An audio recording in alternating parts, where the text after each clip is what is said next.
The girl ran quickly along the ground at great speed. She breathed heavily through her mouth with cold air. Unknown people in cloaks were chasing after her, jumping across the rooftops. They were serious about catching up with her.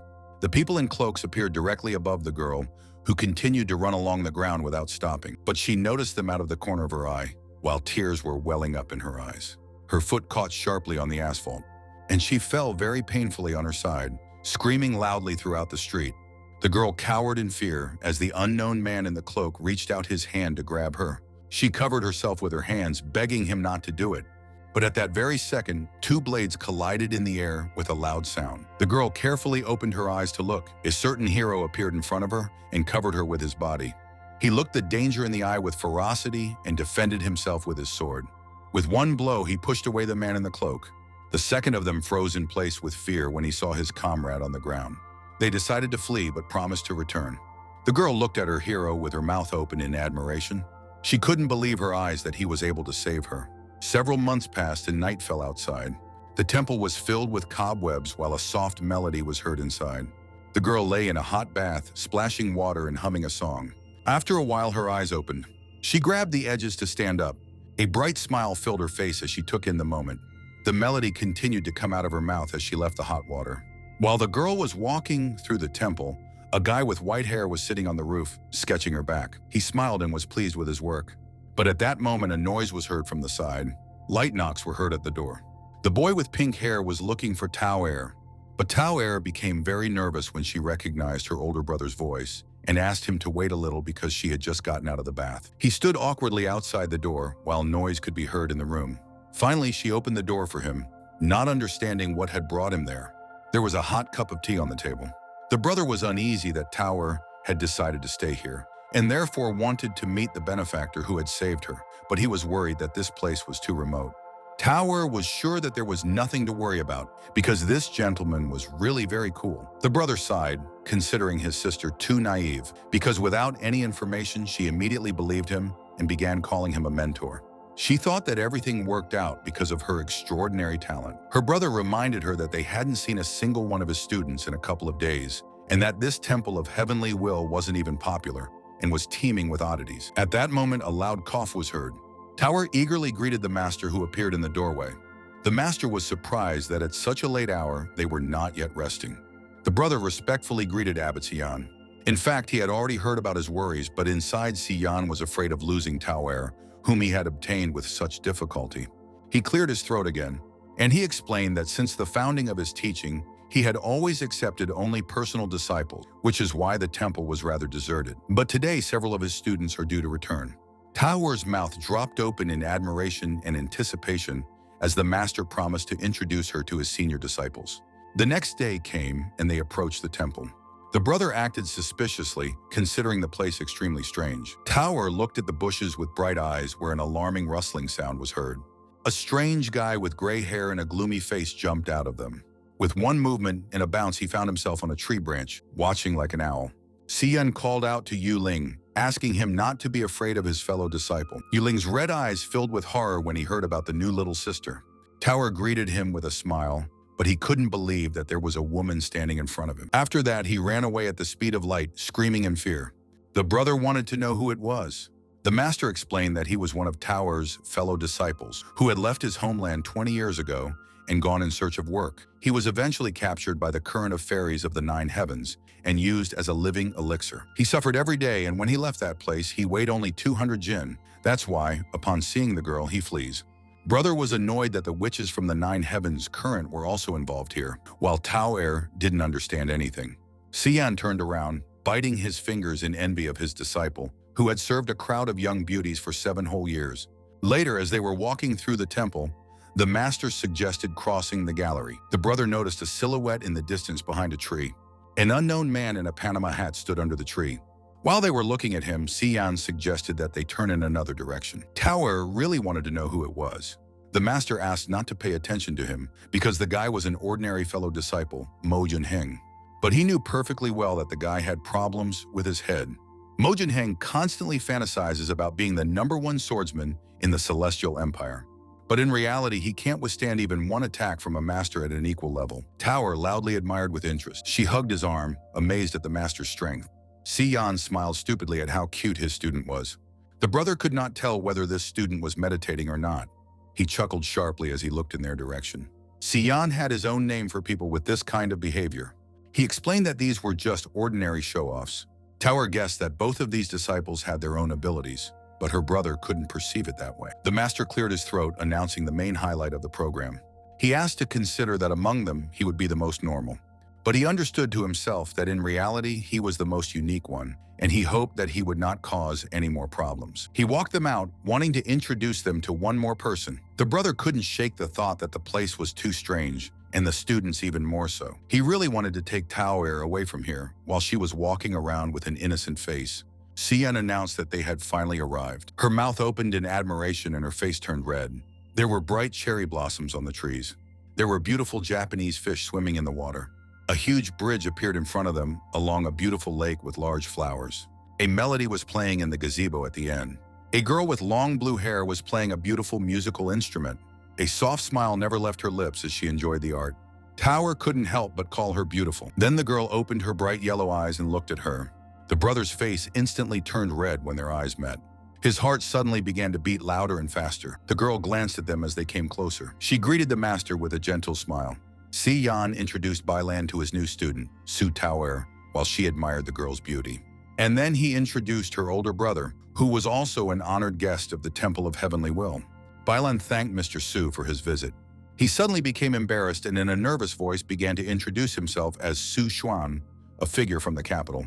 At this moment, Taoer hit him on the back to make him come to his senses. She was surprised that her older brother was so nervous, but he simply laughed in response. Taoer asked to be addressed simply by her first name and continued to admire her sister disciple. She abruptly turned her gaze in the other direction, and she began to saw right through Master Xian. His face darkened with fear as he realized what she wanted. He cleared his throat, turning to Taoer. The master began to explain that Bailan was not, in fact, a fellow disciple. On the contrary, a fellow student. Both of their faces froze in a grimace of horror and shock. Su Xuan screamed, clutching his head, and his eyes filled with tears. Tower couldn't believe that there was a guy standing in front of them. The master explained that from birth, he looked like a girl and asked him to remember. Su Xuan clutched his heart at this fact, not wanting to believe it. Bailan smiled tenderly, confirming his words. The guy collapsed, almost having a heart attack. Tower didn't understand what was wrong with her brother. Now he was worried that his heart was beating faster at the sight of the guy. He bowed to the abbot, reminding him that it was no longer early, wishing to go and rest with his sister. Tower happily waved after her brother, disciple, and master. Xian also said goodbye to them kindly, reminding them that classes would start early tomorrow. But the next second, their faces turned blue. The master quickly turned around with an irritated expression on his face, recalling his previous warning. Bailan bowed because he understood everything already. He again ordered him not to reveal his true nature, so as not to frighten his fellow student sister. The master finished lecturing and headed back to make some preparations. In the morning, they went to the heavenly temple.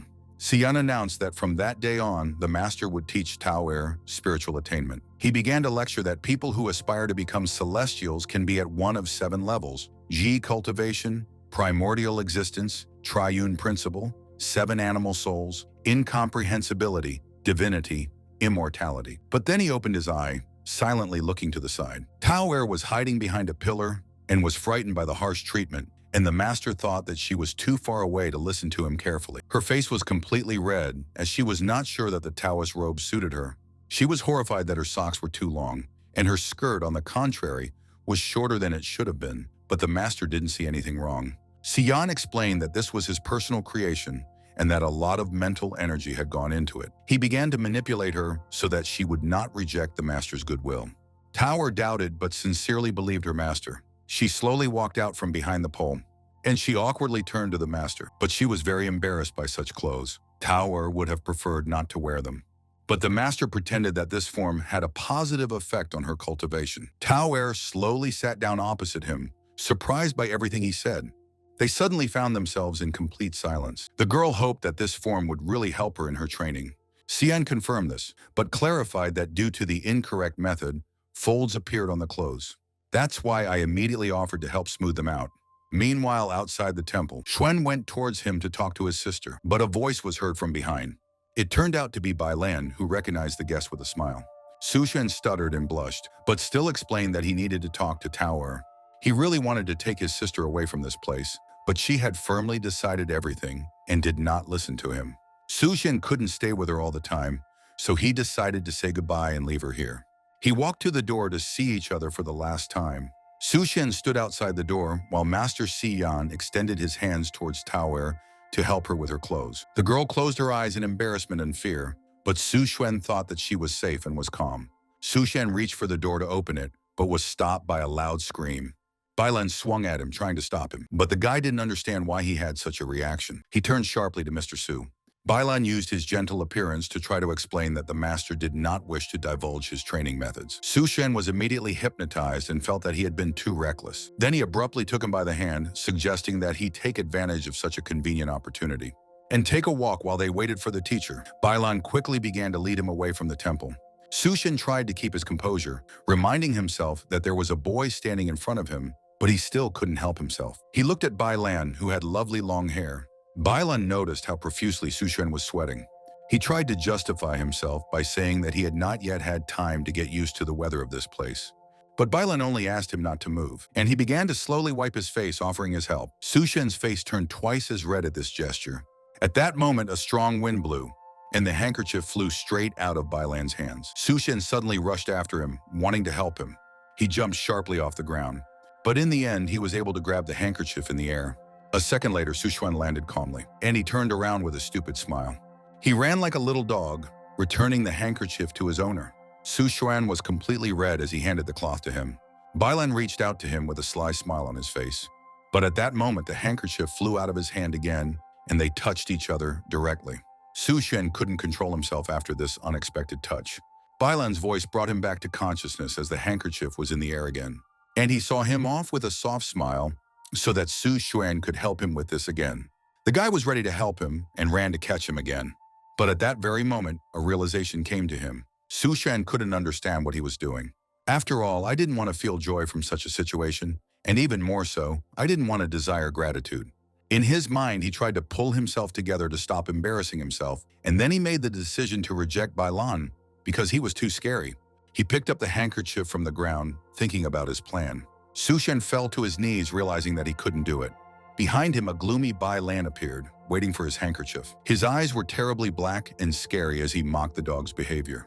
Bailan could only see Su Xuan running away with his handkerchief. But even so, a smile appeared on his lips.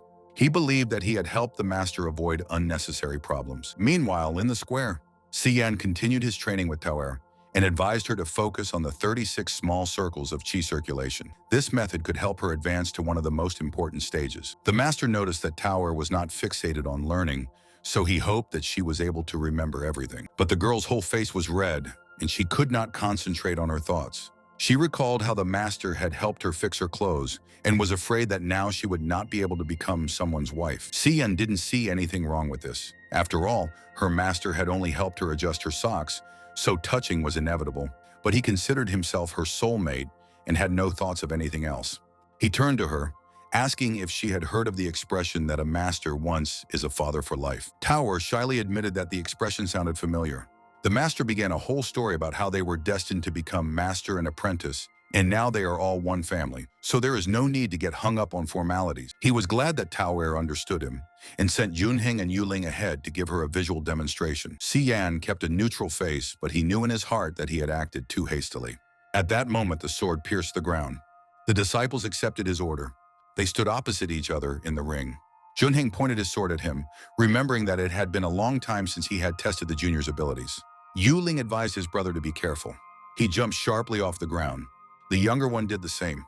Tao watched the epic battle with her mouth open. Yuling swung his katana at him. A grin appeared on the elder's face. Tao was very surprised when she realized something. It was only now that she realized that they had met before. Then she immediately began to remember. She noticed that the eldest disciple looked very much like the gentleman who had saved her earlier, and the third disciple's build also seemed quite familiar. The boys turned blue with nerves. Tao realized that she had definitely seen them before. She noticed that she had met each of them before. Everyone immediately backed away from the master as he tried to justify himself. He claimed that the two had never left Wanhai in 30 years, and that was impossible. At this point, the boys had urgent matters to attend to, and they took off running. Tao couldn't understand how this could happen and why they ran away. The master sighed heavily. But he asked her not to get distracted during the lesson, which is why she immediately sat back down. Sion asked her to study this technique carefully, starting from the basics and then going deeper. Inside himself, he screamed in panic that he had almost been exposed. He didn't want his past instructions to be discovered that he wanted to kidnap Tauer, and he was afraid that she would escape after such efforts. But fortunately for him, Tauer was too naive and had no suspicions, so he was going to teach her everything later, just so that no scoundrel could fool her. At that moment, he was surprised. A huge beam of energy emerged from Tauer. She continued to sit and cultivate in the lotus position. The master expected nothing less from a child chosen by the heavenly Tao. She only had her innate talents, but that was enough to interact with the powers of Poe's three animal souls. Tauer couldn't help but think that Xian was destined for her. And from today on, she was ready to officially honor him as her master. She imagined how she would be able to get along with everyone in the future. But there was one important matter. She had to try her best on the path to her improvement. Some time passed. Tauer was completely confused and covered in foam. She screamed in frustration that after so much time living independently, she had not learned to wash her own clothes. After all, her older brother abandoned her without saying a word, and she didn't even understand how to use the soap pods. At that moment, the master startled her from behind, causing her to scream. She turned around awkwardly. Xian came to check on her attempts to cope with independent life, but Tauer was too ashamed. She felt embarrassed that the master started laughing at her. And she tried to explain that in her past life, servants helped her with the laundry, so she was a little inexperienced. The master suddenly realized that this was his chance, and he immediately took off his jacket. He smiled, offering to teach her household skills like her master from the older generation. Xian wanted to demonstrate clearly how it was done and asked to watch more carefully. In fact, he was enjoying touching women's clothes, and that's why his face turned red. He began to explain that you shouldn't rub the clothes right away, and that you should first rinse the clothes thoroughly and then use them. Tauer blushed at the sight of the master washing her clothes. She screamed in embarrassment and tried to close her eyes. The master continued to explain to her that this was the only way to remain pure, and she covered her face in shame. He put the laundry on the ground and remembered something. It was quite hot today, and he held her clothes up to his face. The girl froze in shock. Tauer couldn't believe her eyes as the master tried to embarrass her. Afterwards, he immediately changed the subject, explaining that one soap was not enough for washing. Tauer was taken aback by his reaction. She thought he didn't see anything wrong with it as the master continued teaching her how to wash. The girl didn't really listen, trying to pick up her clothes from the ground. She abruptly grabbed her underwear from the pile while the master patiently washed himself. Tauer didn't want him to understand everything and felt terribly awkward, but she continued to be amazed by his wild calm. She blushed, not understanding how he could do this with such a serious face. And she concluded that only she was ashamed of it. The master secretly enjoyed this process. Some time passed, and the rest of the laundry was finally hung up. Tauer still couldn't bear such shame. The master remembered that the girl had nothing to do at the moment, so he asked her to come into his room for a while. Tauer sat on the ground, not expecting such a request. But she immediately blushed even more, coming up with different scenarios. They went to Xian's room. Tauer was cringing with embarrassment and anticipation, not knowing what to do now. She immediately began to imagine that the master would suddenly propose to her to enter into a relationship. Tauer shook her head, clearing those thoughts from her mind. After all, he was her master. But she did not lose hope that love could be mutual. Her thoughts were interrupted by the master's voice calling out to her. He invited her to sit next to him on the sofa with a sly smile, which made her feel even more shy. Tauer screamed sharply, not wanting to deal with such things before marriage. The master's face turned blue from her words, which he did not expect. The master awkwardly admitted that he actually just wanted to paint her portrait. Tauer couldn't believe her ears at first when the answer turned out to be so simple. She turned around, realizing that the master had nothing else in mind. But I found it no less strange, but the process could no longer be stopped. At that moment, she noticed something. There were many drawings hanging on the wall behind him. Tauer immediately became distracted and walked over to examine them. One piece of paper depicted a poor chick in a nest with a broken wing. She admired the astonishing authenticity, but the master suddenly introduced her to his older sister and fellow student. Tauer turned around thoughtfully. Xian said that in the past, the student was injured and fell on the grounds of the Heavenly Will Temple. And in the next picture, she was depicted, but in human form, and her name was Yanyan. The master judged that she should be older than Tauer, and together with Yanyan, they were family, and the girl always relied on her master. But at that very second, his tone changed to sadness. Tauer wanted to find out what happened as soon as possible. The master explained that one day someone leaves him, and only then does he realize how happy those days were. Tears were already welling up in Tower's eyes, and she feared Yanyan was no longer in this world. She began to apologize for asking so many questions. But in fact, Yanyan simply went to distant lands and is no longer around. She smiled brightly and was glad that everything was fine with her older sister. It was only after a second that Tower looked down, noticing their crossed arms, and she panicked so much that her whole face turned red. She jumped back sharply, apologizing for this situation. The master knew that he and Yanyan would meet again in the future, but his heart was filled with joy just from the memories of their life together. Tower looked at the painting and wanted to know exactly what the relationship was between the sister apprentice and the master. Xian didn't deny anything, and even spoke about the incredible trust Yanyan had shown. And when she left, the master did not want to let her go at all. Tower shed tears from such a touching story and considered them a real family. At that moment, she looked at the master. Xian wrapped himself in his thoughts, slowly touching her portrait. He was sure that after their first meeting, their separation was predetermined. And one day Yanyan must spread her majestic wings and light a bright flame that will never go out. And then she will be able to go to a freer height. The master was only going to continue to defend his temple of heavenly will and watch as she moved further and further away. Xian was sure that Yanyan was happily floating in the air in a completely different land right now. Tower could sense the master's true sadness, and she didn't expect such deep feelings. At that moment, she turned to the master, and she admitted that now she wants to always stay on his side, hoping not to hear a refusal. The master's cheeks also blushed slightly at this confession, and he was very surprised. But then the lips curled into a smile, and he stroked her head, knowing it already. After that, he remembered one important matter, and he immediately suggested continuing with the painting. Tower blushed even more deeply, crying out in shock. 3 whole days passed. Tower noticed that they were the only ones who had gone to the Divine Gorge to collect medicine, and asked what had happened to the eldest and third disciple. The master began to panic that she might become suspicious. He was worried that if they were near her, Tower might easily recognize them. Xian began to make excuses, saying that Yunheng had become imbued with the art of the sword, so he decided to go into seclusion for a while. He thought about the reason for Yuling's absence and came up with the idea that he simply didn't want to bother the homebody. Tower thought that his behavior might be related to the situation when he was captured. But in fact, after coming down from the mountains, Yuling was able to gain wide fame, but his character changed greatly.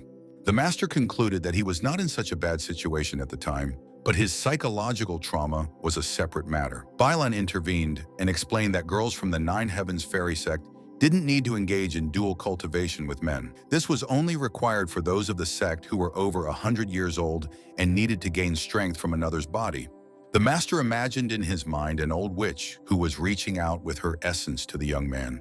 Now it was perfectly clear to him why Yuling no longer spoke about those moments. But at that very moment, he thought, because Yuling somehow managed to escape from them. Bailan knew how Yuling had escaped, but rumor had it that on the day of his escape, the head of the Nine Heavens fairy sect had gotten into an argument with her daughter for some unknown reason, and it had all escalated into a fistfight, leading to complete chaos. The mother insulted her daughter, calling her a scoundrel, and the daughter belittled her own mother for her lack of shame. The master realized that Yuling had not only stumbled upon a brutal massacre, but also witnessed a family drama. This information brought his heart to a slight balance. Tower laughed loudly, and Bailan followed suit. The master couldn't understand how she could allow herself to laugh at a fellow disciple. Night fell in the city of Manhwa. The master suggested that the disciples stay overnight in the city, as it was already quite late. He wanted to let Tower rest after such a difficult journey. At one point, Tower saw a man selling tanghulu, candied fruit on a stick. She looked at each merchant's shop as she passed by. Bailan decided to renounce them in order to find an inn and book rooms for them. That's why I suggested taking a walk around Manhwa for now. The master was pleased that Bailan could read the atmosphere and arranged for the two of them to have their first date with Tower. Tower heard the master call out to her sharply. Xian saw that she was looking closely at the stall selling tanghulu, so he bought her some tanghulu on a stick. And he immediately suggested holding hands because there might be some dubious characters wandering around here. Inside, Tower screamed in panic because only lovers do this. And I didn't know whether I should accept such an offer from the master. So I just modestly extended my hand to him. And together they began to walk through the city. Tower began to eat the tenkola slowly. And a second later, she suggested that the master try it too. Xian had no intention of refusing since she insisted so much. But when she was about to bring the tenghulu to his mouth, Tower suddenly heard a familiar voice. She looked at the man with a dubious look, recognizing him as young Master Luo. Standing in front of her is Lo Qingping, whom they met before she was sent to Huanhai. He considered it fate that they met again. Tiawer was very happy about this coincidence, but she immediately took the master's hand because they still had things to do.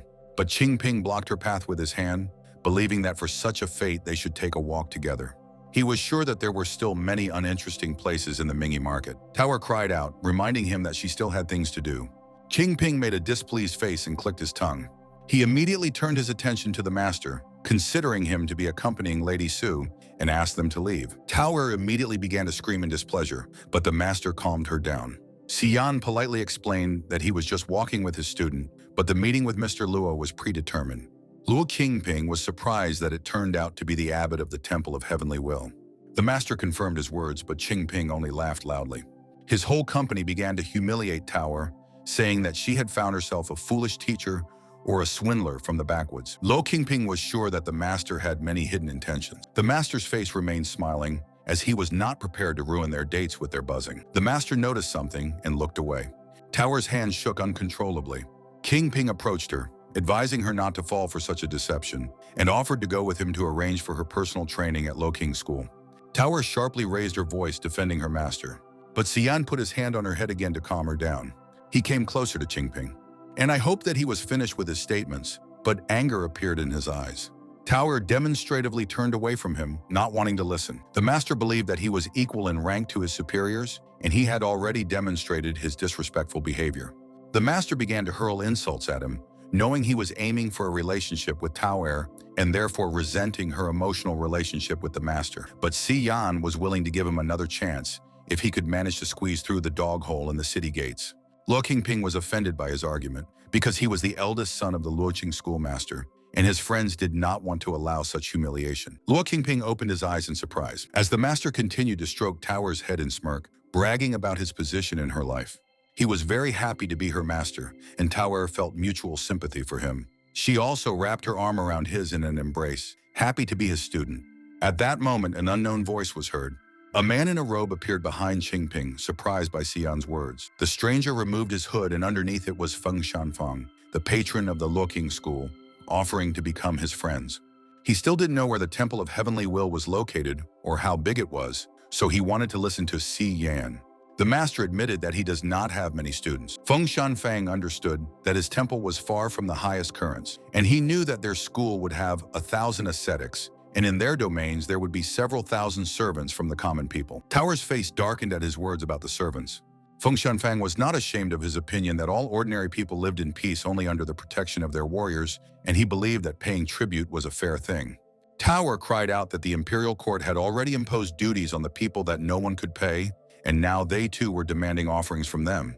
Feng Shanfang grinned, believing that anything could happen to people without protection from their current, so he was ready to accept gifts from the people. The girl was sure that they were doing dirty things to make them pay, and was shocked by his shameless behavior. Shanfang was offended by her words because to support the existence of their current ordinary hunting in the forests and planting vegetables would not be enough.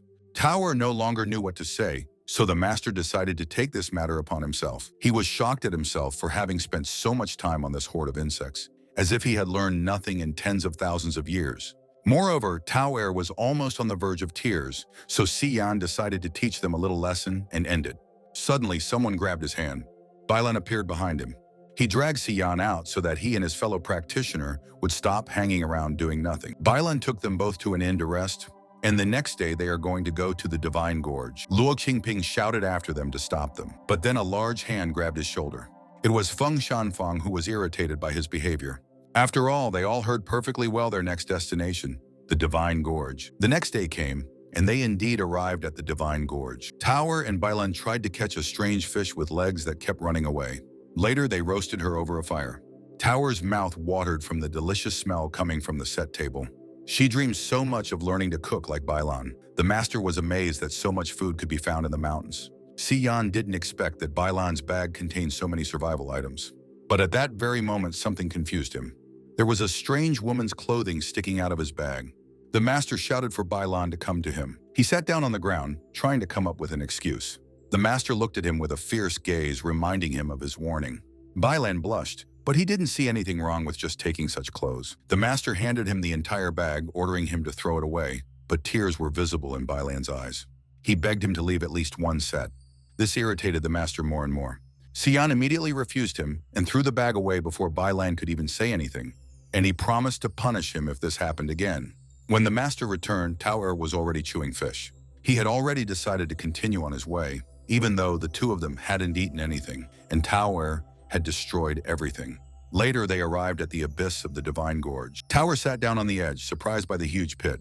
But the master noticed one source of water on which a red flower was visible. It was the flower of water and fire that they needed. He only pointed with one finger, but Bailan had already accepted the order. Bailan pushed off the ground, and he soared upward, heading after the flower. He easily jumped to the stream to pick it up. Bailan took hold of the bright fruit, and he turned around when he was able to take the prey. The master asked him to get up quickly, but loud sounds were heard behind him. Several dark silhouettes appeared behind her and greeted Lady Su. Tower immediately recognized them and was shocked. The master laughed that they had arrived after all. Luo Qingping's entire gang was there, and he himself laughed evilly. There was a disgusted expression on his face as he rejoiced at another meeting. The master smiled and had already forgotten his name. Xian was surprised by some coincidence that they managed to meet again. Qingping advised not to show off and to quickly give them the flower of water and fire. A rough voice came from behind him, advising him to avoid threats. Feng Shanfeng explained that they had come for the same flower and was willing to pay a fair price. But the price was 3 of their lives, after which he opened his mouth angrily. The master had no doubt that this was a fairly fair price. But they didn't take one thing into account, that such a price would be beyond their means.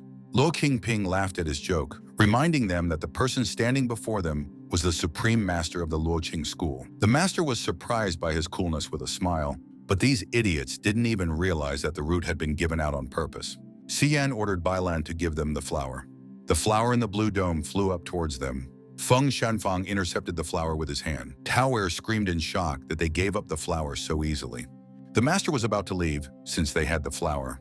But Qingping laughed even more viciously, preparing to attack them so as not to let them go alive. Tao was horrified by their deception, but he had completely forgotten about it. He grinned maliciously, trying to take Tao as his disciple.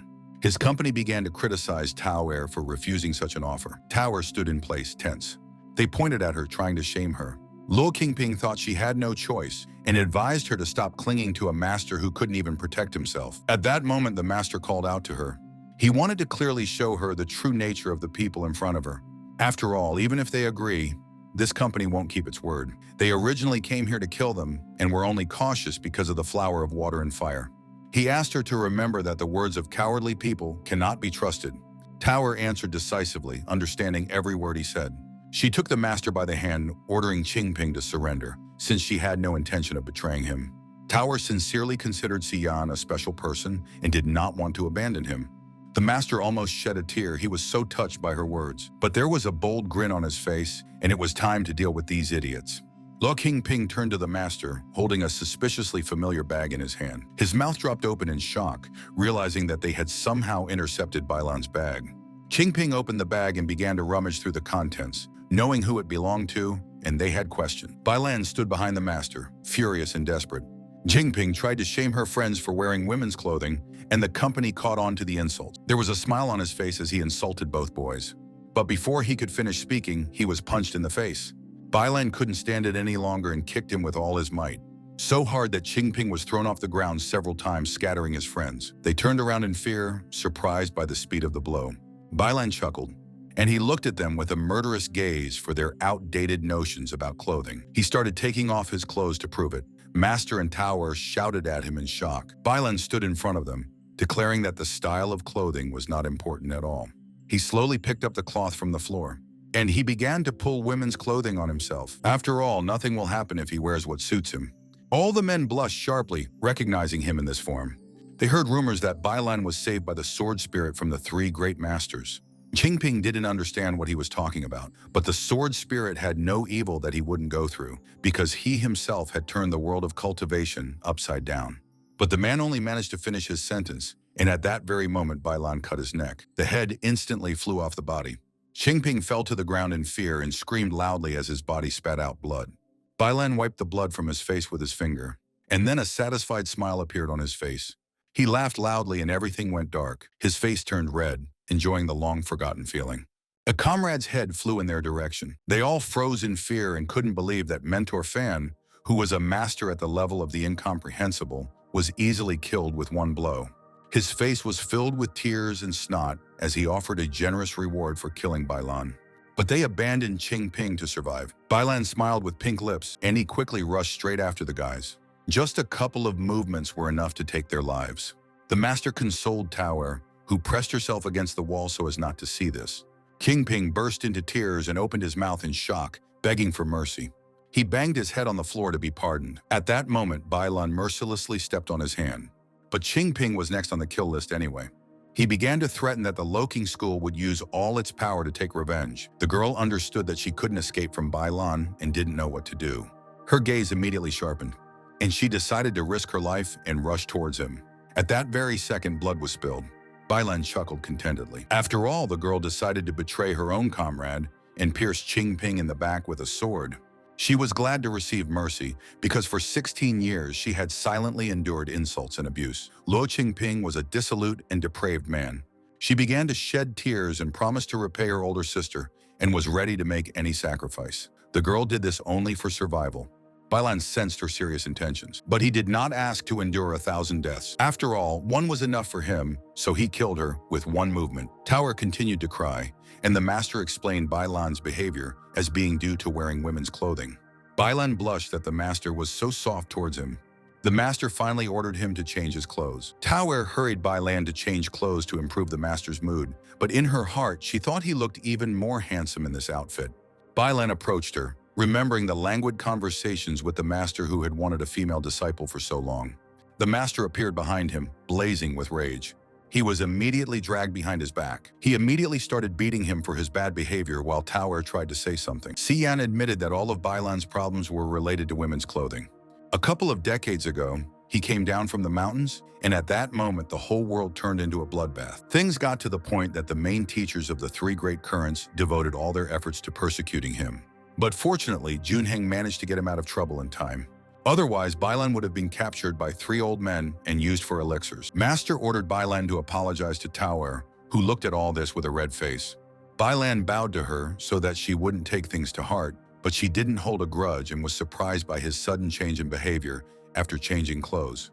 The master gave him the order to take the flower of water and fire, bury the bodies, and then go after them. Their paths diverged at that moment because the master had sensed from the moment he arrived that there should be a magical barrier below, so he was going to descend into the abyss together with Tower. Tower became nervous because she didn't yet know how to control the air currents. A sly smile appeared on the master's face, and then he suggested that she grab onto him to get down. At first, Tower didn't understand anything, and Bailan envied her. He abruptly picked her up in his arms and jumped into the abyss, causing the girl to scream loudly. All 3 of them were already jumping into the abyss, where water was waiting for them at the end. Now it was clear why this place was called the Illusory Sea. Tower couldn't think of anything because she felt so protected in the hands of the master. They decided to dive underwater to study everything there. It turned out that there was a royal palace underwater, and having noticed a hole, they decided to swim through it. Bailan poked his head out of the water in surprise. The Tsar's palace was surrounded by a waterproof barrier, which would make their task much easier. At that very moment, he noticed something. They walked through huge corridors where a crowd of skeletons lay, and according to their hypothesis, a fierce battle was taking place. Xian knew that this was the case. He judged from the spans that ordinary people could not live here. The master looked around the corner, and the team was stunned by the sight of a huge skeleton in armor. Xian couldn't believe that gods actually existed in this world from the very beginning. Tower realized that the master was talking about people who had reached the level of semi-divinity, but Bailan interrupted her. An ordinary person on the path of cultivation could stand at one of the 7 stages: key cultivation, primordial existence, triune principle, 7 animal souls, incomprehensibility, spiritual lord, semi-divinity. But the concept of a human was still present in this word. But Bailan couldn't answer about the owner of these remains. The master confirmed that the true God was sitting before them. He slowly pulled his hand. But then he suggested simply continuing the research. Tower was very curious about what level the master was at, if he was supposed to be higher than a demigod. The master's eyes widened sharply in shock. He stopped his team abruptly. Bailan was shocked by what he saw. A huge seal appeared on the wall in front of them, creating a barrier of spiritual swords. Swords were pouring straight towards them and time was limited. Xian asked Bailan to find a way to interrupt him, otherwise he would slowly retreat. He immediately took up the sword, and he pulled it out to carry out the order. He moved a little closer to the seal, and a hail of swords immediately poured out from the barrier. Bailan strained himself to fight them off. The swords flew at incredible speed. He deftly parried each attack with his sword movements. But one of the swords managed to fly past and headed straight towards the master and Tower. Tower screamed because he was very close, but the master covered her with his body, deflecting the sword. Xian shouted sharply at Tower not to be afraid and to hug him from behind. She immediately obeyed him and hugged him. The master began to enjoy this feeling. But Bailan began to let many swords pass straight towards them, and the master surrounded them with a dome, but soon he would not be able to protect her, so now he asked her to hug him with her legs. Tower panicked and screamed, not knowing what to do, but she still fulfilled his request and hung on him completely. Bailan turned around and couldn't believe that Tower had turned into a koala, but he had no chance to be distracted. After all, then one of the swords will immediately strike him. He understood that there was no way he could dodge in the air. Therefore, I activated the ability to go straight. He began to push away the pile of swords with his strength, but they stopped being controlled and flew around. Bailan cried out, realizing that he had let his master down. Tower's mouth opened in surprise, not understanding anything, but the master took her in his arms and deftly led her through the flying daggers. Afterwards, he landed calmly. They were outside the danger zone, and Tower could not come to her senses. Bailan returned and apologized to the master in disappointment that he could only penetrate one layer with his strength. But Xian knew of his skills, which were not yet up to par with his senior classmate, and considered this a good result for a mortal. Moreover, these aspirations of the sword were abandoned by God.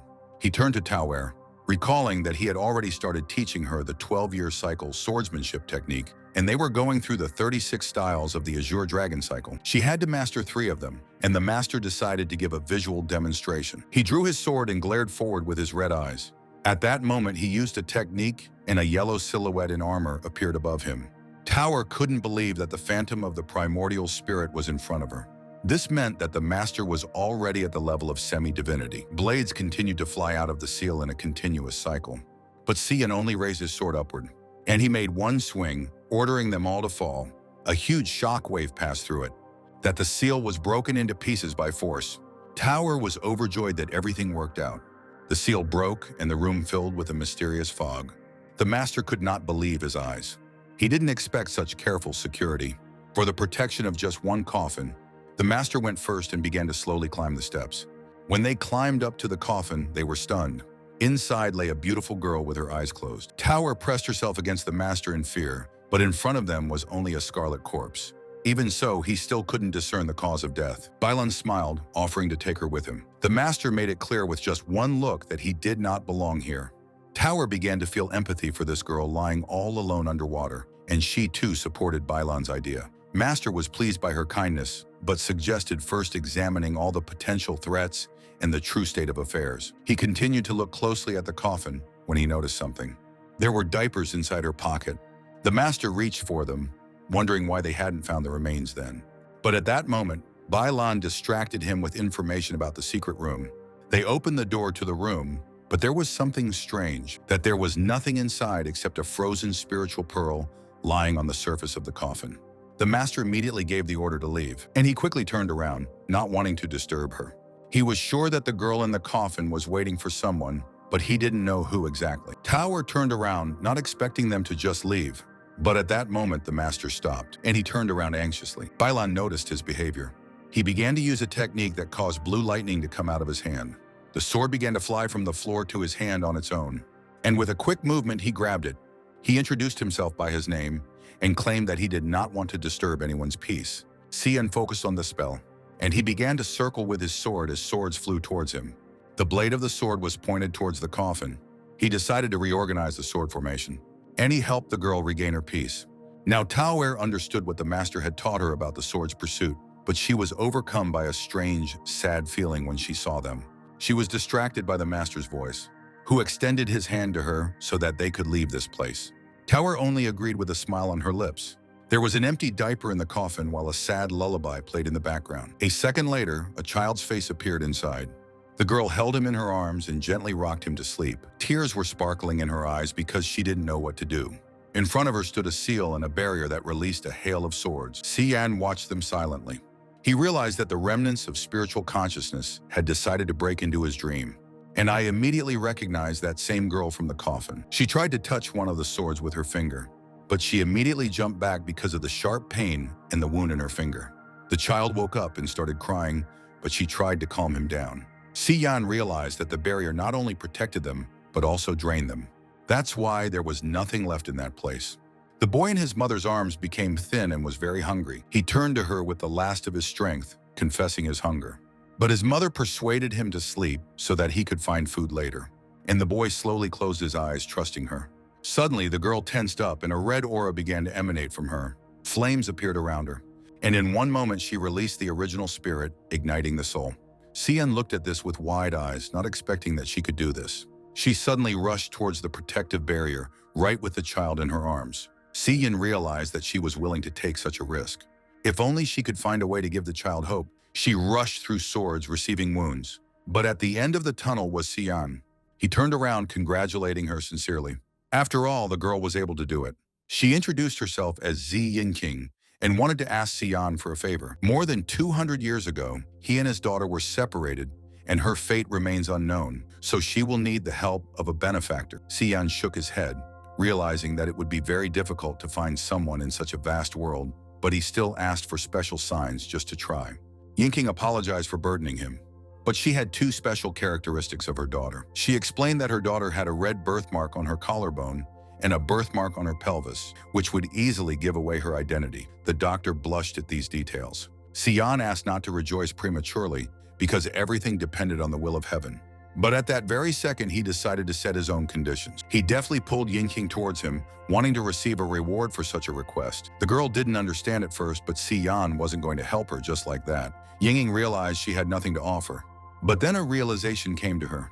Above the coffin was a frozen spiritual pearl that protected her physical shell, and she was ready to boldly give it up. Si-Yan didn't see how he could use a piece of ice. Yinning remembered that her coffin was made of purified hard jade. But this did not surprise Si-Yan because his entire temple was made of the same material. She offered her robes, crafted by a master craftsman, that were resistant to fire and water. But Si-Yan could have made such clothes himself. Yinning tearfully gave up her last and offered the bracelet, but Si-Yan decided to refuse. The girl turned around and burst into tears, not knowing what else to offer. Si-Yan stopped her, explaining that he would not stoop so low as to refuse a lady. But at that very second, he woke up in his bed. He stood up slightly, and he thought about her daughter, whom he would only be able to meet by the will of heaven. A whole half-month passed and it was raining outside. Tower enjoyed the delicious food. Bai Lan asked her not to rush, as there was still a lot left on the plate. She turned to him, wondering when the master would return. Bai Lan knew it was soon, but he changed the subject to the weather, which was not at all suitable for studying. Tower understood everything and continued chewing the sweet. She recalled the master's words that Bai Lan turns into a monster when he puts on women's clothing. Tower reached for the plate, but only crumbs remained on it. She realized that she hadn't noticed because of her thoughts and ate everything. Bai Lan chuckled strangely, and he looked at her with a crazy look, condemning her for eating everything. After all, these sweets were intended for the master. Tower screamed in horror because she didn't know about this at all. She started to cry that Bai Lan hadn't told her about this earlier, but master wouldn't be angry with her anyway. Suddenly, lightning struck from behind and a gloomy voice was heard, and turning around, Tao saw a silhouette. Zhu Heng recounted how, 60 years ago during the Moon Festival, he inadvertently ate a mooncake that belonged to a master. For this, he almost sent him to the moon. Tower screamed in horror. Yuling appeared below them, who considered the master to be an extremely stern person. After all, 32 years ago, on the 18th day of the 12th month, he secretly tried his fish soup. And for this, he was thrown into the frozen river. Bai Lan smiled brightly, consoling himself that he had never been beaten for trifles. But Tower's soul had already left his body. Zhu Heng remembered very well how, when Bai Lan was a child, the master had cut many beautiful clothes into shreds. Suddenly, he was shocked. Bai Lan was offended by his words, but a furious silhouette was already appearing behind him. Zhu Heng began to repeat how well the master treated them. But Bai Lan knew nothing and pretended that he was not afraid of the master's prohibitions. Si-Yan moved closer to his ear, intending to listen to the rest of his sentence. Bai Lan turned around fearfully, justifying himself by saying that he would always listen to the master. The master reminded that he has a more negative attitude towards him because of the colorful things. All the guys suddenly ran away in fear, and before leaving, they asked for forgiveness. Tower was left alone, and the master turned to her. She turned slowly towards him with tears in her eyes. The master laughed loudly. He didn't feel sorry for some cakes for her, But Junheng's words remained in Tower's head. She still decided to apologize to him and assign punishment. The master's mouth fell open in shock, unable to imagine what they had told her. Xian didn't think that he was giving the impression of being such a strict person.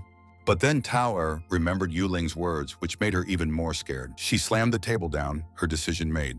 And she offered to bear the punishment that Bai Lin once suffered. The master could not believe his luck. He couldn't understand how he ended up in this situation and thought he was still sleeping. Tower turned red, not understanding what she was doing. And I realized that I should have thought more carefully before making such a proposal. She only hoped that the master would not raise his hand against her.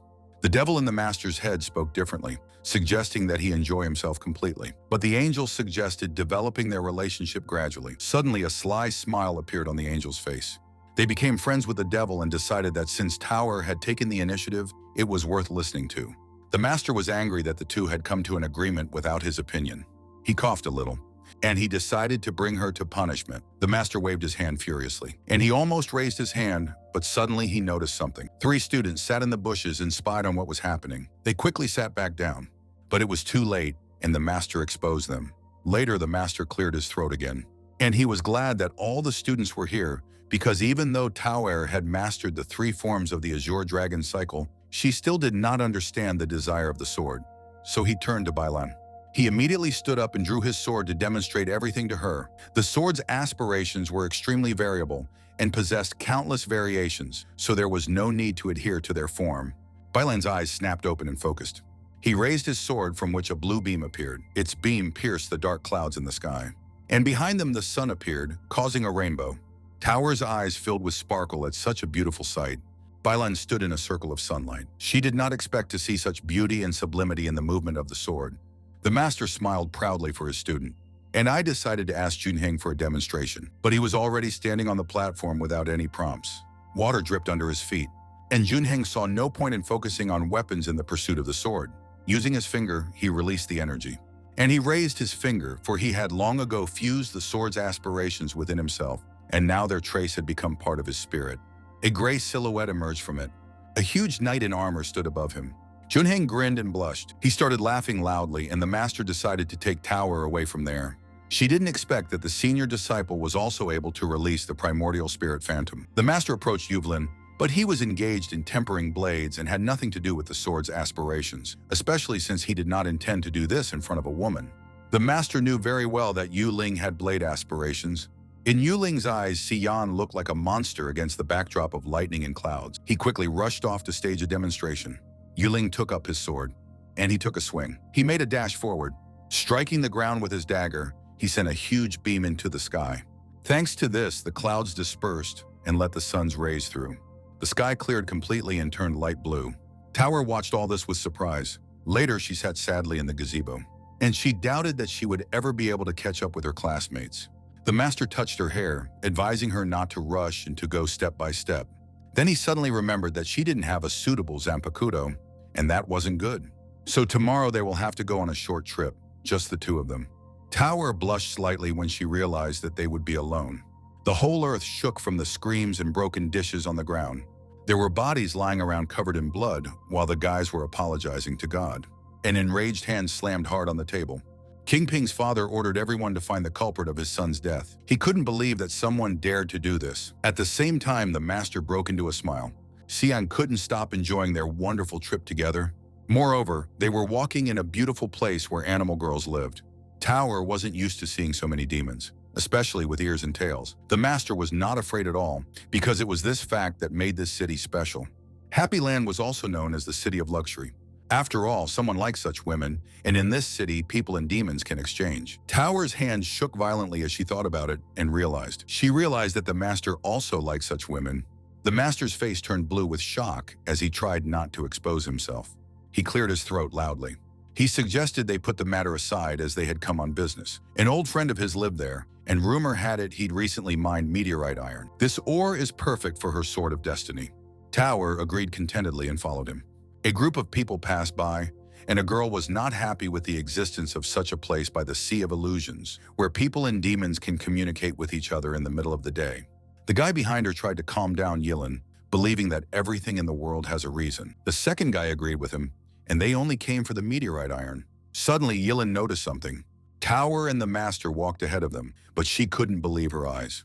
She pushed off the ground sharply as if she had been waiting for this for a very long time.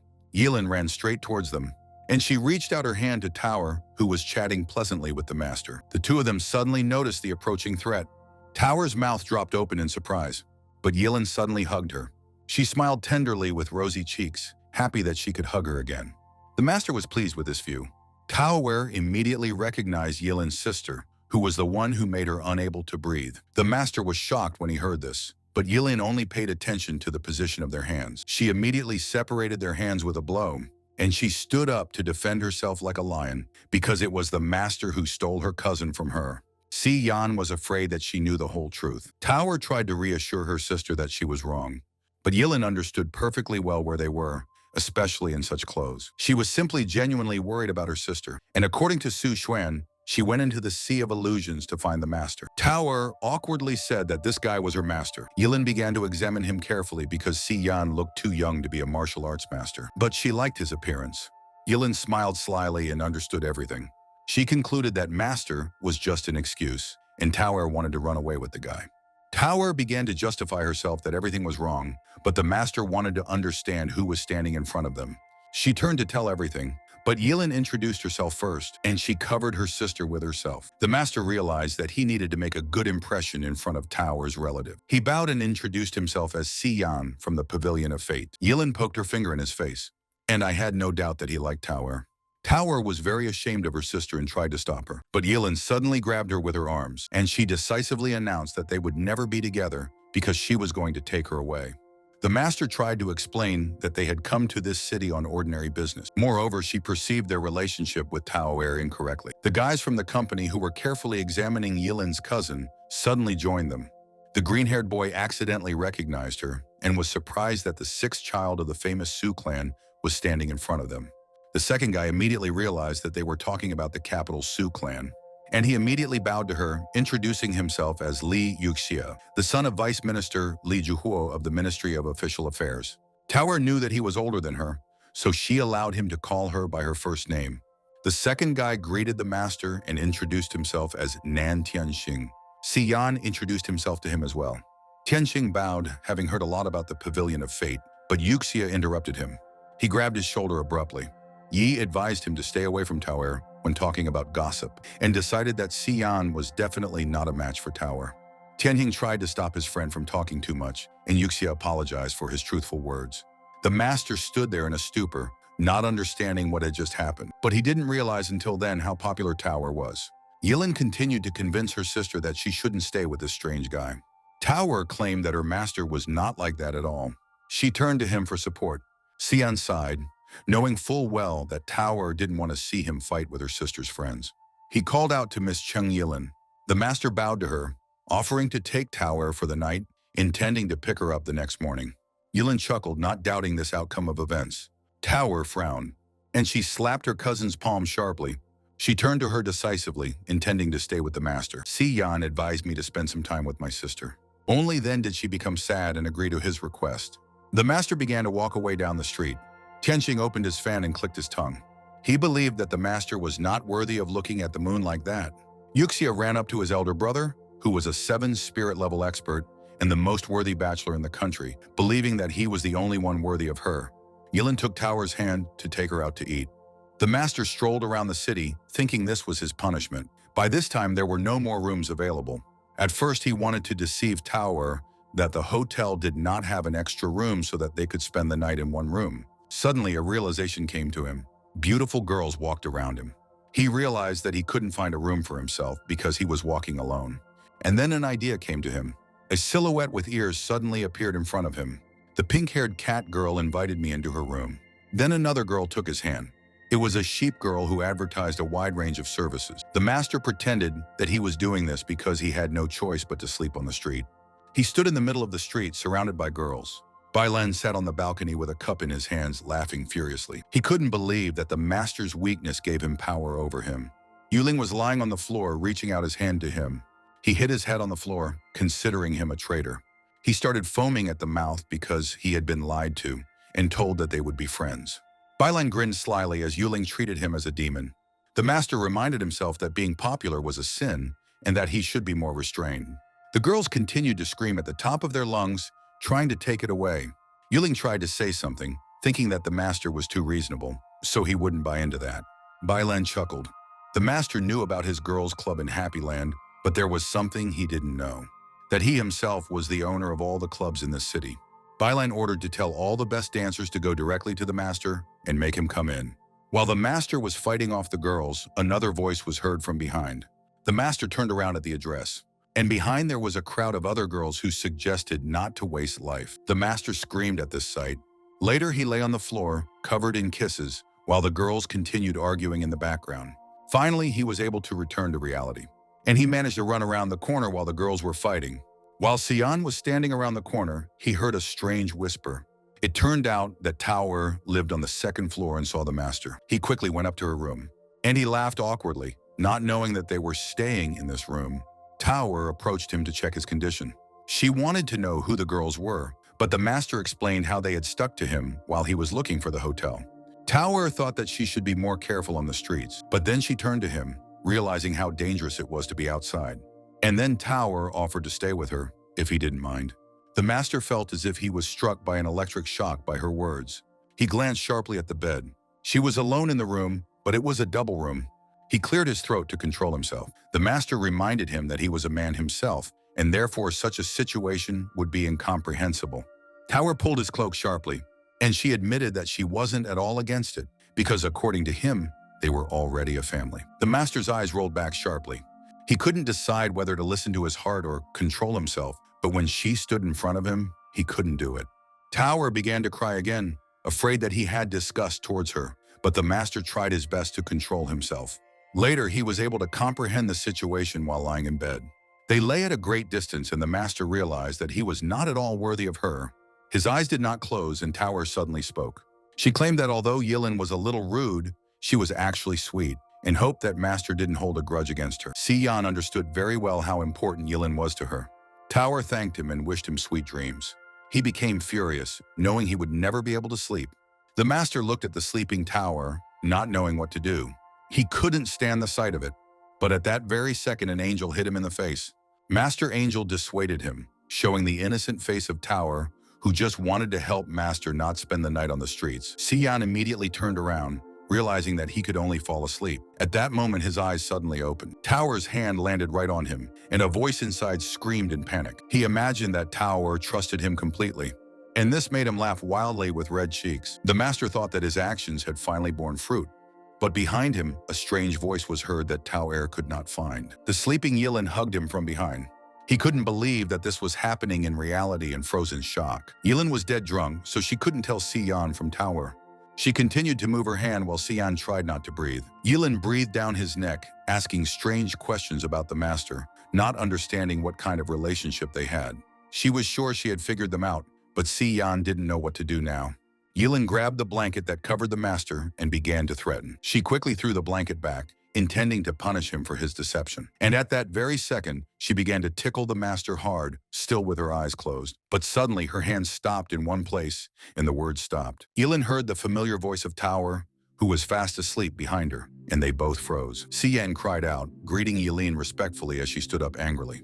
He rolled out a whole poem explaining how this happened and why he was here. Sweat was pouring down his face, and Xian knew she would never believe it. He heard the sound of a clanging sword, and she immediately swung at him, but the master managed to dodge. Xian was horrified by her ferocity. There were tears in her eyes as she was about to take his life, but the master suddenly grabbed his cape, and he apologized again before running away shamefully. Yilin was disappointed in the man who ran away so absurdly. She continued to threaten him while Tower slept soundly, but in 1 second she woke up thinking that the master was making noise. She only saw Yilin in front of her, who looked more like a hungry wolf. The master sat on the roof and listened to Tower being taught life lessons and condemned. He was surprised at how impulsive she was, which didn't really go with her cute face. There was complete silence on the street. A hand appeared around the corner of the building. The master looked out to check for the presence of those girls and decided to spend the night on the street. But then he noticed something out of the corner of his eye. A tired Yulin was lying in the middle of the street. There was a look of horror on his face and he was terribly emaciated. The master approached him, not understanding what had happened to him. Yuling admitted that he was kicked out with tears of joy in his eyes. The master immediately realized that the matter was in the Balin Club. He immediately felt that something was wrong and that someone wanted to set him up. Siyan helped him up and realized their true colors. He offered his help to Yulin, but suddenly he jerked and screamed. The master abruptly threw him into the sky. His body flew into a neighboring building, but it flew into the window of one of the clubs where girls saw it. They immediately recognized the charming man who had recently visited them and pounced on him. Meanwhile, in the deity's gorge, Qingping's father was looking at a weed. The veins on his forehead stood out from anger that this was the burial place of his son. A silhouette appeared from behind, leaving no room for doubt about this truth. It was Junheng who suggested that he dig it himself to convince him. 13 years ago, a broken carriage with a dead horse lay on the ground. The only sound that came out was the ringing sound of a sword being driven into the ground. The guy held his wound and tried to protect people. He began to breathe heavily, and the hand with the sword shook violently. The baby cried loudly as the man fought for his family. At that moment, 3 silhouettes appeared from above. One blow was visible before my eyes, but all the enemies had already been cut down. They sat on the ground as blood and cloth rained down on them. In the distance, energy appeared to be coming out of the stranger's finger. The family looked at the stranger with shocked looks.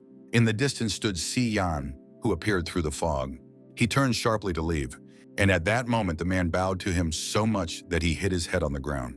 He wanted to thank the stranger for saving him and asked his name. Xian said that he came from the Pavilion of Fate, but he immediately vanished into thin air, not intending to take anything for his salvation. The family sat in silence, not understanding anything. The child gradually calmed down and continued sucking his thumb. After some time, the boy grew up, and I read about Geiju from the Pavilion of Fate, Xian. Tianxing was shocked when he heard this name. No one could understand what Master Su was doing here. Everyone was horrified and irritated, and Tao Er lit up at the words about the master. Tianxing wanted to know more about Xian. He was a longtime friend of his father's and had come here unexpectedly. Tianxing grinned, then offering Xian to join the treasure appraisal meeting since he was an old friend, and the boy appreciated his generosity. The door opened and a man appeared behind it. Xian walked into the room majestically. Tianxing realized that he was right after all. Yilin couldn't believe he was here, and Tower rejoiced with happiness when she saw her master. He introduced himself respectfully and told them that he knew how Lord Lu had discovered some of the meteorite iron, and so he came for it, hoping to buy it to create mana for his student. Tower was delighted when she heard her name mentioned. Tianxing turned to him, greeting him for the second time. The guy was surprised that they knew each other. Then Yusai appeared, who was also surprised to see a familiar face. The guy couldn't understand what happened to these three. He laughed sharply and drew all attention to himself. The guy greeted Xian warmly, reminding him that the subject of the meeting was meteorite iron. He would have been willing to give it to her because of their close relationship, but he couldn't because of the meeting. The master smiled at him as the boy explained the situation. He suggested playing a game to follow the rules, and the winner would get what he wanted. But there was a separate condition for losing. Tianxing stepped onto the stage, and he announced that if they lost, they would not be allowed to appear here. Someone screamed, trying to challenge Tianxing to a fight. In front of him stood Nige, a 17th generation disciple of the Wuding faction. Tianxing grinned. The sounds of battle echoed across the stage, and Nigi destroyed Tianxing with a single blow. He considered Xian fortunate to have witnessed a demonstration from Master Nan, a 7 spirits level expert. The guy continued to suggest that the master give up, because the medal was too valuable, but he ignored his words. He watched this fight to amuse Tower. Nika tried to punch him, but Tianxing deftly dodged it. He then kneed his opponent in the arm, and he swung his hand, absorbing the energy. With one blow, he lifted him off the ground, which sent Nijie flying into the sky while everyone watched with their mouths open. The host was delighted with Tianxing. The Lord began to clap for him, considering him a legendary hero. Yusai couldn't contain his emotions, and Yilin was also delighted. The master looked at everything thoughtfully. Suddenly, a horde of huge men ran toward the stage, intending to easily defeat him. On stage, Tianxing was surrounded by men determined to defeat him. He allowed them to do whatever they wanted. The men felt only negative emotions towards him, promising to teach him a lesson. He focused sharply, and he quickly opened the fan. A second later, unconscious bodies appeared in the fog. Then Tianxing looked at Xian and challenged him directly if he wanted to get the iron. The master's eyes were empty as he silently looked ahead. No one knew who Xian was, and only knew that he came from the Pavilion of Fate, but they judged him by Tianxing's treatment, considering him a fraud. An old man responded from the crowd addressing Master Nan. He smirked and it turned out to be Yan Lingqing, the leader of the Seven Knives sect. Everyone knew very well that he was the best of the best in Tiansheng, with an absolutely remarkable cultivation base. There were negative rumors about Xian, that he only had 3 disciples, and they thought that he was not his equal at all. Tower was not happy to listen to this, while the whole crowd laughed at the jokes. Their laughter was stopped by one gesture. The boy asked people not to laugh at his father's old friend, even though he came uninvited. But his hand was pushed away, and the master brushed off his words, heading towards the stage. He looked at him with a displeased look, realizing that he could not stand it any longer. And he wanted to use Master Nan to teach him a lesson. But the master didn't have time to get on stage when a huge explosion occurred behind Tianxin. He turned around sharply, and the master sharpened his gaze. Several silhouettes appeared among the dust from the ruins. They immediately recognized the Luoqing sect master, Luo Baiyun. The guy ran into his arms, greeting him sweetly. But Luo Baiyun looked down on him with his army. He stood in fear but did not stop bowing. Tianxing also greeted the immortal Luo respectfully. But Luo Baiyun didn't want to see him and ordered him to get out of the way. With just one blow, he threw him down, knocking out a couple of teeth. Yusai was very worried about his older brother, who was lying in blood. Luo Baiyun recalled how he was used to talking and laughing with the emperor, the empress dowager, and the grand tutor, so he had no interest in the grand commandant and his son, and he didn't want to waste time on such nonsense. Everyone quickly jumped over the fence in fear, but Baiyun only wanted to see Xian. He screamed for him to show himself. All the people ran away to expose him among the people. Baiyun saw the white-haired boy and concluded that he was Xian, the Gezhu of the Pavilion of Fate. He confirmed with a smile that he was Xian. The man was filled with rage when he realized that the man standing in front of him was his son's killer. He screamed and jumped, asking about it directly. All the people heard this and could not believe that he could dare to kill his son. The Lord was afraid that he might also suffer because of Xian. Yilin couldn't believe her ears. Tower puffed out her cheeks, thinking they deserved it. Xian couldn't understand what was happening because he had asked to bury the body after what had been done. Then he realized that there was only one solution and stepped forward. He jumped up and landed right in front of him. Xian introduced himself to him again confidently. Baiyun was surprised at how strong and capable he was at his young age. Xian believed that it was his father's fault that he was not trained at all. The father still remembered how 10 years ago his son humiliated the mother and daughter of one family. His men surrounded Siyun while Baiyun continued his story. The mother risked her life, but his son killed her and her daughter. Returning to the past, he remembered how the man fell to his knees, and he worshipped his father. Later, the father of the family came to him with the bodies of 2 women, and Baiyun was ready to give him gold as compensation, but he wanted a fair punishment, a life for a life. Siyun was curious about what happened next. Baiyun got angry at such a question, but he said that afterward he killed many men, intending to kill another one, and he even killed that man. Suddenly, a purple aura formed around him, and out of it came a purple spirit in armor. But even these memories won't change the fact that Qingping was his son, and he considered mortals to be nothing more than ants. He pointed his sword towards him, and the spirit also took up the sword. The master looked up and focused. The spirit's blow sent out a huge shockwave. Baiyun promised not only to feed his body to the dogs, but also to turn his spirit and soul into ashes so that he would rot forever in hell. The guy laughed, thinking that the world without Xian would be much better.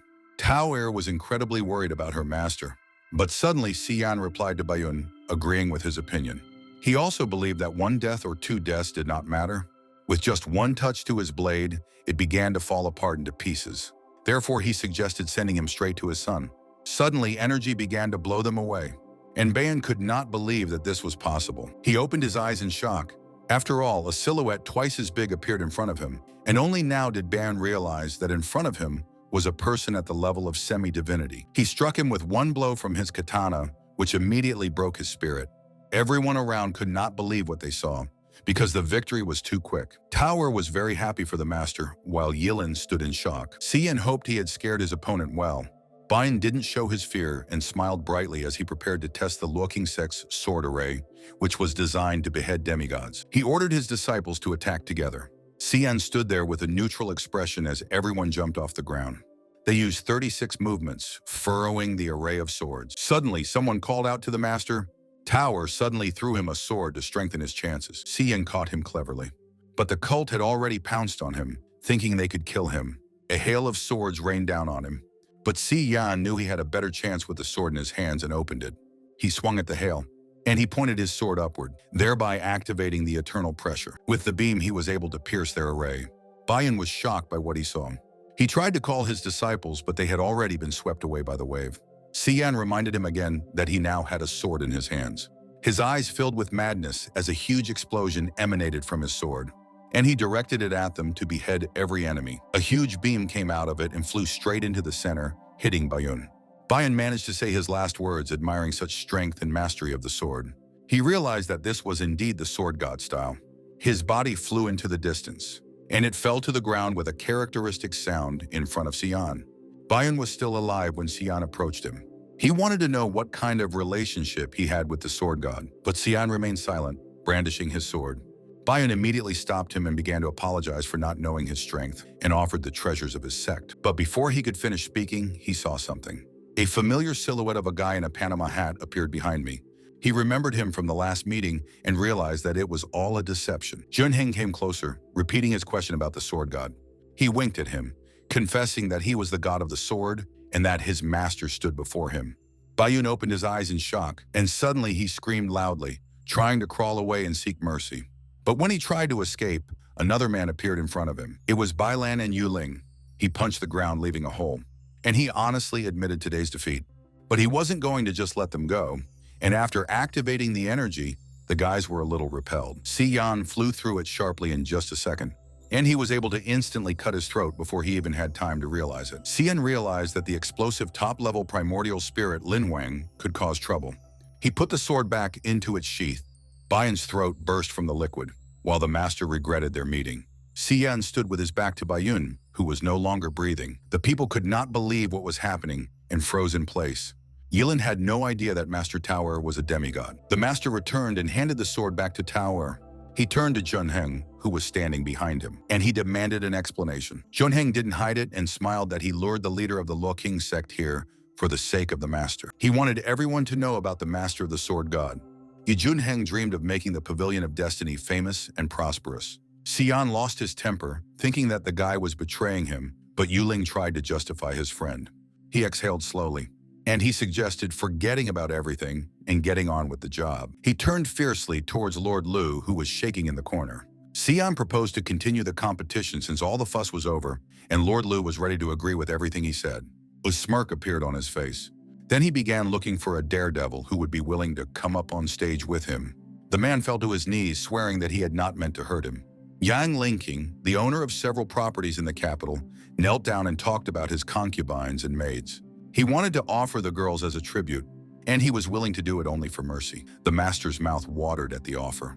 But Tao stood in front of him and insulted Linking for trying to outwit the master. She sincerely believed that her master was educated and decent and that he was not captivated by women. Tower looked at him with a scary gaze to get confirmation. The master became nervous and agreed with her in everything. Bailan smiled and was surprised by the sudden kindness of the Yang sect leader.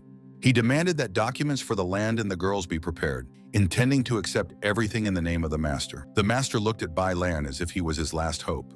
But the time has come to deal with the offenders. The boys sat on the ground and shook with fear. And Bailan did not forget their insults towards the master at all. Yusai tried to persuade the beautiful lady to spare them, and Tianxing was ready to accept any decision she made. He burst into tears, reminding that he was the son of the assistant minister, and after the murder he would become an enemy of the Tianshen. Bailan didn't care, and was going to destroy him in the name of the master. Suddenly, the master hit him on the back, which he did not expect at all. He looked at him with a fierce gaze and reminded him of the past punishment. Xian turned around, not thinking that these guys deserved to be killed. Bailan ordered them to get out, and a second later they were already climbing over the fence. The master approached Lord Lu to obtain the iron that no one else had any claim to, and he immediately gave an answer. He promised to bring it immediately. The master called his disciples, and he was glad that their work was finally completed, and they headed towards the exit. Later, they rode in a carriage along a crooked road. The master suddenly turned to Tower, and he was disappointed that she had changed from her previous uniform. But Tower admitted that she gave it to her sister Yilin before leaving. She began to explain to her that this hand form could use the essence of the universe to improve cultivation. Yilin blushed, imagining what kind of clothes a demigod could make. She was sure that the master would not mind, since he was so generous, but his dreams were destroyed. Then Tower remembered that Xiao Ying would be getting married next month, and her mother would be there. She leaned on her arm, and she tried to get closer to him to ask him something. The master blushed when he thought about meeting his future mother-in-law. He placed his hand firmly on her head, and he promised to keep her company. Tao jumped into his arms with happiness. The master was also very pleased with this reaction. The boy dreams of himself addressing Bailan, and he hands him the scarf that he has kept for many years and is now ready to return it. Bailan took the scarf from his hands and was surprised at its perfect condition. And he was glad that he was being looked after so well, so he offered a reward. The guy became nervous when he saw him coming closer, but he hugged him to calm him down. Xuan slept soundly, hugging his scarf and dreaming of Bailang. Suddenly, he was called and sat up straight. He was angry that they burst into his room so abruptly, but he was informed of the arrival of His Majesty, who had come to visit the second lady, Miss Tao. The guy was shocked that His Majesty had arrived again. Meanwhile, at the estate, the maids surrounded His Majesty, feeding him fresh fruit. He was Emperor Yongweng, ruler of Tianxin. Next to them sat the great mentor Su, and behind them sat the wife of the great mentor Su. He was sad that His Majesty was too easily tempted by good looks. And this caused many misunderstandings, like today, when the Chancellor thought that His Majesty was coming only because he wanted to see Tower. And the mentor could not believe that the Emperor offered her to become an imperial concubine. He looked at this request with fury, but there was hope that he would not agree to this. Suddenly, the Emperor turned to Olsu, and he remembered that he had visited them so many times over the past 6 months, but had never met Tower, and he hoped to meet her this time, because he thought about her day and night. Su Xuan overheard this and was able to confirm the rumors. He felt only hatred towards him, remembering their first meeting with Tower, who was only 10 years old at the time. Olsu tried to come up with an excuse, but he had no idea where she had gone and didn't know what to say. They were interrupted by another voice. Xuan thanked him for his concern, but he sent Tower on a journey to improve his cultivation. The Emperor smiled and was pleased that she was gaining experience and asked to be informed of her return. He said that the Su family would not worry about such trivial things, but he would never tell him about Tower's whereabouts. The Emperor slammed his hand loudly on the table, and he began to insult Xuan, who tried to hide Tower, but he was not going to give him a younger girl as a concubine, so he asked him to find another one. They thought he had misunderstood everything, because when he ascended to the throne, there were many intrigues at His Majesty's court, so for the safety of the children, he sent them to Su's house. And in fact, Yuan and Tower were of the same blood and flesh as the Emperor. Olsu asked him not to be rude, and Yuan still stood his ground. Su Xuan chuckled, thinking that he only had one relative. But before he could finish speaking, the Emperor pointed his hand, and he punched him in the face. Olsu and his wife were shocked and froze in place. Meanwhile, in the Pavilion of Fate, she put on a new suit that the master had made for her, but it was worse than the previous one. Tower dropped by the temple to see the master to show off her new costume, but her eyes widened in shock. He fought with Bai Lan, who was trying to take off his robe and wash it. She immediately closed the door with a loud slam, and she was overtaken by terrible fantasies. She concluded that the master had an interest in his own sex. Bai Lan and the master looked at the door, which was slowly creaking. During dinner, Yuling remembered that the master would be leaving with Tower to Jiannan tomorrow, so he suggested that everyone eat well. Junhing talked about spicy Western food, Eastern sweets, spicy Northern delicacies, and bland Southern fare, but nothing compared to Yuling's culinary skills. Yuling was delighted by the elder's praise, while Tower sat sadly in the background after a sleepless night. Junheng believed that since he was a junior sword god, he should be better at something else. At that moment, she heard a familiar voice. Bai Lan helped the master forge the sword, so he wanted to get something for his help, but it was his direct responsibility. She covered her mouth in shock when she saw them together, and her cheeks turned red. Tower slammed the table and stood up abruptly. She turned nervously to the master, but the master was only glad that she put on a new suit. He looked her over from every angle, wondering how everything suited her. But Tower was in a bad mood, and the master noticed it.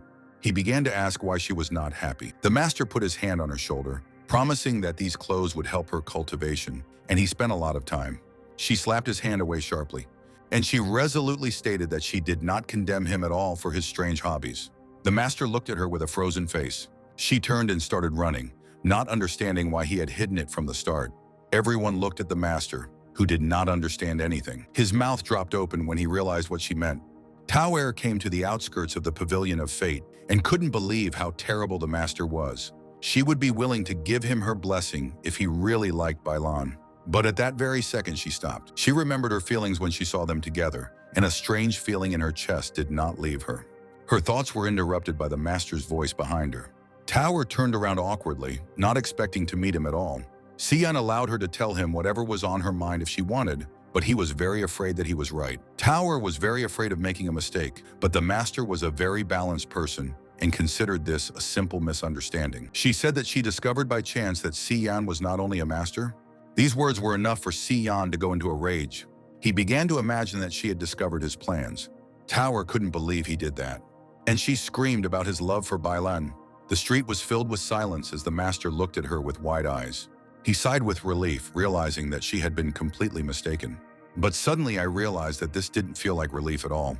The master pulled her hair, calling her a stupid girl, because she could not have thought of such a thing. He sighed again, and he took in his hands the sword which he wanted to give away. The master spent all these days with Bailan to make a special sword just for Tower. She thanked him sincerely, but a silhouette appeared around the corner. Bailan bit his fingers out of anger that he had spent so much time forging the sword, but the master only wanted this to get closer to the student. He took out a piece of paper from under his cape to take a little revenge. Tower walked down the street with a new sword in her hands and was incredibly happy. She felt such a sense of relief, realizing that it had all been a misunderstanding. But at that moment, a piece of paper appeared in the air, and the wind blew it right into her face. Tower was angry that someone dared to throw trash around, but she suddenly realized what was inside. And I saw a female silhouette on paper. She blushed, realizing that she had no clothes on. And I was immediately able to recognize the familiar style of the master. Tower felt shy, convinced that he really did like women. But the wind blew open the paper even more, and Tower was stunned by what she saw. A painfully familiar head was added to the painting. She squeezed the sheet of paper in anger, recognizing herself. Tower walked confidently through the temple with a clenched paper in her hands. Now it was clear to her that the shadow she had seen outside the window in her half-asleep state was not an imagination. And even her new suit, which was supposed to speed up cultivation, was also part of the plan. It was clear that all this time she had been like a toy in his hands. She squeezed the paper in anger, realizing that all the words about family were also a lie. Tower couldn't forgive him for this, but she decided to clarify everything directly with the master. It started raining outside and Tower almost slipped on a puddle. But she saw something amazing. In the distance, a huge beam appeared, flying straight into the sky and covered in lightning. Inside sat the master and cultivated. Tower came closer and called out to him. The master decided to answer her questions and tell her what was happening. Everything that surrounded him was the path of heaven. Tower looked at him with surprised eyes, not fully understanding. Due to the path of heaven, the master couldn't travel far from the pavilion of fate. To reach Jiannian, he needed to bring the pavilion of fate with him. Tower was shocked that the pavilion had flown up, but she was worried about why the master was imprisoned in the cage of this heavenly path. He explained that they were like chains that were restricting him, and they are a punishment that he is ready to bear. The master began to tell a story about something that happened a long time ago. He had someone accompanying him on the way, but because of death he was left alone. He raised his wet sword into the sky, and his eyes turned red as he wished for revenge. Then Si-Yan committed murders up to the 9 heavens. But that day all the gods and goddesses begged him to calm down, but he did not listen and killed them all. This led to the fall of the gods and the subsequent disaster. A huge crack appeared on the ground, and she began to weave chains of spells and blood.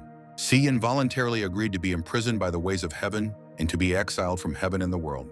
He has no hatred now, but he does not regret anything even to this day and hope that the deceased can rest in peace. Tower felt sorry for a man with such a past. The master remembered that he wanted to ask the reason for her visit, but she couldn't say it, thinking about how many bad things there were in the past. And in such a situation, she cannot tell him anything. Suddenly, she thought that maybe he was just in love with her.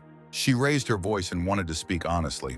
She hinted that a man and a woman shouldn't be too close and that he needed to stop bullying Tower as usual. Otherwise, she wouldn't be able to be with him in the future. She said outright that she was a little jealous, so the master should behave decently, especially with the elder Bailan. The master could not believe his ears. Bailan suddenly appeared on the roof just after hearing his name. The master turned sharply, surprised, and Tower didn't expect to see him either. Bailan appeared with the other students, reminding them that they very rarely went anywhere. That's why we decided to leave them first. The master tried to stop them from wreaking havoc. Bailan saw the master's current state, so they knew he couldn't stop them, so they jumped away laughing loudly. The master jerked towards them, calling them ungrateful, but the chains immediately wrapped around his body. He was irritated, promising to punish them when he found them. Tower turned around, preparing to go to her room. The master tried to stop her to see how true her words were, but she only chuckled in response. He sighed, intending to talk about this in the future. They needed to get to Jianyin before tomorrow morning, and he was curious about Tao Er's sister, Xiao Ying. Meanwhile, at the Xiao estate in the backyard, the red-haired girl stood under the cherry blossom tree, thinking about her upcoming engagement, and she didn't know if it would be possible to avoid it somehow. There was a quarrel in the Xiao mansion due to Xiao Ying's behavior, who was too selfish and did not think about her family and the situation at all. Her older brother Ling Yue stood up for her, saying that Xiao Ying had always been obedient and perhaps they were demanding too much. The head of the family, Xiao Yaoyuan, doubted it. He recalled that the Fu family had sent a man to them with a condemning message, claiming that Xiao Ying had not come to the meeting the previous night, and according to the servants, she had spent the whole night in the courtyard practicing swordsmanship. The father began to cover her with various insults, considering her presumptuous and capricious, and did not want to hear any excuses from her. Ling Yu turned to his father with a pitiful voice, reminding that his body is weak and he cannot exercise and train. Therefore, his sister practices swordsmanship with all her might in order to protect the Xiao family with her own strength. The father cried out, not trusting his words because he himself did not believe it. Yaoyuan knew very well that the Fu family was protected by the True Sun Palace, and if she agreed to marry into their family, they would no longer have to worry about monsters. Xiaoying stood outside the door and froze in front of the entrance after hearing their loud dialogue. After all, the father was ready to sacrifice his own daughter to protect his family. Meanwhile, in Jiangnan City, the master walked around the city, realizing that none of his students were here, so now he would be able to spend time alone with Tao Er. But Tao Er decided to go first so that the master could catch up with her later. A little boy, loudly selling newspapers, suddenly ran past him. He approached every passerby to sell hot gossip and the latest news. The master walked along the shore and laughed loudly while the boat sailed in the lake. He couldn't believe he found the newspaper at this time. Xian missed the newspapers very much and read the latest news about the young lady from the Xiao family who had not shown up during the night and hoped that everything was fine. And he took it all for false rumors. Suddenly, he looked at the cover. The editor-in-chief's column had the painfully familiar name of Mo Wan, and it all looked like someone's pseudonym. He recalled how Yuling had told him about Yun Heng's inquiries about the experiences in the witch sect and advised him to publish a newspaper, even though he had no idea what it was. Xian didn't expect that he would actually take on this. He was surprised that Yun Heng acted so cool in everyday life and took on any task, so he should be careful with him. Xian crumpled the newspaper and threw it aside as the evening slowly fell outside. He jumped sharply off the ground right above the water. His toe lightly touched the lake, and he began to stomp lightly right on it. The master decided to cut and run it like this. He ran at a very fast speed and passed by a boat on the water. And I heard very strange sounds addressing Master Fu. He blushed, realizing what was going on there. The master looked through their window to eavesdrop. The girl spoke to Master Fu about their previous conversation, but she screamed in fear because she saw some person outside the window. The man cried when he was interrupted, and the master tried to justify himself, claiming that he was just passing by. But the man naturally was not going to believe him. The man shouted insults at him loudly, and he took a hairpin from the girl's hair to kill him. He threw it with great force straight towards Xian. The master focused on the enormous speed of the projectile, but he was able to catch it with 2 fingers right in front of his face. Xian warned him that he might kill someone this way, so he advised him to be careful. The man thought that such a master, who could easily walk on water and catch hairpins with true ki, could not just appear here, and decided to act with caution. Xian bowed, trying not to embarrass the couple, admitting that his heart was filled with joy thanks to them. So he asked them to continue and stood and looked with a sarcastic face. The man stood in a stupor from shock and was even taken aback. Then Xian suddenly started running away further and decided to leave them alone so as not to interfere. But even so, he continued to shout out various jokes because now they can't do anything to him. The girl turned to Master Fu, worried that they were now seen together. Mr. Fu shouted at her sharply, and he promised to kill this freak if they met again. Later, Xian wiped the sweat from his face, laughing at the past situation. He walked along the ground and came across a huge statue. And to his surprise, the Xiao estate he needed appeared in front of him. He pressed himself against the wall to look around, making sure no one was looking. With one movement, he easily climbed over the fence, while he was angry at Tao Er for abandoning her master to his fate like this. Xian rubbed his hands together with satisfaction after successfully climbing into the estate, and he opened his eyes slightly, anticipating how he would appear before her. His eyes lit up brightly at what he saw in front of him.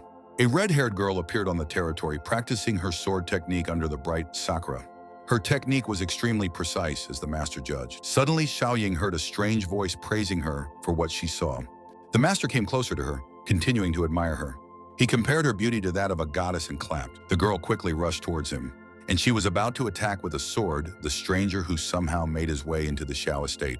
Xian admitted that he had come here as a guest to express his best wishes, but he had been distracted by her swordsmanship. He easily deflected her blade with 2 fingers, and Xiaoying was sent flying to the side while Xian lamented that she was still lacking a few things in her moves. She couldn't believe that just a light touch of the stranger's fingers had almost made her drop her sword. Xiaoying didn't believe it because he had arrived at her chambers, so he admitted that he was a little lost. Suddenly, he realized that since these were her chambers, her clothes were hanging behind her. The girl blushed and got angry that he was looking at her personal things. Then Xian asked her permission to give her some advice. She couldn't stand the boasting of a man who looked down on the Xiao family's sword techniques that had been passed down for centuries, but still couldn't hit him with a sword. Xian grabbed the first cherry blossom branch he came across from the ground, and he resisted her sword, not lagging behind in strength. Xiaoying felt his breath forcibly pulling her forward. He had a very majestic and graceful swordsmanship, and she compared him to ancient mountains, or a deep, bottomless sea, constantly rocking with waves. She wondered who he really was. Xian told her about the old saying that a good sword goes with a hero and beautiful flowers with beautiful women. But in his opinion, Xiaoying possessed exceptional swordsmanship, but was also as beautiful as a flower. He handed her the same cherry blossom branch as a gift. Suddenly, the voice of her older brother, who had seen the whole picture, was heard from behind. Lingyu was furious at what the stranger was doing to his sister. Master smiled awkwardly when he saw Tower, but her expression was not happy. The elder brother gave the order to capture the stranger who had invaded their estate, but Tower spoke up and stopped them immediately. She ran straight towards him, and she came right up to the master. Tower hugged his hand, admitting that he was Ye's master. Xiaoying didn't expect this turn of events. Everyone was stunned by this information. Tower's expression darkened as she came to her senses, wondering how the master had gotten into the girl's chambers. Xian tried to explain that he had simply taken a wrong turn. Lingyu couldn't believe that such a young guy was her master, because according to rumors, she had left the country, running away with her lover. Xiaoying blushed, assuming that he was Tower's lover, and perhaps she had misunderstood them. Tower tried to find out everything, including why he was holding flowers. Xiaoying decided to explain that he had helped her with her swordsmanship. Tower looked down at her sister. She came closer to her, and she hugged him tightly because they hadn't seen each other for a very long time. Tower wanted to be with her first and then talk to the master. She started gossiping with her sister to see her wedding dress. Lingyu smiled respectfully, realizing that this was all a misunderstanding. The maids walked around the estate preparing for the holiday.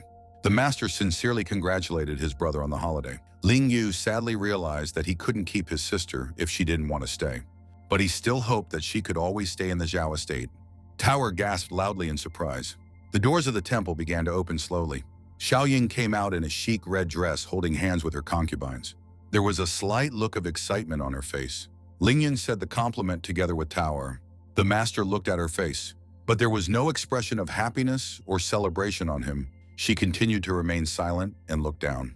Xian began to suspect that the words in the newspaper were true and that there was something fishy hidden behind the wedding. Xiaoying was glad she'd tried on all the clothes and suggested calling the master to dinner. Tower was still angry and wanted to stay with her sister. Lingyu invited Xian to stay at their estate for the night after dinner, and it was hard for him to refuse such an offer. But suddenly his eyes widened in surprise. The negotiations for the wedding of the Fu and Xiao families were going on ahead. The guy smiled nastily, assuring her that he loved her very much. Father said that the Xiao family was very proud of such a wonderful son-in-law. Chenji and Xian looked at each other at the same time in surprise. They couldn't believe they met in such a place. Later, everyone sat down at one round table in complete silence. Tower devoured the fried fish with flattery, not understanding anything. Xiaoying sat there nervously. It was already clear to everyone that the master and Chenji knew each other because they did not take their malicious gazes off each other. The boy only hoped that Xian wouldn't expose him at such a moment and thought of a way to shut him up. Xian looked at him and was angry that this impudent man had an affair right before the wedding. Moreover, he did this with the wife of his future wife's brother, who also sat with a cloudy face while Lingyu tried to help her. His hands were shaking and he was angry that Xian had even been allowed into the Xiao family dinner. He suddenly made a toast about how honored he was to share a meal with the daughter of the great teacher Xiao. Xian praised him for his choice of words, but advised him to take such good care of her sister. The guy laughed and promised to remember it, but he suddenly inquired about their relationship with Xian, sensing a closeness between them. He immediately recognized that he was the master of Tao Air. Xian looked at him with fierce eyes, clarifying the words about intimacy. And he hinted about the current situation on the lake. His cheeks turned red and he was sure he would never forget the sight. He continued to joke with them, and the woman dropped her chopsticks in shock. Ling Yu began to worry about her, and Xian wanted to do something about it. He looked at Chenji, who had absolutely no pity for the innocent man. The father looked at them and thought that there was a grudge between them. The man laughed sharply and announced that they had 3 surprises in store for them today. He was glad that his daughter had found such a wonderful husband. Secondly, because Tower was able to find an excellent master. And thirdly, in front of him sat 2 young talents of their dynasty, and this was an excellent reason for a toast. Xian greeted him indifferently and continued to criticize him for such shameless behavior, so he was going to let him continue for a while longer. Mr. Fu had also heard a lot of good things about him, but in reality he was planning to take his life. They looked at each other with a satisfied grin and clinked glasses. Xiaoying immediately noticed that something was going on between them. Later, when the master was saying goodbye to Ling Yun, Mr. Fu stood in the shadows with his assistant, clarifying their plan. The man promised Chenji an accurate result. After all, he already had one person in mind who was suitable for this task. He was exactly what his name suggested. He killed for money, robbing people, and he was the best person for it. And this was the best way to deal with this unwanted person. Master Fu was pleased, but he was worried that Si Yan was too close to Grandmaster Su's daughter. So, he asked to dispose of him without leaving a trace. Tower took the drunken Xiaoying to the estate so they could rest before the next day's show at the Dongyang household. Later, Xian stayed in the guest house and sighed. He couldn't find peace because of Tower's cold attitude and didn't understand the reason. The master continued to sigh, realizing that it was not causing any harm. He wanted to shine a ray of righteousness on the path to the Xiao family and was going to change the opinion about him. Suddenly, he noticed something. There was a note on the table from Xiaoying that she wanted to meet him. He couldn't believe she was calling him to her place in the middle of the night. Tower walked along the night street, and she glanced sharply to the left. There was a tree there, under which they usually fooled around with the team. But now there was silence there. She sighed sadly and thought about the master, who always avoided answering every single question, so she had to avoid him all day. Then she decided to come to him and talk, thinking he was feeling lonely. Tower walked up to his door and started knocking. She came to deliver sweets, and also to talk about that drawing, but the door was already ajar, which confused her. She peered cautiously into the dark room where the master was not present, but suddenly Tower saw something on the table. And there was a note from Xiaoying inviting him to meet in the garden. Xiaoying stood under her cherry tree at 11 o'clock at night, waiting. She immediately heard footsteps behind her. And I realized that the master had finally shown up. Xian wondered what Mrs. Xiao wanted to talk about at such a late hour. He could already imagine himself fulfilling her insane request. Xiaoying turned to him, and she said that she had already started learning swordsmanship almost 22 years ago and thought that with her current foundation, no one else would be able to teach him any techniques, but she had long been stuck in a rut and could not break out of it. She followed his advice that evening and didn't expect that she would be able to activate the power of the 7 spirits so quickly in advance. Xiaoying admitted that she was nowhere near as talented as the master and hoped to get some fighting tips from him. His face froze in disappointment that the girl had called him to meet in the dark of night for the sake of sword training. He sighed, not expecting to meet a girl who would prefer to marry her sword. But Xian didn't fully understand why she needed all this. She gripped her sword tighter, and she began the story about her brother and how he became disabled. Many years ago, the Xiao family waged a devastating war against a demonic sect, and Ling Yu killed many experienced people of the sect to protect it, but was seriously injured. After this, there were heavy losses in the Xiao estate, and many high-ranking people died. And in recent years, the demonic Xuanying sect continues to seek opportunities for revenge. In the end, her father decided to use the power of the Fu family's True Sun Palace to defend himself from the sect, so she was forced into marriage. But she didn't trust Fu Chenji at all and wasn't willing to give up her life. Now Xian understood that she wanted to become a sword master to protect her family. She admitted that even with so much training, it was not enough for her. The master did not consider this situation a problem, and he was ready to take on her training. Xiaoying blushed sharply as the cherry blossoms scattered their petals. She bowed to him, sincerely thanking him for his help.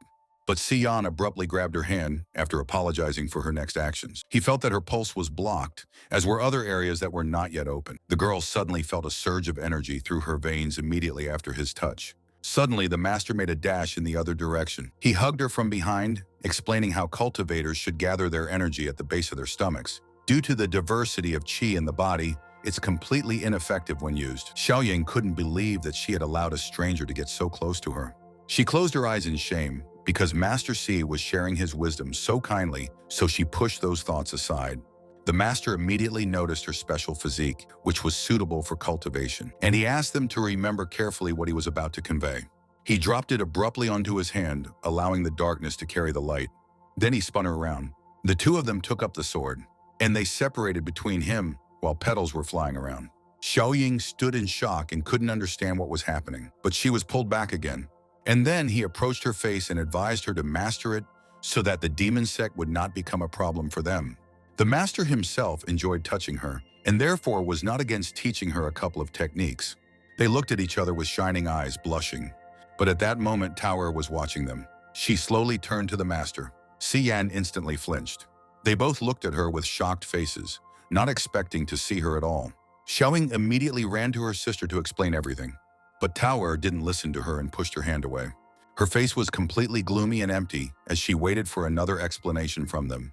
The next day was supposed to be a wonderful time accompanied by beauties at the show at the famous Dunyan House, but the current atmosphere was very tense. The master understood that it was his fault, and he regretted that he had not realized this beforehand, and understood Tower's reaction if he were to teach another girl how to wield a sword. She ran up to Madame Fu and wanted to ride with her in the carriage. The girl immediately gave her permission, but she understood that something was wrong. The coachman was very surprised that Mrs. Su was not riding with Xiaoying. The master looked after their carriages and was worried, and they hurried him to leave quickly. They arrived at Dunyan's house, and Tower was already sitting at the table with Madame Fu. She looked around and became worried. After all, the master was still nowhere to be seen, and she was afraid that she had offended him with yesterday's words. The lady immediately realized that Tower was looking for her beloved master. She screamed and blushed, pretending that she didn't need him at all. Tower knew his true nature. Even though he treated her kindly, he did things that hurt her heart.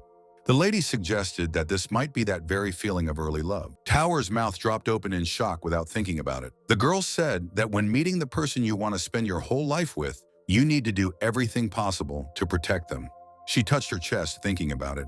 Fu Chenji was informed that preparations had been completed. He smiled slyly, getting ready to begin. This time he promised to take the master's life. The carriage continued along the road. The master sat in it with a sad face. And I thought only about Tower. He recalled how he tried to calm her down after what he saw. But Tower no longer believed them and thought that they were deceiving her. She had been acting like a fool all this time, making excuses to him, but even after the truth, she didn't believe that the master could be such a person. And I always thought that he had his own reasons for such actions. She began to cry, remembering how she forgave him for everything every time. The master looked at her with a surprised face, not knowing what to say. Tower kept screaming, and she was disappointed that he was missing her and was targeting other girls. She declared her sincere hatred loudly and decisively. The coachman suddenly ran out of the carriage, and Fu Chenji's assistant sent ninjas after her. They jumped on her sharply, causing the horse to kick, but they had orders to kill the target. The ninjas struck at it together, but it exploded first. The boys looked at this with surprise. Inside was an enraged master who hadn't slept all night and was already being ignored by Tower. So his mood was terrible, and he didn't expect to meet a gang of thugs at all, intending to deal with them. He exploded suddenly, throwing everything away from him. The enemy realized that Master C had a couple of trump cards hidden away, and they acted too carelessly. He decided to show his respect and promised to send the most experienced or second most experienced expert to Jiangnan as his next opponent. The master recognized this man. The enemy told the elder that he herded a cow at age 3, killed a tiger at 7, entered the realm of the 7 powers as a teenager, and entered Zhuanyuan at age 40. He also handled a knife impeccably, was sharp, and full of intelligence. Suddenly a voice was heard from above. The man asked not to talk about it so much, because it was all in the past. He landed deftly on the ground. A familiar old man appeared in front of him and immediately began to threaten him after landing. But his face immediately changed to horror when he recognized his opponent. It was the same Yang Linking, the leader of the Yang sect, who offered him girls as a sign of respect. The man was taken aback that the sect leader Yang knew the master. Then he turned to look at him with an angry face, and he hit him with all his might while tears were flowing from his eyes. He deftly began to take off his clothes, and he calmly laid the sword on the ground. Within a few seconds, Yang Linking was already sitting completely naked in front of the master, who was trying to hold back his laughter. He hit his head on the ground when he announced his time was up. Young Linking admitted that not only did he not respect him, but he also dared to insult him again, for which he wanted to lose his life. A smirk appeared on the master's face as he became interested in the events. Meanwhile, in the Dunyan house, the doors opened and Linking praised Master C for his good taste in coming to the most famous theater in Jiangnan. They walked into the hall and the master regretted that someone had spoiled his mood. Fu Chenji turned to them in horror, seeing the man beaten. Linking continued to fawn over Xian, claiming that he could have reserved some of the best seats for him in advance. Chenji couldn't believe that his plan had failed so easily, and even more so that sect leader Yang would grovel so shamefully before Xian. The master chuckled, "And I didn't expect that the rumors about the cleanliness of the Dunyan house were false, because they managed to let in a huge rat." Linking suggested the master go to his estate, where everything was spotlessly clean, and there were many beautiful concubines. Chenji couldn't contain his rage, not understanding who this master was. Tao Er saw that Xian had finally arrived. The master greeted her lightly, but she immediately turned away and blushed. He tried to talk to her, offering her something tasty to eat, but she continued to be offended. The master began to tell in detail about all the delicacies of Jiangnan, such as buns with crab roe, stuffed lotus root, and dongpo pork, which made Tao Er's mouth water. Mrs. Fu winked at her, and this immediately reminded Tao Er of their recent conversation about love. She blushed deeply, realizing she wanted to ignore him, but she liked that Xian was so eager to keep her company. So she turned around discontentedly, assuring herself that she was doing all this just for the sake of delicious food. They arrived at the Yan estate, and Tao Er sat in an even worse mood, realizing that she shouldn't have trusted the master. After all, he was completely spoiled and dined in the company of a large number of concubines because of Linking. Tao Er sat behind them and listened to their flattery. She watched as one of the concubines took a dish from the plate, and he tries to treat the master to meat straight from his chopsticks. Tao Er instantly knocks down her opponent's chopsticks, causing the meat to fly out. The master and the girl were shocked by such a rude gesture. The girl drew attention to the gentleman's mistress, who surprised her with her talents. But she was sure that Tao Er was still too young, so she began to compete. Tao Er tried to force her to move away from the master. They continued to fight in full view of everyone, but Linking quickly pacified his concubine so that she would not disgrace them in front of the guests. The master said that as a gentleman, he could not be so distracted by the beauties and asked them to leave. Linking agreed with his opinion and quickly drove everyone away. He cleared his throat and wanted to discuss the social structure of the city and learn more about the Fu family, while Tao Er was burning in flames of anger. Linking was ready to tell everything he knew. There were 3 influential families in Xianan: Liu, Fu, and Xiao. Many years ago, the Xuanying demon sect attempted to seize control of Jiangnan, and the Xiao family's morale was greatly damaged by the attack. From then on, only the Liu family was strong enough to rival the Fu family, but they enjoyed the support of the True Sun Palace, as Fu Chenji's mother was the sect leader's younger sister and would likely become the leader's assistant in the future. But the Liu family also had powerful allies, and rumor had it that the Liu family had long since secretly sought aid from the Xuanying demon sect. Therefore, both the Fu family and the Liu family were afraid to make any rash moves, and this helped maintain the balance of power in Jiangnan. The master smiled. He gradually began to understand, believing that Chenji was an ambitious man who wanted to use the Xiao family to fight against the Liu family. Linking knew that the Xiao family would lose its influence and needed to rely on greater strength to survive, while Tao Er had no idea about it. Now she realized that this wedding would only lead to the worst, and that was why Xiaoying couldn't come to her senses. Then Tao Er began to believe her words that her sister only wanted to get help from the master in swordsmanship skills. But she was still angry that someone was trying to take her master away from her. Xian asked the leader not to spread the news of his semi-divinity, lest the enemy find out. Linking had recently heard about the cruel and treacherous leader, Bai of the demon sect, who had also arrived in the city. The master made a face of shock when he heard about the leader of Bai, which gave him a bad feeling. After some time, the leader was informed that Miss Ruide had arrived. Bailan wiped his lips and ordered her to be brought in. Miss Ruide bowed to the leader and asked about the purpose of her visit. Bailan gave her the order to lure one man. Breaking news could be heard on the street. Everyone was talking about the unexpected visit of the demon sect leader, Xuanying, to Jiangnan City, and the Xiao family might have faced their most serious test yet. Everyone was shocked to hear about the demon sect's visit, thinking they were up to something and fearing another bloodbath. The editorial office called out to the editor-in-chief. He was informed that, thanks to the news of the Xiao family's wedding, newspaper sales had doubled. Junheng ordered that everything be reported and that not a single clue be allowed to slip through the cracks. He felt that there was a huge secret behind all this. Junheng raised his hand and called out to his subordinates. He asked them for the motto of their newspaper company. Subordinates immediately issued the slogan that gossip is omnipotent without a doubt. Suddenly, there was an explosion behind him. The man, burning in flames and flying through the sky, laughed at their nonsense motto. He landed addressing the old sword god, and he was unhappy that they published his family's affairs in the newspaper. Junheng immediately realized that this was a cultivating demigod in front of him, and he would be embarrassed when people found out about his behavior. He became even more angry, recalling how they met a couple of days ago, but he was depressed. So the man told him about some aspects of his life and that of his sister-in-law in order to get at least some advice. But Junheng leaked it to the newspaper instead, and now he can't show his face on the street. The old man began to form a sphere between his hands, not afraid to tear apart his primal spirit. He sent a huge, furious beam towards him to kill him. All the people saw the bright and loud massacre in the publishing house and were scared. Junheng flew into the air, surrounding himself with a shield, and turned to his friend. He promised that they would catch up later, even though they had been friends for over 10 years. The man laughed and became even more angry. He took off after him. They flew in the sky like two rays. Tower happily ran up to the estate and saw the carriage. She was surprised because they didn't expect to see the Su family's carriage. This meant that Mom had already arrived. The man poured tea for his younger sister, whom he was not expecting at all. He apologized for not preparing for her arrival, but she understood that the head of the family would be busy with wedding preparations. But the woman noticed that Tower was not there. The man warned her that she was dining outside with her master and that they would arrive soon. She pricked up her ears, wanting to take a look at them, and especially at the man who had taken the role of Master Tower. The old man sighed, remembering that his sister had married into the Su family and lived in the Su estate for many years, so he was curious about Great Master Su's attitude towards her. He decided to hide nothing and told about the recently received letters from the demon sect threatening revenge, and according to rumors, the cruel leader had already arrived in the city. The woman laughed and decided to dispel his fears with good news, reminding him of the god of the sword. It is the one who has only one sword with him, and he was able to fight against the spiritual teachers of the ancient lake. The sister admitted that the sword god and her husband had known each other for many years, and they could invite him to the wedding so as not to be afraid of the sect. The man heard that the sword god had disappeared many years ago, but she had her own sources of information.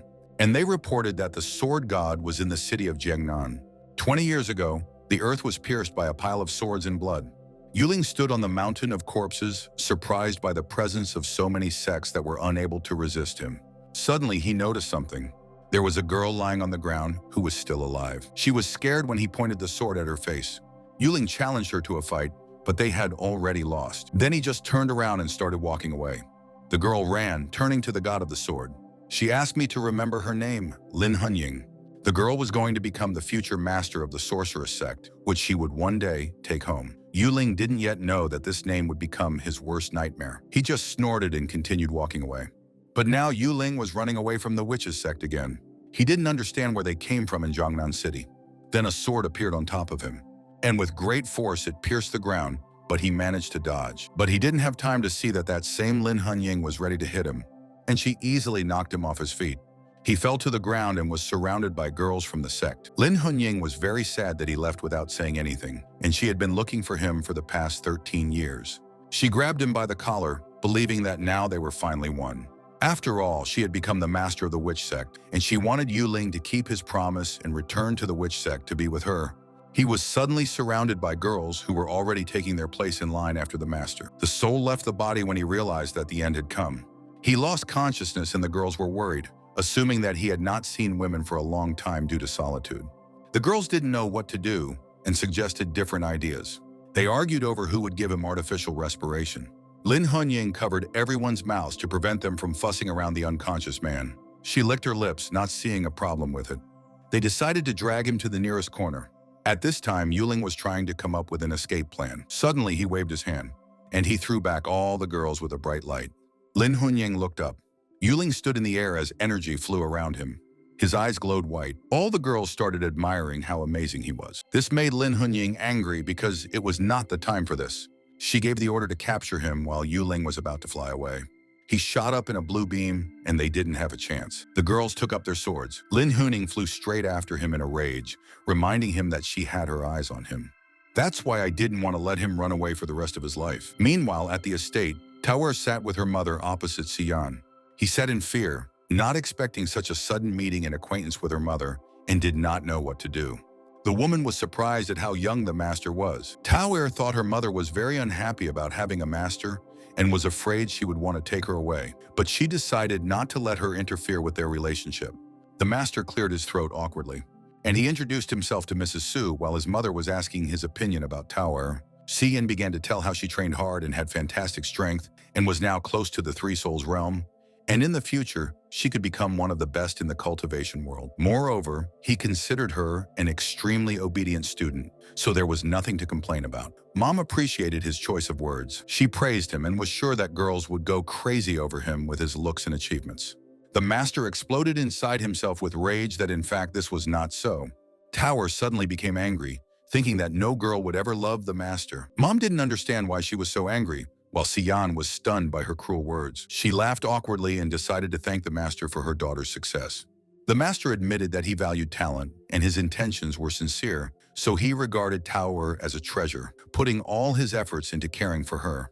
Mom suddenly blushed at his charisma and sincere intentions, but it all sounded extremely wrong coming from the master. She began to whisper to Tower, advising her to return home and find a famous master near her home. Tower loudly declared that she would not return.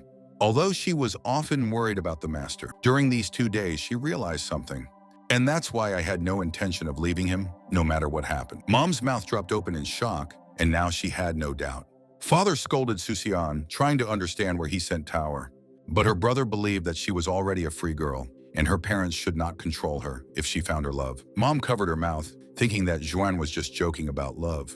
But she thought about it and realized that he was even willing to anger the emperor rather than reveal Tower's location, and in fact, their relationship as master and student was just a pretense. She imagined their forbidden love undercover. They began to worry about her, but the woman pretended that nothing had happened. The woman looked at him rudely, finding it disgusting. She stood up abruptly from her chair, and she began to come closer. Mom stood in front of the master, looking down at him with a murderous gaze. She took his hand, and she had only one option on what to do if this was truly her daughter's choice.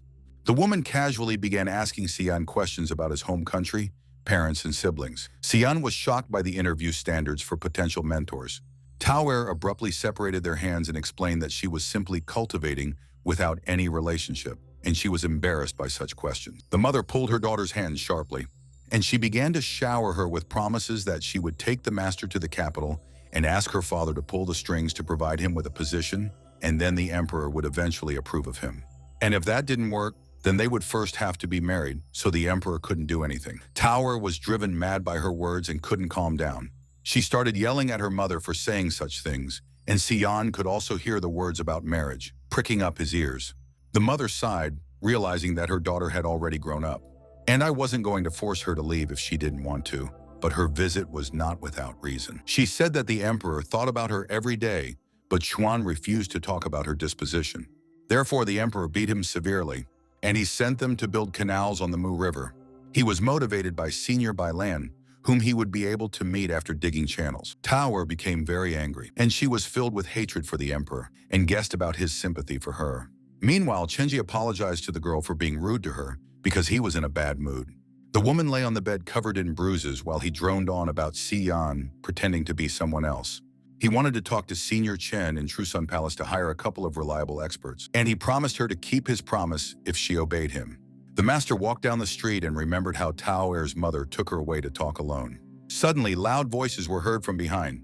The master turned around and saw a girl being chased by a crowd of men. She accidentally tripped, and all her things fell from her hands onto the floor.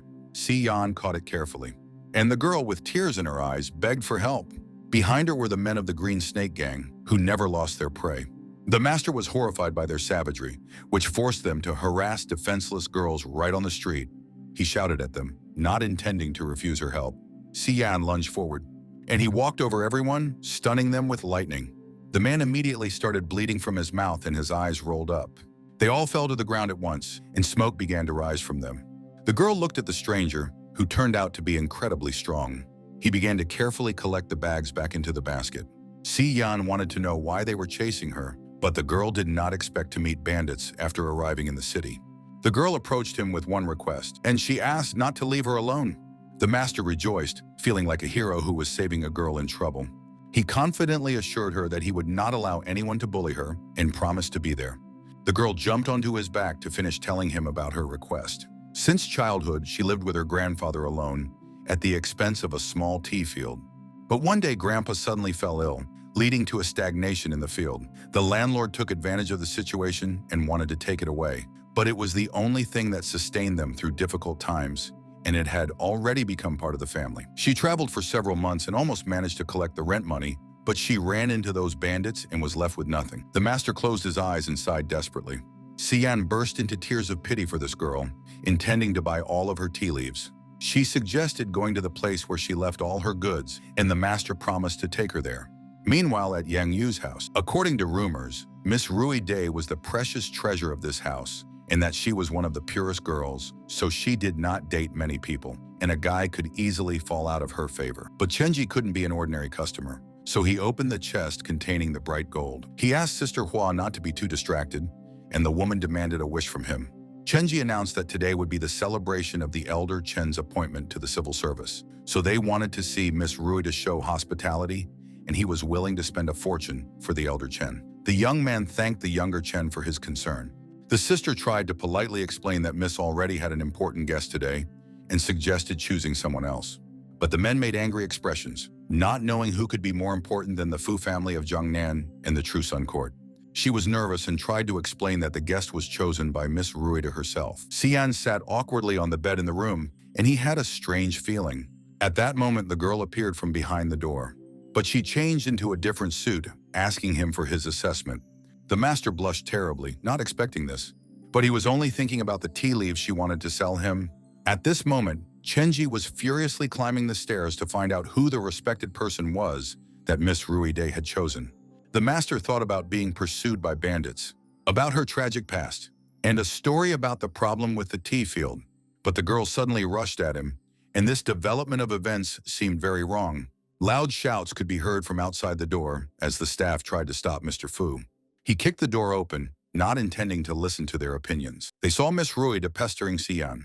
The master awkwardly recognized Brother Fu and thought that he had also come for tea leaves. Chenji flushed with anger that Xian had beaten him to it again.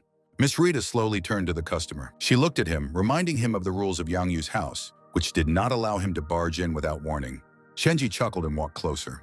He nudged her shoulder, preferring to teach her the rules of the city, and he swung his fist at Xian and waited for Senior Chen's help in the battle.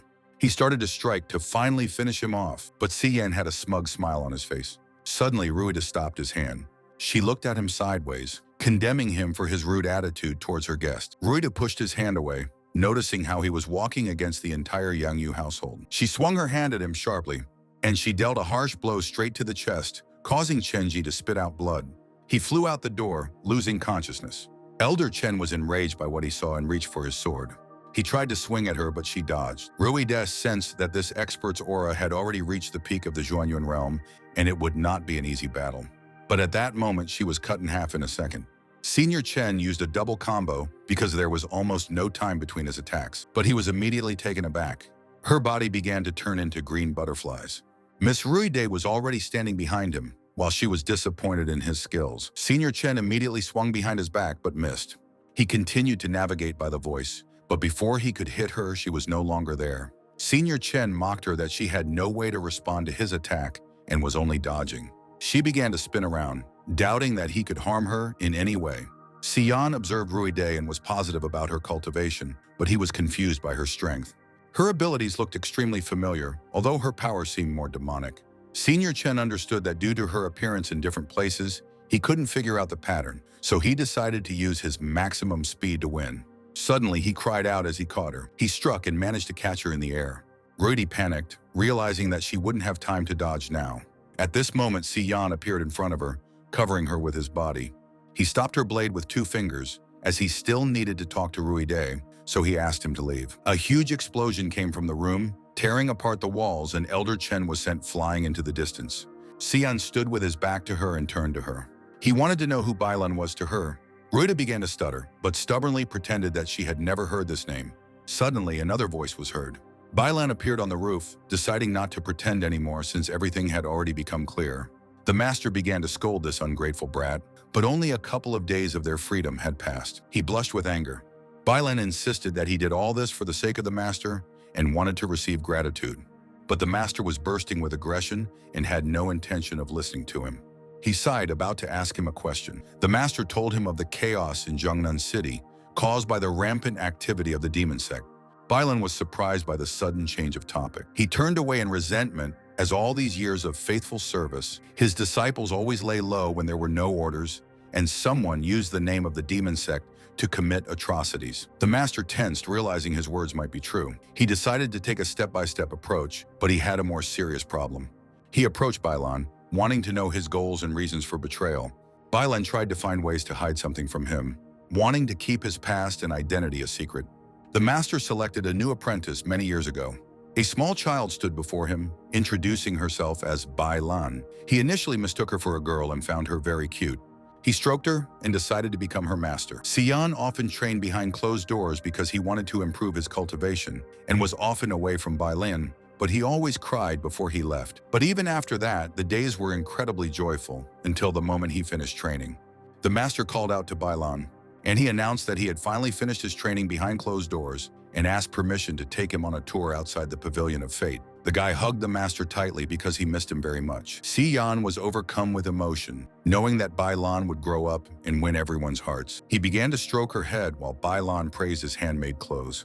Junheng had been spying on them from behind a pillar, and he was about to suffer internal injuries from worrying, so it was time to tell the master the whole truth. He anticipated the master's mood collapsing, and then he could seize the moment and defeat him. He approached the master with a gloomy face to report something important. Junheng began a dialogue about Bailan. The master heard her name and was frightened, but he immediately admitted that Bailan was actually a boy. A look of genuine surprise appeared on his face. He turned to Bailan, who confirmed his words with a smile. Suddenly, a fountain of blood appeared from the master's mouth. Bailan struggled to find a solution while the master fainted from this information. He recalls how long this question had tormented him, and even years later, nothing had changed. He fell into the abyss, not understanding why only boys came to him. Bailan shouted at his back as the master quickly jumped down the stairs. The guy tried to go through the gate to catch up with him, but suddenly the pink crystal on his neck began to glow. He began to examine the crystal, and Junheng came up behind him. His face was all beaten up, and he suggested that Bailan change his clothes since everyone already knew his true identity. But Bailan wanted to continue making the master happy. On the same day, Bailan left the Pavilion of Fate for the first time in a decade.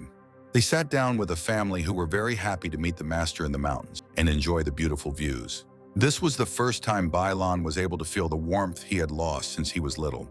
He approached the master, asking about his family and parents.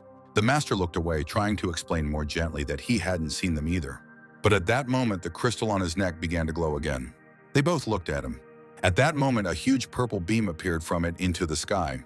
Bailan's pendant turned out to be a kind of key, and a portal to an unknown portal opened in the sky. A deity from another world extended its giant hand towards them and brought with him unknown chaos. And this chaos was aimed straight at Bailan. A huge explosion occurred at that site. The unknown deity was incredibly powerful, and this was the first time the master had encountered such a thing. Even despite their combined efforts, they were unable to stop the tragedy. That day, when they were sitting quietly at a picnic in the forest, Bailan changed greatly and his eyes turned red. He looked at the family lying dead on the ground. Junheng also sat on the sidelines with injuries. The master continued to fight with the powerful hand from the sky, while Bailan did not understand why this happened. He sat on the ground and cried, but the emotion quickly turned into a mad laugh, as if someone had possessed him. The master immediately noticed this and became worried. Bailan suddenly rushed towards them into the sky. The master shouted at him not to come closer, but Bailan had the goal of destroying him. He struck the huge hand, but his body flew to the ground. The master flew straight after him to catch him. Bailan ended up unconscious in his arms. He managed to lean against the wall, and in that moment, he made a decision. He was going to seal this world to prevent this creature from finding Bailan. The master raised his hand, declaring that this was far from the monster's territory. He cried out in rage, clenching his fist to make it disappear. The chains of heaven began to attack the hand, and in one moment he flew back to his world, bound by these chains. The hole slowly closed and disappeared. The master wanted to seal Bailan's past to end his hatred. He wanted to protect him. Bailan stood in front of him on the roof and asked him about his past.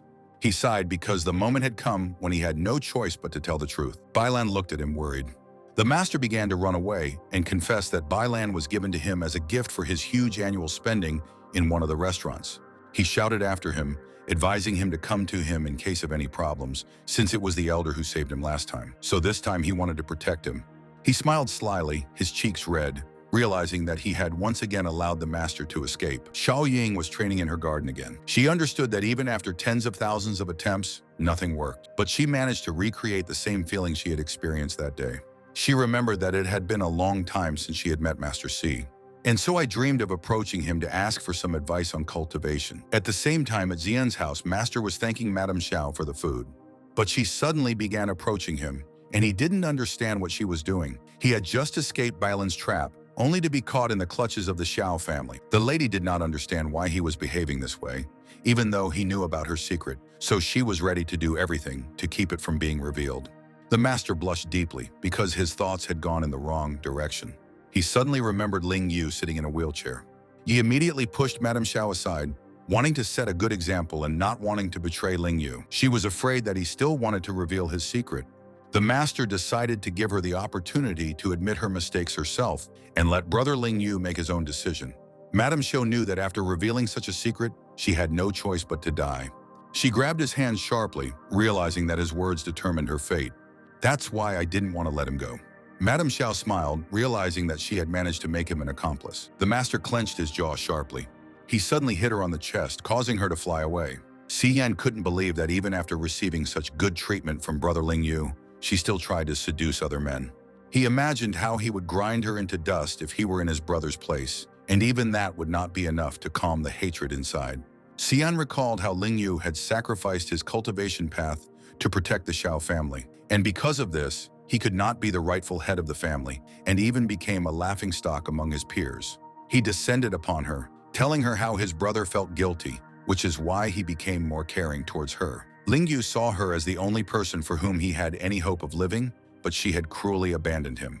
Madame Xiao didn't know what to say as tears formed in her eyes. Suddenly, Xian hit the wall with his hand.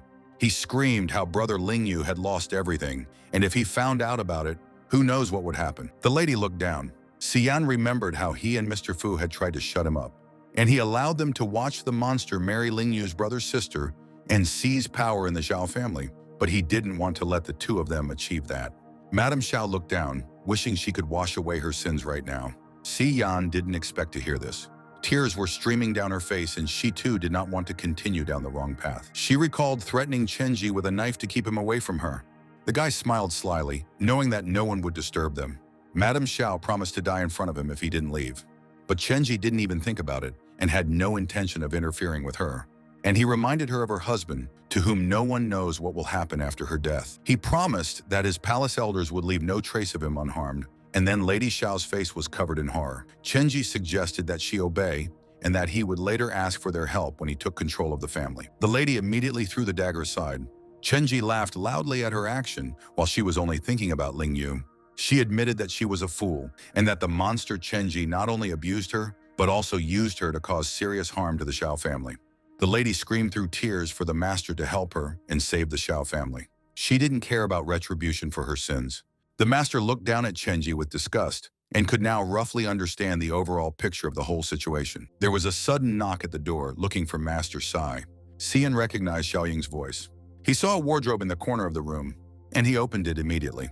He didn't care whether she was telling the truth or not, but he didn't want them to be seen together. He closed the closet to hide her inside, and he asked to leave the rest to him. Xiao Ying listened to the door and could definitely hear sounds coming from there. She screamed, trying to find Master Sai. At this moment, the door suddenly opened, and Xiao Ying almost fell. The girl modestly apologized for the trouble she'd caused him last time and came to ask him for some advice regarding her cultivation problems. The master immediately agreed to help her. She went inside and thanked him, but then something seemed strange to her. There were 2 sets of bowls and chopsticks on the table, even though he was alone in the room. He realized that he had screwed up and completely forgotten about the table. Master C tried to explain that he was just eating with a friend. She started sniffing and noticed something. There was a painfully familiar smell of perfume in the room. Xiao Ying suddenly realized. The master stood behind her, afraid that she had revealed everything. She suddenly found her brother's wife's hairpin on the floor, not understanding what it was doing there. The master's mouth fell open in shock. He remembered hitting her, and she could have fallen out at that very moment. Mrs. Xiao looked at her hair, realizing that she was missing a hair clip. She accidentally hit the wall of the closet, and a noise came from it. Xiaoying immediately noticed this while the master tried to hide it. She walked over quickly and opened the closet, finding Mrs. Xiao inside. Xiaoying looked down at her with a frightening gaze. At that moment, blood started coming out of her mouth, and the girl suddenly coughed up a thick liquid. Xian caught her sharply when she couldn't stay on her feet. He felt her body burning with true qi that was out of control. Her cultivation had gone awry, and now Xiaoying was experiencing a qi deviation. The girl sharply pushed the master away, and she ordered him not to touch her until she herself could no longer resist. She regretted treating him as her only savior. But in her opinion, he and his brother's wife were having an affair behind his back. Madame Zhao shouted after her, trying to explain this misunderstanding, but she was already trying to leave. Xiaoming turned around, deciding to give her a chance to explain.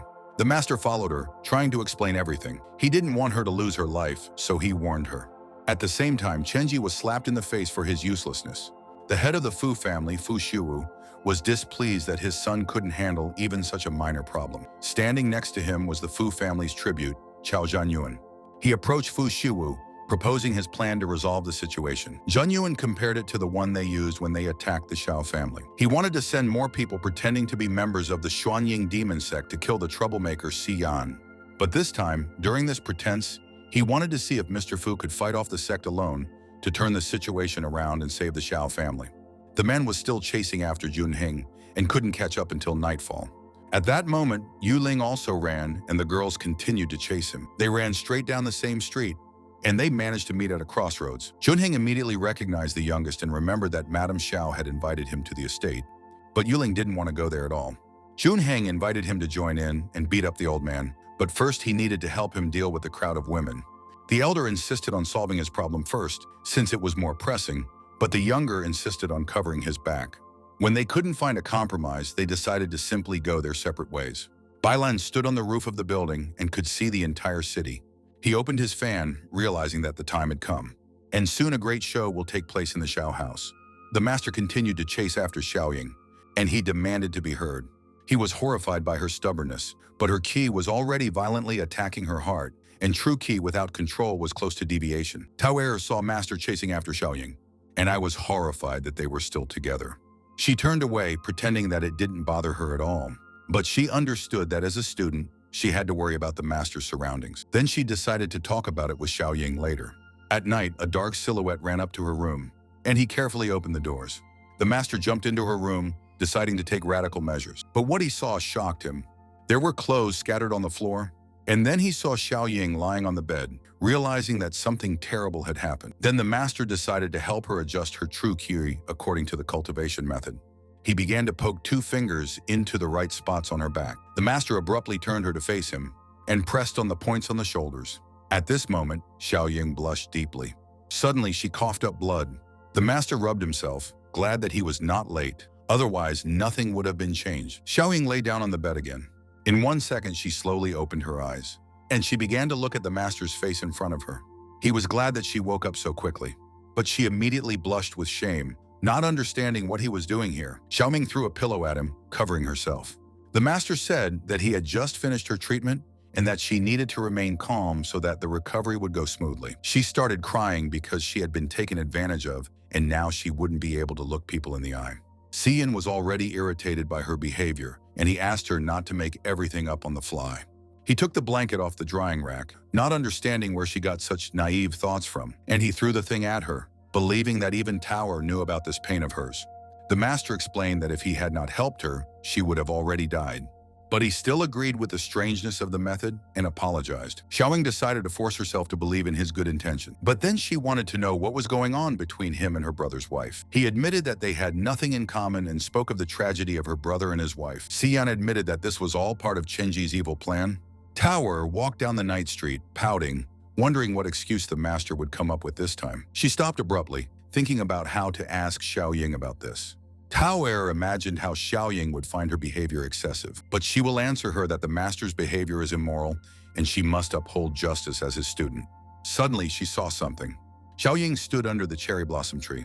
She looked at the starry sky, guessing that Tao Er was looking for a master. Tao Er was surprised that her sister was not yet asleep and wanted to say something, but Xiaoying wanted to confess something honestly as a tear flowed down her cheek. She cried bitterly because Master C had just left. Tower froze in shock. She couldn't understand anything, especially why Xiaoying was crying. Xiaoying began to wipe away her tears because she was very exhausted and decided not to be a coward anymore. She decided to confess to her what happened between her and Master Si. Tower tensed up, imagining what she would say. At that moment, she grabbed her by the shoulders, and she reminded her that she had a fiancé, and that this was a terrible betrayal, but Xiaoying didn't understand anything. Tower reminded her of her brother, who treated her so well, and his wife, as well as her excellent swordsmanship. She admired her sister very much, and the city was full of people who respected her, and she offered to call off the engagement if she was not happy with anything. Xiaoying didn't know what to say. Tao covered her face with her hands as tears streamed down her face because she had no one except the master. She screamed in pain and even managed to take Master Xiaoying away. Xiaoying silently watched as Tao cried bitterly. But this made her laugh even more, and Tao looked at her with bewilderment. She began to wipe the tears from her face, marveling at how much she had grown. But Tower still behaved like a little child. Xiaoying admitted that all this time Master Si was only trying to save her, and she wouldn't be against it if the master developed feelings for her. Tower looked at her in surprise. Her sister put her hand on her shoulder, deciding to tell her why she had been practicing like this all the time. Tower thought that she genuinely enjoyed this activity, but Xiaoying immediately dismissed this thought because it was too difficult. She constantly had to endure harsh weather, regardless of the season. She had multiple wounds, her body was in constant pain, and her hands were covered in calluses. She found none of this enjoyable, and she used it only as a means of escape. Xiaoying remembered her husband, whom she was not happy with, but this was all because her father forced her to agree to the engagement with Chenji. Her hands shook as she talked about her kind brother and his wife. After all, Chenji was not only guilty of injuring his brother, but also of seducing his wife, because in this way he wants to take control of the entire Xiao family. She began to cry, admitting how she wanted to protect her family with her own strength, but even after so much time, she was still not capable of it. Xiaoying suddenly pulled her sister towards her, and she admitted that she envied Tower the most. Meanwhile, the Xiao family and the Fu family were sitting at a feast, because tomorrow their son would take Xiao's daughter under his wing, and the heads of the family exchanged compliments. Zhang Yuan noticed that Miss Xiaoying and Tower were not present at this table. Mrs. Xiao explained that Xiaoying was not feeling well, so Tower was keeping an eye on her. She asked not to worry about them.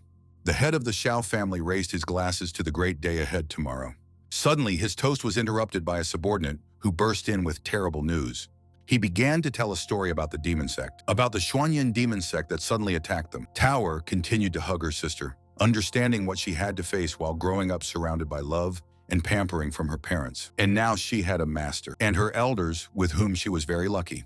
Tears welled up in her eyes as she realized she hadn't appreciated it at all. At that moment, the building suddenly exploded. The girls looked away in surprise. A demon mask appeared on the ground, and above him stood the master, who advised them not to linger. Otherwise, they'll miss out on all the fun. The man swung his katana right outside the Xiao estate, cutting down several people. He had a demonic mask on his face as he tried to repay the blood debt that the Xiao family owed them. The head of the Xiao family looked at them in horror. After all, he recognized the Xuanying demon sect. Chenji reassured the man that he would be able to protect them, and he intended to prevent them from even thinking about harming the Xiao family. The old man tried to dissuade him, but Chenji had no intention of stopping, and he pretended that he was doing this only for the sake of their families, so he jumped on the enemy. He punched one in the face, and he already imagined how he would become a hero for saving the Xiao family. He hit the second one in the chest with his elbow from behind, and he stunned another with a palm on the neck. The old man looked at all this with his mouth open and did not expect that he was so strong. Now it was clear to him that this marriage was the best decision. Suddenly, a girl in a mask attacked him from behind, and he readied his fist again to finish her off. But the enemy unexpectedly dodged his blow, and she hit him hard on the chest, causing him to choke on blood. He was very familiar with this technique. The Fu family didn't understand why the demon didn't follow their plan. But behind the mask was Rui Dai, whom they had seen not so long ago.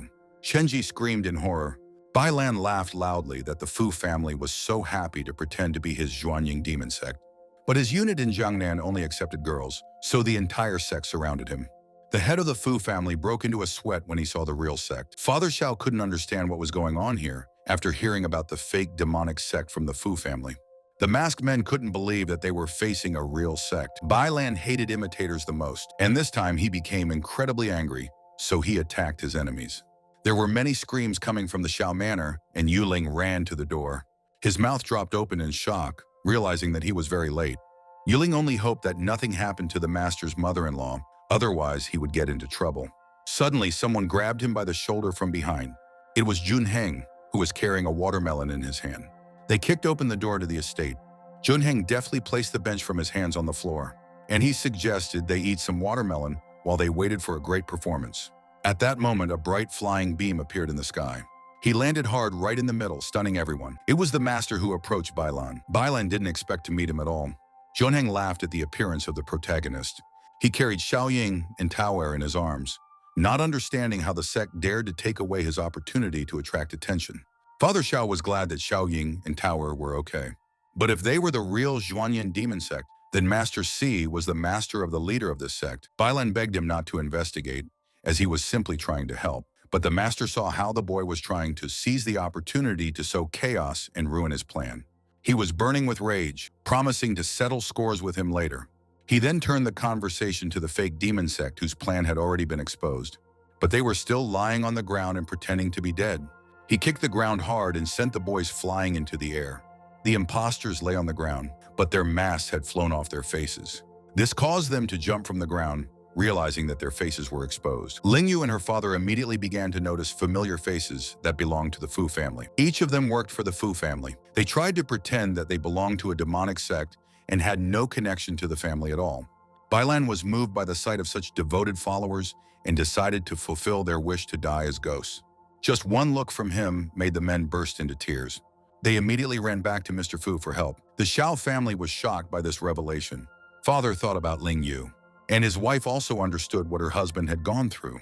He tried to push them away, pretending that they didn't know each other. Mr. Fu realized that because of this disclosure, they would never be able to clear their names. He stopped his son when things had come to this. And then they quickly began to retreat. They decided to hope that they could dominate Jiangnan City without the Xiao family's help. The man's mouth dropped open in shock, and everyone stopped abruptly. Junheng and Yuling were sitting on the bench next to the entrance, eating watermelon. He abruptly threw the watermelon aside. And finally, he took up arms. They had no idea who these guys were. But with just one movement, he cut through the entire crowd, and they immediately recognized the old sword god. Yuling cut through the entire crowd with a few moves, and they saw in him the current sword god. The Fu family huddled in a corner as blood rained down around them, confused as to why the sword gods had intervened in this matter. Junheng was carrying out a task from his master, and Yuling hoped to see satisfaction on the master's face. The Fu family was terrified when they heard about the master and asked who he was. Xian spoke up, telling about the Pavilion of Fate, and he appeared before them. They couldn't believe that Xian was connected with the demonic sect and the sword gods. The family fell to their knees and immediately surrendered. Xiaoying was glad that everything had finally come to an end. But she dropped the sword from her hands when she realized that there was no feeling of freedom in her soul. She fell to her knees, feeling no happiness. Her body was shaking. Xiaoying didn't understand why her heart felt so dissatisfied. She hadn't expected that she wouldn't even be able to use her sword in the end. She still had to rely on someone stronger, like Master Sai. She couldn't change anything. Suddenly, she was called out loudly. Master Si ordered her to raise her sword because she said she wanted to protect her family using her abilities. She looked at him with shocked and tearful eyes, but he ordered her to get up. Everyone looked at this with surprise. Xiaoping took up her sword, and her eyes filled with determination. Suddenly, a sword blade appeared in front of Chenji's face. She ordered him to stand up and fight her. If he won, she would ask the master to let them all go. A rough voice came from behind her, not wanting to let her make decisions on her own. It turned out to be her father who ordered her to leave all matters to the adults and not to put herself in danger. The master interrupted him, surprised that he was willing to trust a stranger in collusion with a demon sect rather than his own daughter. He suggested keeping calm and speaking only in swords. Bailan ordered his henchmen to make room for him. Father Fu handed his son a sword. Chenji took it in his hand hesitantly. He promised the Fu family could still rise again, but they needed to leave alive first. He was irritated by the behavior of the girl with low cultivation, so he asked them to be careful around her. Chenji clenched his jaw. They stood opposite each other. Chenji unsheathed his sword and was surprised that she, with such a low cultivation level, decided to fight this battle. He smirked, knowing that she couldn't dishonor him since he had reached the Xuanyuan cultivation level. Xiaoying promised to personally erase all the humiliation from the Xiao family. He jumped on her abruptly, and the girl blocked his blow. She was able to push his sword away. Chenji dealt her another swift blow that she didn't expect. The swords clanged loudly as Xiaoying continued to block every one of his strikes. Chenji was already dominating her, surprised at how weak she was. She felt how difficult it was to fight a man of such level. The swords rang once more, and Chenji swung powerfully again, deciding to teach her a lesson. The girl swung back, and she was able to block his blow. But Chenji continued to press, reminding him that in this world, only the strongest wins. She was shocked that even after help from the master, she couldn't cope with it. Xiaoying was thrown back by his blow, but she was able to land on her feet. All her clothes were already torn. Chenji mocked her that she could only rely on others for help. She clenched her jaw in rage. He jumped in to deliver the finishing blow, but at that moment, she jumped away from him. Chenji imagined how the entire Xiao family would become slaves of the Fu family. Xiaoying was filled with rage at such words, and she pounced on him with a sword to kill him. She hit him, but he was able to parry the blow. Chenji smiled even wider, deciding to tell who his previous toy was. Everyone tensed up, and Chenji smiled brightly before speaking. He told what happened between him and his brother, Ling Yu's pitiful wife. The father was shocked as he told her how he kept her company, which she did not refuse. The girl turned away in shame as he recounted how she had pretended to sacrifice herself voluntarily for her husband. Ling Yu's face filled with horror. Chenji praised her for such skills. Xiaoying struck him and told him to shut up. Her whole body was covered with small wounds, but her eyes were full of determination. She lowered her sword and pink energy formed around her. Chenji deftly blocked her aura with his barrier. He enjoyed her bright negative emotions and tried to make her angry, and he was sure that the girl was not his equal at all. He swung again, intending to cause a quick defeat. The couple clashed with swords. Chenji expected nothing else. So he delivered another, more powerful blow as he had planned, which caused her to fall to her knees. Xiaoying knew she was about to lose. She had no strength at all, and it was hard to hold on. Tower pulled the master by the sleeve, and she was very worried about her sister. He sighed, not understanding how one could be so ignorant while possessing such a treasure. Xian took a deep breath, finding her behavior stubborn and stupid. With all his air, he called out to her with all his strength, and he began to press on her weak points, reminding her why she had been practicing for more than 10 years and what goals she saw before herself. He heard her sword howl. Suddenly, a whole beam of fire formed in front of her. Xiaoying's soul looked at him with surprise. Her sword was like a pillar of lava, and it howled because she never held it tight enough. He reminded her that cultivators of his generation cultivated for the sake of justice. Xiaoying slowly touched the sword, which immediately began to engulf her in flames. The master did not want to see any insecurity in her that could prevent her from becoming stronger. The eyes filled with flame. Chenji instantly felt a powerful impulse that could ruin everything. The explosion threw him back at the same moment. He was able to land without understanding how it happened. A silhouette covered in fire stood before him. Chenji couldn't believe that Xiaoying had managed to make a breakthrough right here. The master smirked as he saw the intent of her sword.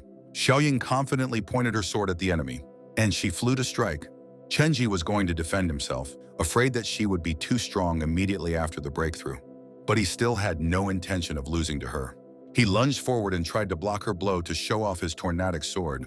But suddenly he was enveloped in flames. Xiaoying was already behind him. He became more and more angry and tried to hit her. But Xiaoying blocked his attack while he was afraid of losing. They fought against each other, but Xiaoying was already dominating this fight, crushing her opponent. Father Shou recognized the master's genius, rejoicing that his daughter was able to receive his guidance. But the master explained that all the credit lay in Xiaoying's natural ability, for he knew that even when the seasons changed, she stood firm for many years. And I trained hard.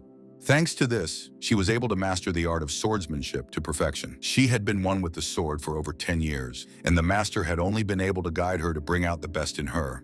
Tower clasped her hand to her chest. Now she understood what kind of burden Xiaoying had been carrying on her shoulders all these years. But even so, she remained strong. She was sure she couldn't handle something like that. In 1 second, there was a loud clang. Chenji was injured and lost his right arm from Xiaoying's blow. She declared that the first blow was in revenge for her brother and wife. Then she kicked him hard in the chest with her heel, causing him to cough up blood. She immediately grabbed the sword, and she cut off his other hand. Chenji's helpless body fell to the ground, and he could only stand on his knees. Xiaoying struck the second blow for the entire Xiao family. Chenji began to lose consciousness, but he was able to try to escape while trying to call for help. He saw his whole family running to them so that they could help him. But in 1 second, his view changed and Chenji found himself in the air. His feet remained on the ground. The father shouted to his son that he was flying in the sky without a single limb. Only his head remained on his body until he could comprehend what was happening. The remains of the body fell to the ground, and Xiaoying announced the finishing blow. She decided to involve him in avenging herself. Father Fu held his son's lifeless body in his arms, and cried for him in the rain. Xiaoying's father was shocked that she succeeded, even though he didn't believe in her. Tears streamed down his face, thinking that he had been blind all these years and had almost destroyed his entire family. Xiaoying slowly fell to her knees, and she bowed to Master Sie, thanks to whom she was able to take revenge. He smiled sweetly, believing that all this was possible only thanks to her persistent training. Tao Er looked on and puffed out her cheeks. She ran up to her sister and squeezed her hands, surprised by her strength. Tao Er was confident that the main reason for her success was her innate talent and training. But she understood that she was not like her at all and was constantly in a relaxed state, so she was going to follow the master so that everything would be in order. Otherwise, everyone will leave her if she continues like this. Eventually, she will fall further and further behind the master and her elders. She grabbed her sister's hand abruptly, and she promised to strive to surpass her as a student of the master. Xiaoying felt awkward being ignored. The Fu family actively tried to save Chenji by using true qi to protect his heart, but they needed to get him to the palace of the true sun as quickly as possible, and his father was ready to do anything, but they couldn't just leave. The man stood up, looking around, thinking about taking someone hostage. They both looked at Brother Lingyu. The old man rushed towards him, thinking that he could use the weak link to save himself. The master chuckled, and he blocked their path to his brother, not intending to allow them to use such dirty tricks. He kicked the old man in the stomach, from which came a huge, powerful beam. The old man flew into the wall. A bright smile appeared on his face, indicating that the master had fallen for this deception. Xian turned around abruptly, realizing that he had been fooled. Father Fu began to insult Brother Ling Yu, considering him the weak link in the family. And he struck, promising to do the same thing that was done to his son. Everyone turned around abruptly at the terrible picture. But Brother Ling Yu was safe and sound, only his face showed horror. His own wife covered him, and her back was covered in blood. She cried as she slowly fell, but in this way she was trying to pay him back for his betrayal. The girl fell lower and lower. Ling Yu clenched his jaw with all his strength, and he screamed loudly, hugging her body. Father Fu was angry that she had ruined his entire plan. At that moment, he was hit hard in the face with a fist. He flew back from the master's blow, but the old man managed to catch him. He offered to repay him for saving his life many years ago. So I decided to distract the master while Father Fu escaped. But he decided to help him, not intending to run away without Chenji. They combined their energies, and from them emerged a single monster with a powerful aura. The men moved forward into battle. A huge sphere formed in the monster's hands, but the master surrounded himself with a shield, considering them fools. He pointed 2 fingers at them, intending to deal with those who were deceiving the world. The sphere in the spirit's hands suddenly exploded. The men were shocked by this turn of events. Xian's spirit raised his sword. His fingers were on fire, and the time had come for him to pass judgment, his fingers dangling downwards. He was about to destroy the cultivator's form and spirit. At that moment, his spirit struck the ground. A shock wave passed through her. The girls covered themselves from the bright light and looked at it with concern. Ling Yu just looked at his wife. The men screamed in rage as they were blown away by the light. They didn't want to die like that, but all that was left were skeletons. The smoke began to clear little by little, and Xian began to walk closer across the broken ground. This technique was called the Light of Justice. A couple of days passed and Xian opened the newspaper with shock on his face. All the news was written by a man from the Pavilion of Fate who became famous in just one night. He clutched the newspaper aggressively in his hands after reading the false rumors. Mom stroked Tower's head, happy that her daughter was able to find a good master. She considered him unpredictable but principled, and had previously perceived him as a secret lover. Tower began to stutter, pretending that she didn't see anything attractive in him, but her mother knew perfectly well what she was thinking. She abruptly turned her around and told her not to return to the capital. Mother kicked Tower forward to seize the opportunity. She awkwardly greeted the master with a good morning. The master hadn't expected to see her, as she should have been at breakfast. Tower admitted that her mother had already given her permission to follow him. A strange voice was heard from the side. Father Xiao heard that master was leaving today and would like to see him visit for a couple more days, even though it was impossible. But they will never forget the mercy he showed to their family. Ling Yu couldn't believe that he now had hope of continuing his cultivation thanks to the master's pill. He approached his brother, inquiring about his future relationship with Madame Xiao. Ling Yu's expression darkened, but they were still husband and wife, so he was willing to wait for her to wake up and then think about it. But there were doubts that this would happen at all. Tower looked around to find Xiaoying. Ling Yu admitted that he and his father had shared their ideas with her last night, and now he wanted to hand over the position of head of the family to her. Xiaoying appeared with bags and a sword, deciding to head to the capital. The whole family was shocked, not understanding what she was doing. But she decided to continue honing her sword skills now that the threat to the Xiao family had been eliminated. She raised her sword sharply into the air. And thanks to this, she will now be able to go on the trip she has wanted to do for so long. Everyone's mouth dropped open in shock. Xiaoying sincerely thanked the master, and he offered to teach her a couple more techniques before leaving. But at that moment, a harsh voice was heard from behind, which so wanted to congratulate him on such success. Tao Er was burning with rage, and the master coughed awkwardly, wishing Xiao Ying to find the best master in the capital. She stifled a chuckle, and she asked about their future plans. The master looked at Tao Er and thought, a couple of days ago, Bailan cried that his whole body ached because of the punishment, but it was his fault with that performance and deception. He still remembered with anger the two older ones who had immediately run away. But Bailan knew that they both rushed to the Mu River because it was rumored that some miracle had been found there. The master turned to look at him with a surprised face, and Tao Er remembered that this was where her brother was building a canal. Bailan planned to follow the priest from the Xuanyan demon sect there, and the master thought for a long time about the miracle. He considered this a good place to gather experience and search for treasures, but Tao Er's cultivation was still too weak, making it too dangerous. The master suggested returning to the Pavilion of Fate first. Tao Er turned around decisively, wanting to visit the Mu River too. After all, now she has seriously started competing with Xiaoying, so she needs experience. Later, they mounted the horse, and they decided to go on a journey to the Mu River. The horse ran quickly across the field. Tao Er began to get nervous, not understanding why they couldn't reach the river by flying, but Master enjoyed the time with her and the beautiful scenery. She reminded him that he must not move away from the Pavilion of Fate, but the master admitted that the pavilion was following him right behind. Bailan turned to the priest as they already had to leave. Meanwhile, in the palace of the True Sun, Shenji's weak body lay on the cart. His crying mother ran up to him, wanting to hear his voice. She touched his face, trying to reach him, and Shenji began to make sounds. True Sun Palace Master Kang Xingya considered this action to be too much for the Xiao family, as in addition to crippling Shenji to such an extent, they also used this method to humiliate them. The mother quickly turned to the man, ordering him to avenge them. Chang Qingyi gritted his teeth, and the veins on his forehead showed as he promised to avenge his brother and nephew, but first he needed to carefully think of a plan. The Pavilion of Fate and the Yao family were the hottest news stories. Xian clucked his tongue in disapproval as he read Yun Heng's self-praise. Tao Er stood over the fire waiting for the fish to fry. She was angry that it was painful for her to ride the horse, so she wanted to eat even more meat. Tao Er swore that she would never ride a horse, but the master advised her to be persistent despite the difficulties if she wanted to work hard on cultivation. Xian was very interested in teaching his cute student. She stood up discontentedly and walked forward. The girl began to actively leave, deciding to ignore the master. She walked slowly through the dark forest, thinking about the master and his behavior. Tao Er was angry that he was so strict with her, even though he had feelings, but she herself asked for this.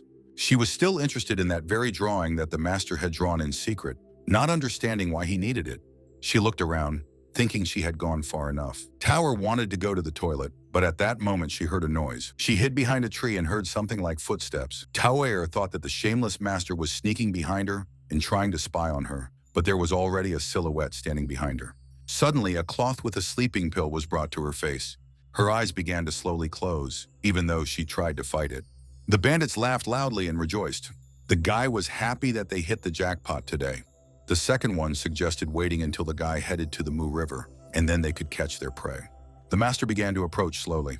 The bandits shouted, frightened by the presence of other people. He looked at them with furious eyes, disappointing them that they would have to return the loot.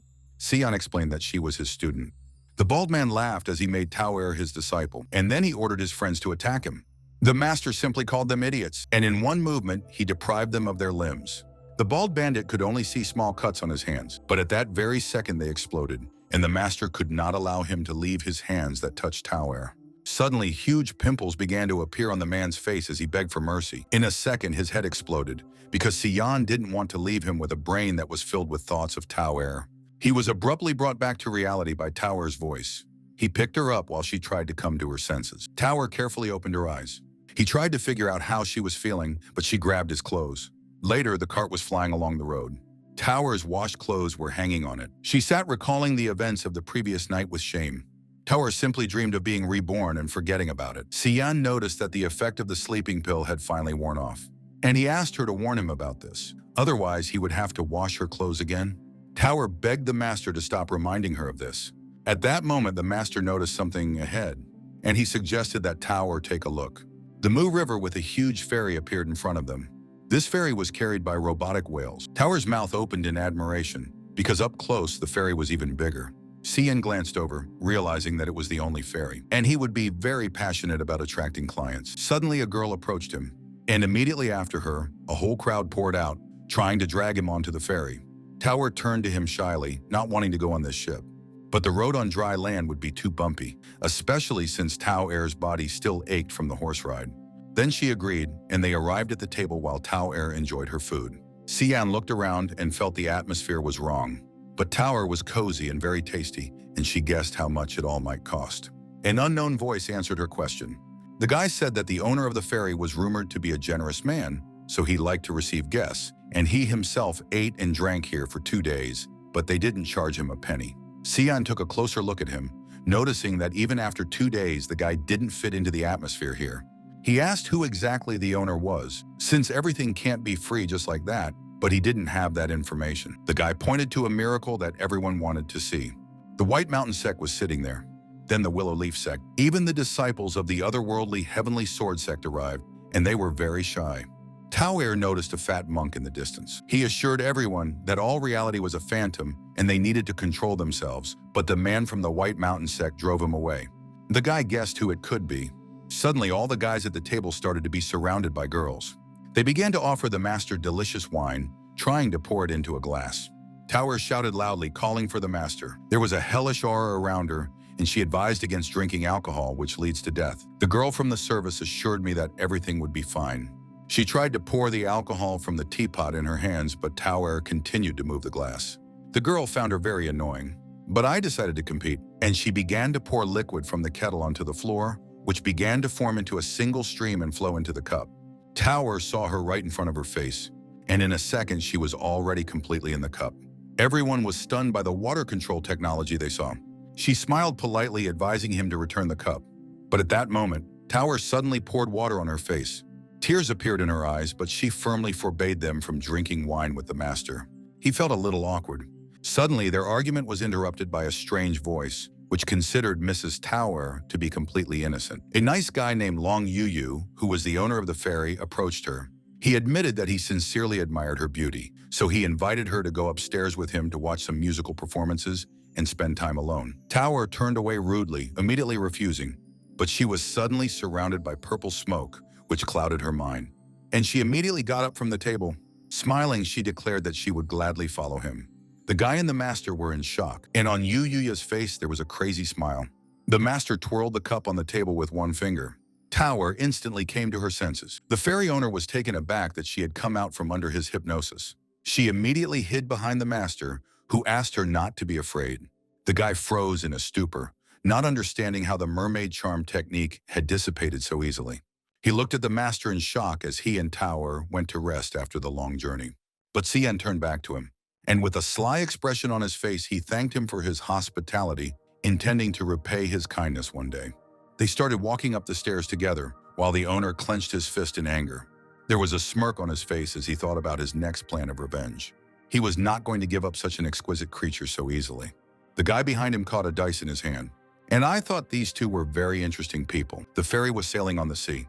Tower sat in the room and found the ferry extremely strange, because they could eat and stay completely free of charge, and even the owner was terribly strange. The master thought that it was convenient for him if everyone was heading to the same place, and there was no need to be afraid of it. He began to whisper to her, offering to look behind the scenes. Cian raised his hand and activated the ability. A bright portal has appeared in the wall, in which you can see many interesting things. Tower peered inside cautiously, and I was shocked by what I saw. She burst into tears of horror, not wanting to see such a thing again. But Cian asked him to stop fooling around and watch carefully. A blue mermaid sat on the emaciated man. Pink smoke appeared from its cracks. The mermaid sucked the energy out of him with a terrible smile. The master explained that this was how she collected life essence, and this place was a gathering place for mermaids. Tower realized that the other guests could have been harmed as well. So the master suggested going and looking around while the siren sounded in the dark corridors. They slowly opened the door from the room, and they looked down in horror. Below, the mermaids sucked out and tore apart all the guests. Tao tried to cover the master's eyes so that he would not look at their spells, but Xian had no doubt about his level of cultivation. But he was interested in what the mermaids on the Mu River, who lived in the sea, were doing. A voice was heard from behind, telling of a possible conspiracy, so the mermaids ended up on board.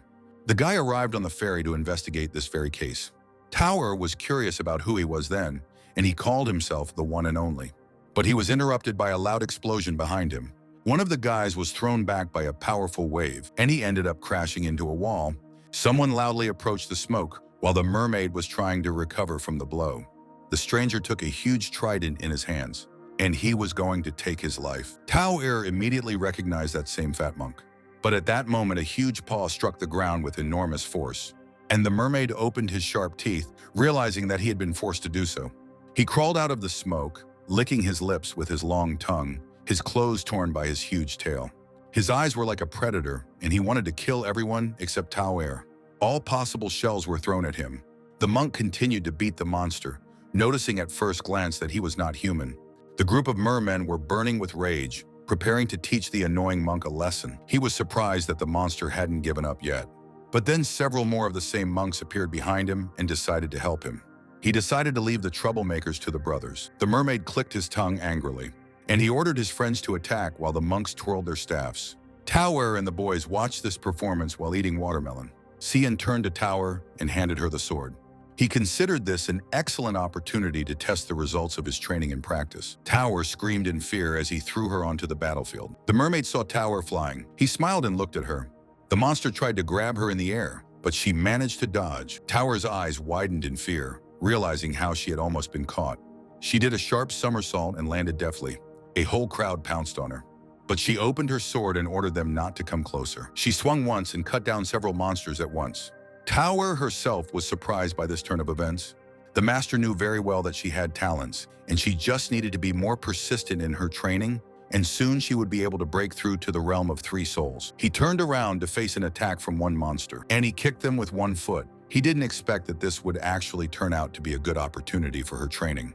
The monks chased to kill, and they threw the mermaids one after another into the water. The monk hit him hard in the face with his staff. The second one pierced him. They activated a good symbol, and his staff caused an explosion and pushed the monster away. They all ended up underwater and now have to stay there. While they were repeating their wise phrases, one of the guests looked at him in shock. He recognized Abbot Mingxuan from the Heavenly Cloud Temple. Everyone was shocked, knowing who the vengeful abbot was. The crowd continued to chatter, and the master accidentally overheard. Tower swung her sword with satisfaction, enjoying her strength. Mingxuan was a well-known petty person, and a couple of years ago, he tried to take the clothes off his elder, but he was rejected. After he left with a smile, suddenly more than 10 monks jumped out and beat his elder until he was forced to lie down for 2 months. Their faces turned blue, remembering how they had disobeyed his advice and told him to get lost. At that moment, a voice was heard from behind, and they flinched in fear. Mingxuan considered himself a magnanimous monk and had no intention of being calculating with them, even though they had previously mocked him. But at that moment, they were covered by a shadow. Huge men appeared before them, who had torn the monks' deeds apart and were about to punish them for their insolence towards their abbot. The monks began to beat them, while the boys watched with embarrassment. Tower turned to the master with a bright smile, and she pointed to him in the distance. In front of their ship, mountains appeared, behind which spiritual statues in the form of tombs could be seen. An old man was flying in the middle of the spiritual tombs and seals. The crowd recognized the elder Lu Dingwen. He was one of the best formation masters in the area, and if he was nearby, there was hope of breaking the formation. The old man shouted a spell at the crowd and commanded them to open up. Many seals appeared in the sky, from which arrows suddenly emerged. They headed straight for him, and he realized it was a trap. The sword made a loud clang. A man jumped forward and began to heroically defend his master. He turned around to check if he was okay.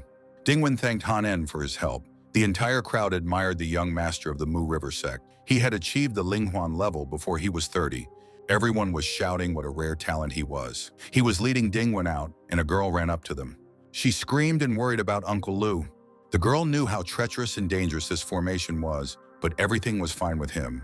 Miss Ye began to treat his scratches. The crowd discussed the identity of this girl, and she was the Duke of Ye's eldest daughter, Ye Zhongyue. She was made to be a perfect match for young Master Han. The master's company approached them while they were discussing rumors about His Majesty, who always admired the beauty and talent of Lady Ye, but in order to agree to the engagement, she demanded a divorce from the Empress and the absence of a harem, and then she would become his only woman. The master sighed, understanding why Madame Ye had requested such a thing. But the only one in the world who could force the emperor to give up his harem would be his cunning student. The guy knew Madame Ye's character, and she would rather leave a scar on her face than be forced to marry the emperor. He noticed how Tao had a negative attitude towards the emperor, but she had personal grievances against him. At that moment, their dialogue was interrupted by a loud scream. After all, Senior Lu tried to break the formation again, and perhaps he would succeed in the blink of an eye. The guy was talking to Tao and Si Yan, but a second later they were no longer there. Dingwen tried to break the formation again, and thus he was able to destroy 4 whole moving formations. Han En destroyed 12 of them, and Madame Ye only destroyed 7 in total with him, and they finally completed half of it. Suddenly, he was distracted by a loud scream. Master spoke loudly to Tower, right next to Elder Lu, asking about the imitation practices he had created for her. Tower admitted that she completed only 3.5 pages of them. Senior Lu barked at them sharply as they were very close to the formation. Han En walked towards them, not understanding who dared to intrude into their sealing magic circle, which would waste their efforts. The master explained that he had simply brought the student to help with training and would like to use the formation. The old man couldn't believe this nonsense because before them reigned a formation left by the deities, and a wrong step could ruin everything. The master laughed slyly, and he jumped sharply off the ground. He understood that this formation was created by them. Xian quickly ran through all the seals so that they wouldn't take up too much space. And he flew past Old Man Lu, considering him unreasonable. Senior Lu panicked when he saw his professional movements. Han En couldn't believe his eyes. The master remained in the air and decided to tell them an old proverb. The professionals compare their skills, while the spectators only care about a good show. So he suggested that they compete in breaking the formation. Senior Lu was nervous that he might embarrass him in front of so many people, but he still agreed, letting him choose the winner's prize. The master offered the loser to fulfill the winner's request. After all, he knew that he would definitely not be a loser. Everyone watched the flying figure at the formations. The crowd noticed a youth who knew no limits, and they thought he was completely stupid for deciding to compete with Master Lu in the field of formation. Han En waited for an order from his superior if he wanted to remove the extra person, but Dingwen waved his hand and said that everything was fine, and the guy would be removed by the formation, which was too unpredictable. Lin Hunying turned to Yu Ling, having previously sensed his killing intent, and thought that someone in the crowd might have offended him in the past. She began to look around, intending to grind the offender into dust. At that moment, the chain rang. Lin Hunying kept Yu Ling chained up as he tried to escape, and she promised that the witch sect would give him full support. Yu Ling warned her that if something happened, he wouldn't want anyone to get their hands dirty. Bailan played a musical instrument right next to the cliff, while a priest of the demon sect stood behind him. He noticed how the leader Bai was thinking about killing while he was transferring his true energy into the sound of the zither. Bailan considered them all to be a bunch of nobodies who didn't even deserve to die. But he wasn't going to let them offend someone, and then they would meet their doom. The priest was very interested in who exactly he was talking about. Han En glanced sideways and noticed 2 bright silhouettes flying past. It was Junheng and his enemy, who sensed a strong, murderous aura from the sword god.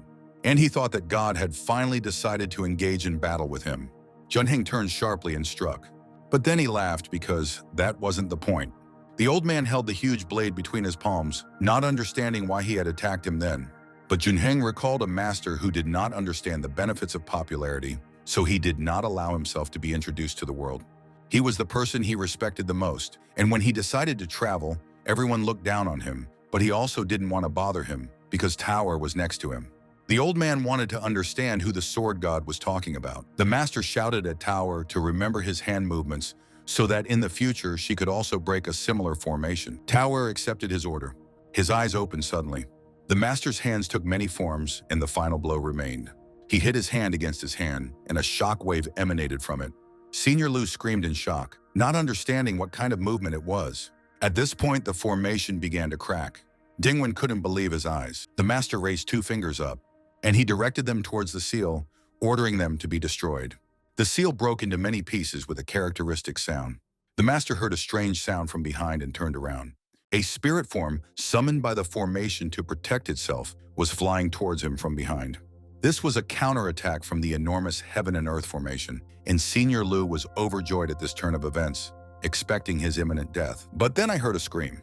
The spirit form was blown away by a huge beam, and there was a huge explosion that tore her into pieces. In the distance, the silhouette of a master with raised fingers appeared from the smoke. The old man looked at this with wide eyes, and he suddenly fell to his knees. The master stood there while ash flew around. He realized that the winner was already decided. The crowd couldn't believe what they were seeing as they stared at the master in the air. No one could realize that he had actually succeeded in destroying the formation. The guy also stood with his mouth open, wanting to know who this incredible person was. Sion came down and explained that the remnants of the formation would take a few days to completely disperse, and he would bring her later to collect some treasures. Tower ran happily toward him. He turned to Old Man Lu, reminding him of their agreement. After all, now Dingwen must do his part as the loser? Senior Lu's mouth dropped open, trying to find out how the young man knew the name of this ancient formation. Sion knew that the formation had to have a name, and since he was able to destroy it, he naturally knew it. Dingwen bowed before him, intending to honestly fulfill his request. At this moment, a dissatisfied girl passed by Hanen. Madame Ye didn't think they were people who deserved praise, since they arrived when the formation was already half destroyed. The old man exchanged glances with Hanen, realizing that her character was making itself felt. The master laughed slyly. Madame Ye continued to shout, deciding to give him a different formation that he didn't know. Sion had already made up his mind about his demand and pointed his finger at them. Everyone turned around in shock at his request. Hanen screamed, not understanding what this could mean. At that moment, the master made a dash forward, and he deftly snatched the butterfly-shaped hairpin from Mrs. Yi's head. He flew by so quickly that no one had time to notice him. The master immediately ran to give Tao Er the new toy, but she did not want to accept another girl's thing. But he just thought she was cute, so he took her, and then he thought about coming back. Miss Ye exploded as tears welled up on her face, and she demanded the hairpin back. But the master didn't have time to say a word when the hairpin ended up in other hands. Tao Er had no intention of returning it, because it was a gift from the master. Senior Lu breathed a sigh of relief and asked Zhang Yu to give him the hairpin if he needed it so much, but Zhang Er gave it to Madame Yi. Zhang Er appeared from behind and promised his sister to get another one. Madame Ye pouted and asked for something better. Tao Er recalled her father's stories about Duke Ye's children, a daughter and a son. Zhang Er began to admire the master's skills, and now everything became clear to him. But Sion had no idea that the man walking with him was Duke Ye's son. Madame Ye realized that this guy had the surname Si, and he wanted exactly her thing. She was lost in her memories when she received a letter from a certain Mr. Sai, a merchant from the capital. The stranger had been writing her love letters for 2 years, but Mrs. Ye had no interest in an ordinary rich man. Now she realized he had come here to deliberately show off his abilities, and he had even taken her hairpin. Dingwen continued to praise the master and wanted to ask him a few questions about the formations, bases, and centers. Madame Ye realized he now wanted to get closer to Master Lu. Her cheeks flushed as the thought occurred to her that perhaps Sion wanted to attract her attention in this way. The master took out a copy of the imitation practice notebook and called Senior Lu a rare talent that he had not seen for so long, so he handed him a priceless treasure so that he would not ask any more questions. Tower blushed, noticing that the master had given her notebook to someone else. At this moment, Tower was called from behind. Su Xuan appeared in front of her, barely standing on a hoe. She suddenly ran towards him, because she hadn't seen him for so long and missed him. Tower understood that it was her fault that he had been punished and sent here, and she thought that it had been terribly hard for him. But her brother ran past her and happily approached Master Si. He started looking around, searching for someone. Xuan blushed when he started talking about Bai Lang. The master shouted, asking them to behave normally. Xuan became nervous and thought it was just a misunderstanding, and he pulled out from his inside pocket the handkerchief that Bai Lan had left with him. He showed it to the master, pretending that this was the only reason he was so looking forward to the meeting. Sion decided to take the handkerchief from him since he was so eager to give it to him. But Chuan made an aggressive face, and he decided not to bother the master with such a small matter. At that moment, he heard a frightening voice from the side. Tower was burning with hellish rage because they had such a rare chance to meet, and Xuan treated her coldly. He immediately ran to his sister, explaining that he simply needed to speak with the master about an urgent matter. Zheng Er suddenly called Xuan over. He immediately responded to his call. Zheng Er didn't expect that Sion knew Brother Su, and Xuan immediately wanted to introduce the master to him. But Tower immediately stopped him, because the master wanted to remain in the shadows due to the scandals surrounding him. Then he introduced him as Master Tower and a good friend. Mrs. Ye was taken aback when she heard that he had the surname Sai, lived in the capital, and came from a wealthy family. And then she no longer had any doubts that he was definitely her secret admirer. Han En walked up to them and laughed that they all met by fate, since a divine sign appeared in the river, and he invited them to accept the hospitality of the Mu River sect because it was the ruler of this land and suggested that they go there to talk and rest. Madame Ye rudely turned away, refusing the hospitality. And Tower agreed quite happily, since she couldn't rest properly the entire journey. They arrived at the Mu River sect courtyard. The master sat in the courtyard and was bored because Tower fell asleep right after eating.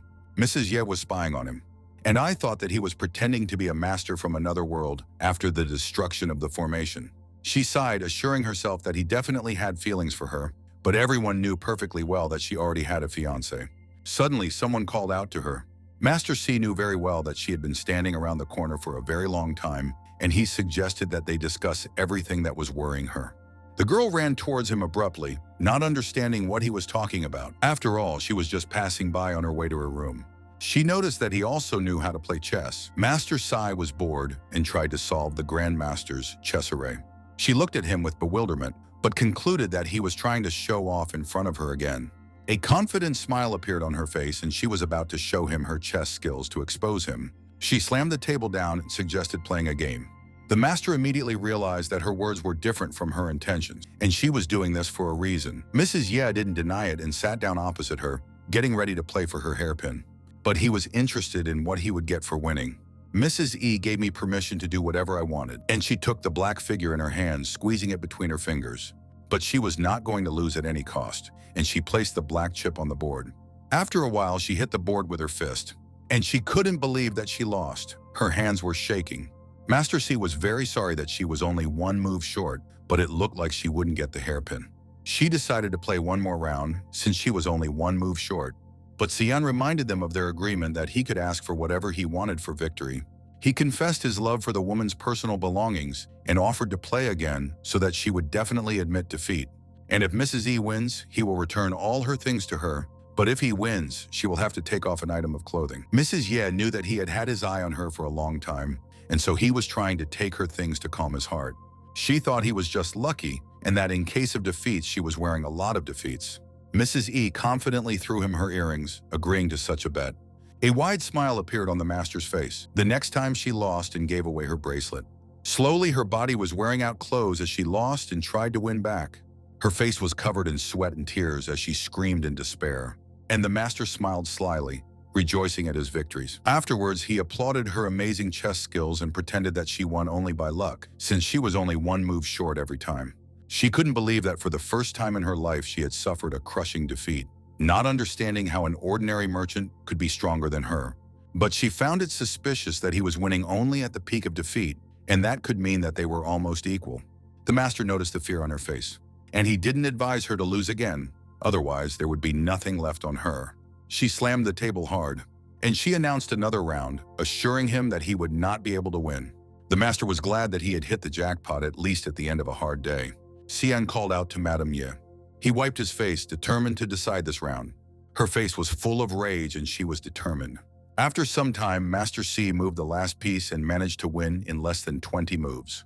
He waited for her to accept her defeat. Tears were streaming from her eyes, and the lady looked down. She gritted her teeth, realizing she'd been fooled. Never in her life had she met such a master of chess. So he also intentionally won in each round by only one move, so that she would think that their strength was equal. Her face turned red as she showered him with every insult imaginable. Madame Ye screamed, angry that he had been hiding his true skills all this time, just because she hadn't responded to his feelings. She burst into tears, thinking that it was all because she hadn't responded to those love letters, but the master had no idea what it was about. Madame Ye cried, knowing how good Han-en was. She didn't listen to him until the end, and immediately turned around and started running away. But the master didn't even have time to ask her to put her clothes back on. Suddenly, he heard Tao Er wake up and get ready to go out into the yard. And next to him lay a pile of Mrs. E's clothes. He immediately began to clean up, apologizing for the noise, pretending that he was performing an exorcism. The temple door slowly opened with a creak. Tao Er slowly approached him from behind, and she stretched well, feeling a strange dizziness after sleep, and it seemed to her that she heard a woman's voice in the yard. She started watching him, seeing that he was hiding something strange. But the master changed the subject, asking if she wanted to become powerful, and she answered right away. The master handed her 3 books with teaching materials that would help her in cultivation. She took them with a shocked face, and while Tao Er stood there in a stupor, the master slowly carried away Madame Ye's things in a bag. he deftly threw them over the roof. But at that moment, he turned back, nervous. Tower was still engrossed in books and didn't understand why the Ash Sky Sword technique didn't have 36 techniques, but 18 in the God People's Manual. But this guidance was not the final step for cultivators, and these people remained people, and not some kind of gods. He advised her to work hard to become a deity through cultivation, and perhaps even surpass it. But the master was concerned about why there was not a single living deity here, as if they were limited. Suddenly, a beam of light in chains appeared from the cloudy sky, and the magical array that had been sealing all traces of divine essence completely dissipated. And now they can find out what's really going on here. Tower looked down with admiration. An abyss appeared before them, into which all the rivers converged, and below, among the smoke, the silhouettes of flying creatures were visible. Tower expected the signs of the divine essence on the Mu River to be dark and terrifying, but a beautiful sight awaited them. The master explained that it was precisely subtle spiritual energy that could create such things, and that within must be many rare and valuable treasures. Zheng'er waited for brother Su Xuan, thinking that he would go with them. But early in the morning, he went in search of someone unknown, and now no one knows where he is. And Mrs. E threw a tantrum at her brother early in the morning and no longer wanted to leave her room. Suddenly, Master C called out from behind. Hanen thanked him for his help in breaking the divine essence seal, and so they decided to repay him. He presented him with a gift to express his sincere condolences. He took an unknown badge from the chest. The Mu River sect ordered some of their disciples to open a path forward to facilitate their investigation of divine essences, and they would set up emergency supply stations along the way. With this badge, he would be able to use all of these supply stations. Hanen needed to settle some matters regarding the sect, so he couldn't accompany him downstairs today, and Zheng'er promised to come down when his sister calmed down. The master decided not to waste any more time, and he grabbed Tower by the waist. He hugged her, and they flew down with the barrier around them. When they reached the bottom, Tower couldn't keep up with the master's speed. There was a boundary around them, and Tower wouldn't be able to adapt to the environment due to her low cultivation level, so they could only move around on foot. Tower admired the beautiful green landscape, which looked so natural. But at one point, she noticed something. A magical cat appeared before them. The master advised her to be careful in the world that was created by the gods, but she had already sat down to pet the cute little animal. When she turned away to rejoice, the beast's face turned evil and its skull split open. She heard the sound and looked at him. Suddenly, the beast's huge mouth with several limbs opened, and it pounced on her. But the little animal noticed the enraged master from behind. He was loudly frightened, and he ran away in tears. Tower ran to the master out of fear, but he didn't expect anything else. Xian looked around while Tower didn't know what to say. He saw a plant that he found extremely interesting. They were huge purple flowers that opened their huge mouths, and the master offered to pick one for her. Tower imagined how they would start eating her and immediately refused such an offer. She cried and understood that this place was very dangerous. That's why I didn't want to go on my own anymore and decided to go directly to the specialist. But at that moment, a green tentacle grabbed her leg. She was pulled into the depths, and they tied her up in the air while she screamed in fear. She asked the master for help, but he simply enjoyed the view. And I wondered whether I should take this plant with me to the pavilion, since it was so smart. Other cries for help were heard from behind. An unknown person jumped out of the bushes and landed on his feet. The male tourist quickly ran away from the unknown and called for help. The bushes moved aside and a huge monster in iron armor appeared behind them. The master was shocked, and before them appeared a divine corpse in the form of a knight. The tourist begged to be saved. At this time, Tower was being squeezed very hard by the vines while she also waited for help, but the master was in no hurry. At that moment, the man caught his footing on a plant and tripped. He fell face down on the ground, and the divine corpse swung a huge sword, intending to kill him. The man turned around in horror, realizing that his death was near. He closed his eyes, filled with tears, dreaming of seeing her in the last seconds of his life. But he heard a loud clang of metal and slowly opened his eyes. The master stopped his sword with one hand, angry that his mood had been ruined. The divine corpse remained in place without saying a word. The master rushed straight at him, and he pushed him away with one knee, and the huge carcass flew away. He rolled across the earth and erased everything in his path, but after a couple of seconds, he still stood up. The master grinned that something interesting would happen. He decided that this opponent even deserved his respect. The knight rushed into battle. The master pushed off from the ground, and he pierced it with only 2 fingers, regretting that he had met him. The knight fell to his knees, and he reached out his hand to the guy on the ground, who couldn't move because of fear. He realized that he definitely wouldn't survive this time. The master did not understand why the divine corpse was so drawn to this man. The boy looked at the huge knight in shock, not knowing what to do. Tears formed in his eyes as he went into shock. The master destroyed the divine corpse into pieces with one hand. He turned to an unknown ancient god, although he does not know why he was offended by this man, but allowed him to rest in peace. The powers of this god could not be underestimated during his lifetime, for even a fragment of his thoughts could be compared to the abilities of the spiritual emperor in his early days. But at that moment, he was more concerned with the personality of this guy. The boy immediately began thanking the hero for saving him and introduced himself as Si Baiwan, a merchant from the capital. The master was surprised that a divine corpse was pursuing an ordinary merchant, but he said he acted on a gut feeling he'd developed while running the business for years. And he took a certain sphere from him, knowing for sure that it was very valuable. The master knew there must be a magical array inside, and it looked like a magical treasure used to supplement and activate other magical arrays. If it was guarded by a divine corpse, then it must be the key to the lower levels of this world, and Si Yan was now interested in the lands of divine essence. Suddenly he heard Tower scream, forgetting that she was still trapped in the plant. She continued screaming for help. The master waved 2 fingers, and the plant's phalanges were immediately torn apart. Xian deftly caught her in his arms, and he was not going to forget about her, and asked to be more lenient because he was busy with important business. Tower blushed in response, but she still quickly jumped out of his arms, offended that he had left her for such a long time. At that very moment, he introduced his new acquaintance, Si Baiwan, whom he had just saved, and he asked what a young man without cultivation was doing there. Baiwan explained that he had come here for the treasure. Tower was surprised that he and the master shared the same surname. He knew that a man should have great aspirations, and one day he met a girl with whom he fell madly in love. From then on, Baiwan wrote countless love letters, but received no response. Until one day he received a letter. Inside, a couple of sentences were written, describing the precious stones and treasures possessed by the deities in heaven. They were said to improve a person's complexion and enhance their beauty, so she asked him to find them for her, so he could continue to praise her. Baiwan immediately rushed off to find the place mentioned in the letter, and he swore that he would not return without a single treasure. As they were leaving, a white-haired girl appeared behind them. The master suggested that Baiwan go with them, since they had already met, and for his own safety.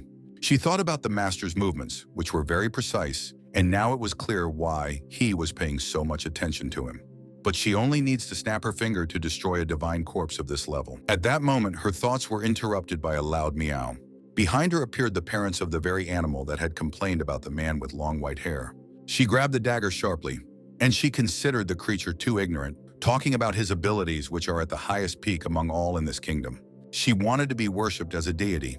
The girl accidentally stepped on one of the stems, and he was suddenly pulled into a trap.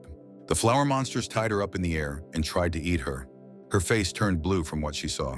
Meanwhile, the master and his 2 companions continued their journey. And then, along the way, they discovered a giant golden egg. Tower thought it looked delicious, but Baiwan was only thinking about the price. The master deftly kicked the egg into the distance, believing that one cannot eat everything in a row. The girl hit the log with her fist, and she leaned on him because she could not walk after meeting with the spiritual beings from the lands of the divine essence. At that moment, she noticed a golden egg flying from the sky. She caught it right away, but it raised a lot of questions. At that moment, a huge white snake appeared behind her, which was hostile to the man who held its egg. Loud sounds were heard in the forest, but Tower was urged to go faster. On their way further, they came across a cliff. Tower had no idea how to go down further, and the master took out a flying carpet that would help them land softly.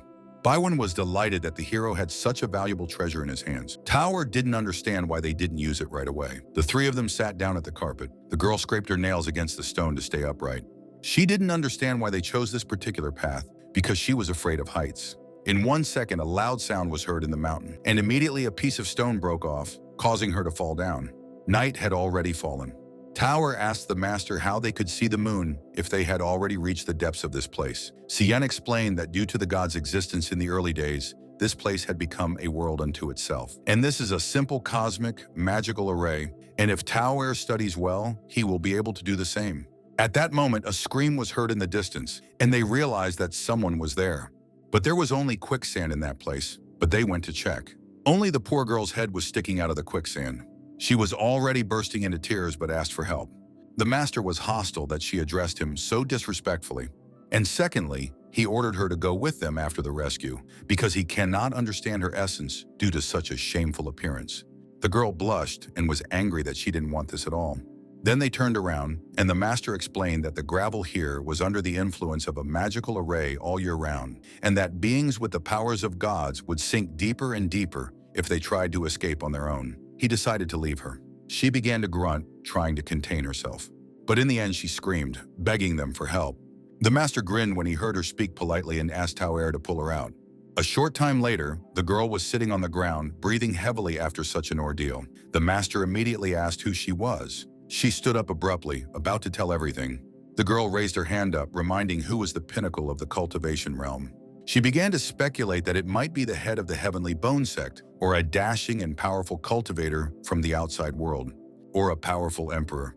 But she immediately denied everything. She stated that authority and prestige were things that came and went, and there was only one person with unrivaled dominance, insane plans, and ruthless violence that could stand at the pinnacle of the cultivation realm. The girl introduced herself as Chu Xuanying, and she was that very person. While she presented her identity, the group decided to continue their journey. Xuanying quickly tried to catch up with them. The girl winced, as if her left eye felt a strong sense of danger, and that there was a powerful evil force nearby. But she asked them not to panic, because next to her, all dangers were nothing. The company walked forward in silence, feeling a very familiar sense of shame. Tauer turned to Xuanying, and she didn't understand why she decided to follow them. Xuanying exploded at being called an ordinary little sister. She had more dead souls at her command than Tauer had ever seen in her entire life. She folded her hands in displeasure and hinted that they were completely different in size. Xuanying burst into tears because she had hit the sore spot. The master ordered them to stop and repeated Tauer's question. Why does she stoop to such a level and follow them if she calls herself a deity? Xuanying considered this meeting to be fate, and she decided not to leave them here. After all, the signs of a divine essence are very dangerous, and they cannot know what dangers await them ahead, and she was ready to nobly protect them. Baiwan turned blue with fear and tried to stop her. But at that moment she tripped, and she fell down into a small cliff right on her face. The master didn't understand what was wrong with her vision. Xuanying blushed and cried from such shame and dreamed of being reborn. Suddenly, a large silhouette of a huge animal appeared on the hill, right against the backdrop of the full moon. A hungry wolf looked at them, baring its teeth. It was a level 30th wild demon, and the master decided to send me to my Xuanying. She deftly twirled the daggers in her hands, demanding gratitude for their protection, and she was going to kill this demon. The wolf jumped on her, preparing to strike with its huge claws. Xuanying was disappointed in his skills and prepared to meet him. They passed through each other, even though she had planned to dodge him. But Xuanying was taken aback. After all, he was able to hurt her, but the wolf itself was not wounded. She jumped back from the ground, realizing she hadn't been careful enough. So she jumped on him again, trying to cut him with her daggers. She tried to strike, but the wolf deftly dodged. Xuanying clumsily jumped after him in every direction, but still couldn't hit him. She spun around and the wolf taunted her, and the girl almost burst into tears. Tauer felt sorry for Xuanying because the demonic beast was too strong and fast, and the master sighed heavily at her stupidity. He decided to give a short lesson and asked Tauer why they needed two eyes. Eyes gave humans binocular vision, and the difference in vision between the two eyes when looking at a three-dimensional object leads to parallax and stereoscopic perception. If someone tries to cover one eye with hair, their spatial perception is severely impaired. And this leads to this result. The wolf struck Xuanying, but she was able to block it. She felt herself to be the most humiliated, and now the beast becomes more powerful than the deity. The master began to laugh at her, offering to give her the unnecessary eye since she did not use it. She dropped to one knee, thinking that he knew nothing about it, and she began to tie her tail, dissatisfied that he was forcing her to remove the seal from the eye of the ancient god of evil. And now both her eyes were open. The wolf growled loudly, and she took the daggers in her hands in the name of the ancient god of evil. She easily made multiple cuts and passed through, taking the demon's life. It instantly fell apart into many pieces, and at that moment she cringed. She began to close her eye, because the eye of the ancient god of evil was trying to break out and destroy the seal, and she decided to try to suppress it for a while with the remaining power. The master began to leave and was sure that nothing was wrong with her eye. Tauer called everyone over because she found something strange that fell out of the demon after his death. On the ground lay the same bead that Baiwan had found earlier. The master suggested that these monsters might be a test for them, and these beads are the keys to the next floor. A huge beam tore through the sky, and people fought in the arena. Inside the temple was an elder of the Willow Leaf sect, elder of the White Mountain sect, and the elder of the Heavenly Sword sect. He explained what was required to pass through the magical seals and advance to the next stage. Each person needs to donate 5 beads, but they felt sorry for so many people fighting over so few resources. He wanted the White Mountain sect to wipe them all out and enter this temple. Elder Willowleaf understood that if they fought each other to the death, it would be unknown who would ultimately win, and their abilities would weaken. And perhaps this was exactly what the Mu River sect was waiting for. But luckily, one master stopped them in time and even provided them with an excellent strategy with which they could take advantage. The Heavenly Sword sect's elder suggested that if the 3 sects combined their forces and created a battle arena to wager bets, where the winner could receive beads, they could save energy and abilities. Moreover, disciples from weak sects and foolish cultivators fight to the last for the maximum number of beads. If the disciples of the 3 sects attack them, none of them will leave with the beads. Suddenly, he heard a loud voice. Master C's group appeared behind them while Tauer was admiring such a lively place, and the elders saw a new group that took the bait. There was a sign in front of the entrance warning that 5 beads were required to enter the temple, and to avoid assassinations, a combat arena was set up where friendly fights took place. Now each of them will need 5 beads to advance, and this battle arena was set up for their sake, with those same beads at stake, and the winner gets to take their opponent's beads. The master approached Baiwan, asking how many beads they had, and they were only able to collect 3 along the way. He thought for a moment and looked at Tauer, who was admiring every sound. Then Xian decided to send Tauer into battle first and stake all the beads on her. She began to grow nervous, unable to understand how they could take such a risk. But Xian had complete faith in her, and when Tauer stepped onto the stage, all the boys began to admire her beauty. She stood tensely on the stage with a sword in her hands, and the whole crowd wished her luck. Tauer was angry at the master for setting her up like that. They were fanatical about her from the crowd, but she didn't want to fight in front of everyone. A huge man in armor appeared in front of her, and he thought that he was extremely lucky with his opponent. He had already asked her to accept defeat, intending to take all her beads. Tauer looked at the scary man. The opponent suddenly jumped forward with a weapon in both hands. She opened her sword, realizing that there was no turning back. Tauer did not want to betray her master's trust. She blocked his blow with her powerful maces. The man was taken aback by this turn of events. Tauer was surprised why he was so light and weak. She pushed him away with one swing of her sword, which was surprisingly very weak. The man was angry that he was hit, and he tried to attack again with one of the maces, but the girl deftly dodged. She swung her leg at him, and she hit him right in the chest. The man spat blood, not wanting to believe that he had lost. He eventually fell to his knees. The presenter announced the official winner and congratulated her on receiving 1 bead. Another guy came to her who wanted to become her next opponent, and this time he put 2 whole beads on the line. Tauer looked at him, a little nervous, but she took up the sword, planning to win a couple more rounds for the master and get as many beads as possible. The boy screamed before his attack, and Tauer focused on his attack. Suddenly, the guy's weapon was knocked out of his hands and a sharp blade was at his throat. Tauer held the sword right in front of his face and clearly felt her progress. Tauer emerged victorious again, and another opponent entered the ring. She punched him right in the chest and won another round. The next one's sword was broken in half by her kick. Taueo now understood the master's words about how knowledge and actions must become one in order to smoothly perform movements during battle. She continued to fight with everyone in a row. Master was pleased that she was in good condition today, and after several rounds, her cultivation had strengthened greatly, but in fact, she had innate talent. The Heavenly Sword Sect Elder was pleased that, thanks to several victories in a row, the stakes were gradually increasing. Another enemy flew off the stage with a loud scream.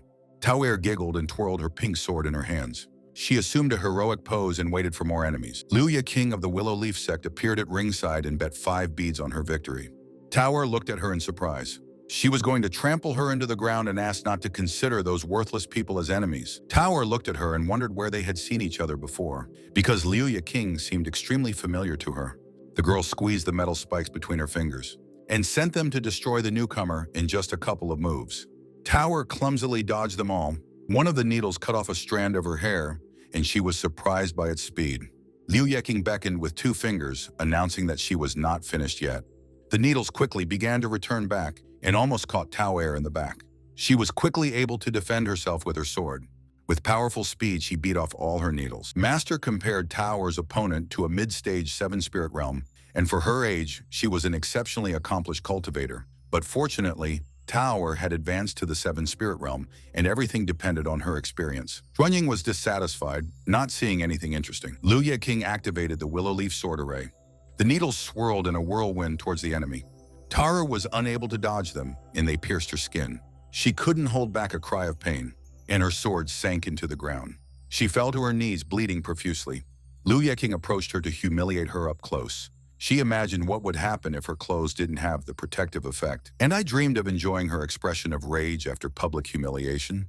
Baiwan was simply horrified by this woman. The master looked at her movements and judged that she was more skillful than her previous opponents.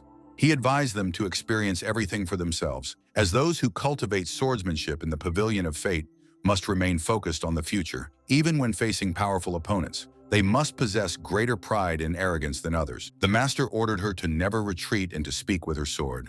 Tower slammed her sword onto the ground and tried to stand up with shaking hands. Liu Yeqing was surprised that the girl was able to stand. She was not going to allow herself to be treated like that anymore, and to be called a brat.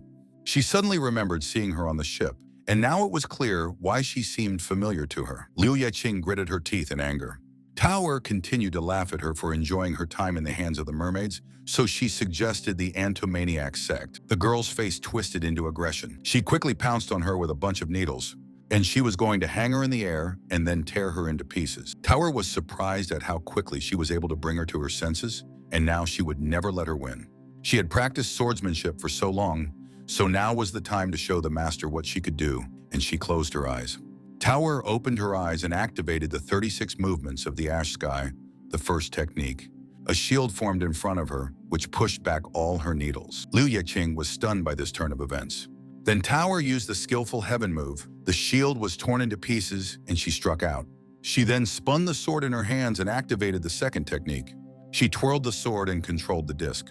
An entire disc of her own needles crashed into her, but Liu Yeqing couldn't believe it. Tower stamped her foot, and all the needles tore her clothes and threw the girl into the distance. She lunged forward and used the sky-dominant move. Liu Yeqing was able to somersault and land, but Tower was driving her crazy with her powerful sword moves. The master blushed at such a gorgeous sight. Tower really showed how much effort she had put into practicing swordsmanship. Tower pointed her sword at her. Liu Yeqing looked at her with a dissatisfied face, but Tower smiled, intending to take revenge for everything. The master knew it was time for her to use the third technique, which could guarantee victory. Liu Yeqing suddenly exploded and entered a rage form. She decided to use the willow leaf sword, a storm technique. And Tower responded by activating her third technique. He raised his sword and a pink aura appeared around her. But at that same second, I realized that I had forgotten the words. Liu Yeqing had already jumped on her. And while Tower was trying to remember, a blow pierced her right through. She flew into the distance and exploded. Tower began to cover the cuts as she screamed in pain. The master shouted, worried about her. He flew up and covered her with his shield, and he landed deftly with her in his arms. Tower tried to apologize to the master with a trembling voice. She blamed her laziness for not being able to fully learn the third technique. Everyone declared Liu Yeqing the winner, and in the end, she was able to get 10 beads. She was pleased to see that she had received all the beads, and was content that others had put so much effort into them and had failed. Tower began to drink the water greedily, but she was distracted by the dark voice of the enraged master. He grabbed her by the strand of hair, asking why she couldn't repeat the move he taught her. Baiwan explained that they only had 2 beads left, and then he wondered whether he should step into the ring, but he considered it too awkward. He turned sharply and looked at Xuanying, who stood to the side and immediately refused such an offer. Xuanying began to suspect that her eyes were forever thirsting for fresh blood, and that if she went into battle, there would be endless carnage. The master was disappointed, as he had placed great hopes on her. But then he realized that the only one left was Baiwan, who continued to chew the meat. The master pushed him from behind, deciding to find out the capabilities of their new companion.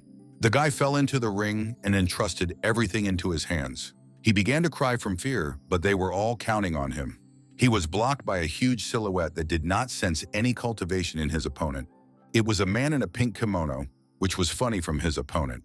He immediately swung his huge sword, intending to easily take the beads, and he hit him hard, but the fat man managed to dodge in fear. The enemy laughed at him and advised him to try hard to please him. He crawled across the field screaming that he didn't want to die. The guy laughed at him, surprised that he actually had a goddess he liked. He advised me to first look at my reflection because I was sure that the goddess he spoke of had never even spoken to me. The enemy continued to mock with an arrogant face. Baiwan whispered, knowing that the goddess was responding to his letter. He recalled how everyone had ridiculed his attempts to get along with the goddess. And he even thought that the guy was right in his words. But he came to these lands to prove his courage and sincerity, even if he could not win her heart. Even if he doesn't dare make the effort, what gives him the right to speak of his love for her? And he's come to settle this once and for all. He's prepared for countless years to embark on this adventure, spending countless years on a backpack filled with treasures. He was determined to pursue love. The guy shut Baiwan up, waiting for them to start fighting. And Baiwan took out the first magic item from the backpack of heaven and earth. But this turned out to be a mistake, and the master covered Tower's eyes. At that very second, he took out the thing he needed, and it was an arrow that always hits the target. He pulled the arrow and wanted to show his strength, but she flew very slowly, like a toy, and the ring was filled with awkward silence. The enemy laughed sharply, covering himself with his sword, but she passed through his blade because that was her ability. The guy didn't even notice how the arrow went through his chest. And thanks to this, she can transform physical objects into something that can hit any of her targets, although it only causes them to lose consciousness. The whole team was shocked that Baiwan won so easily. He laughed as he prepared to get a lot of interesting magical items. A whole crowd of opponents attacked him, intending to kill him in a matter of seconds. But Baiwan was able to find a 1,000-pound hammer that, with one blow to the ground, electrocuted everyone. And then he activated a magic rope that tied up all the attacking enemies. Then the gauntlet of world destruction appeared on his hand. At that very second, the whole earth shook and killed everyone in the ring. Everyone in the crowd was shocked that one worthless guy with no cultivation could take all the beads. The elder's face darkened, but he didn't see anything wrong with it, intending to take the magical items as compensation. Baiwan put his hat back on with a confident grin and was about to continue solving problems with magical items, but the master advised him to turn around. He did so and was surprised. The elder shouted loudly, addressing all the disciples of the three sects. They all turned against their company and were given orders to deal with them. The crowd approached him and ordered him to give them all the magic beads and objects. At that moment, Xuanying flew to his aid. She landed dramatically, distancing him from his enemies. Xuanying blessed her young friends, who could be dependents, and ordered that they not be touched. The whole crowd looked at her with awkwardness. And then they started shouting and fighting again to get their things. The man activated 1,000 balls and wanted to hit them. But at that very second, Xuanying slapped his face with her palm, causing it to explode. Everyone looked at the guy who had just been killed and was worried, but Baiwan was sincerely delighted with her. And in this battle, Xuanying will see everything clearly. She got into a huge fight and laughed loudly. The master knew that everything would turn out like this, but at that moment he was already surrounded by irritated guys.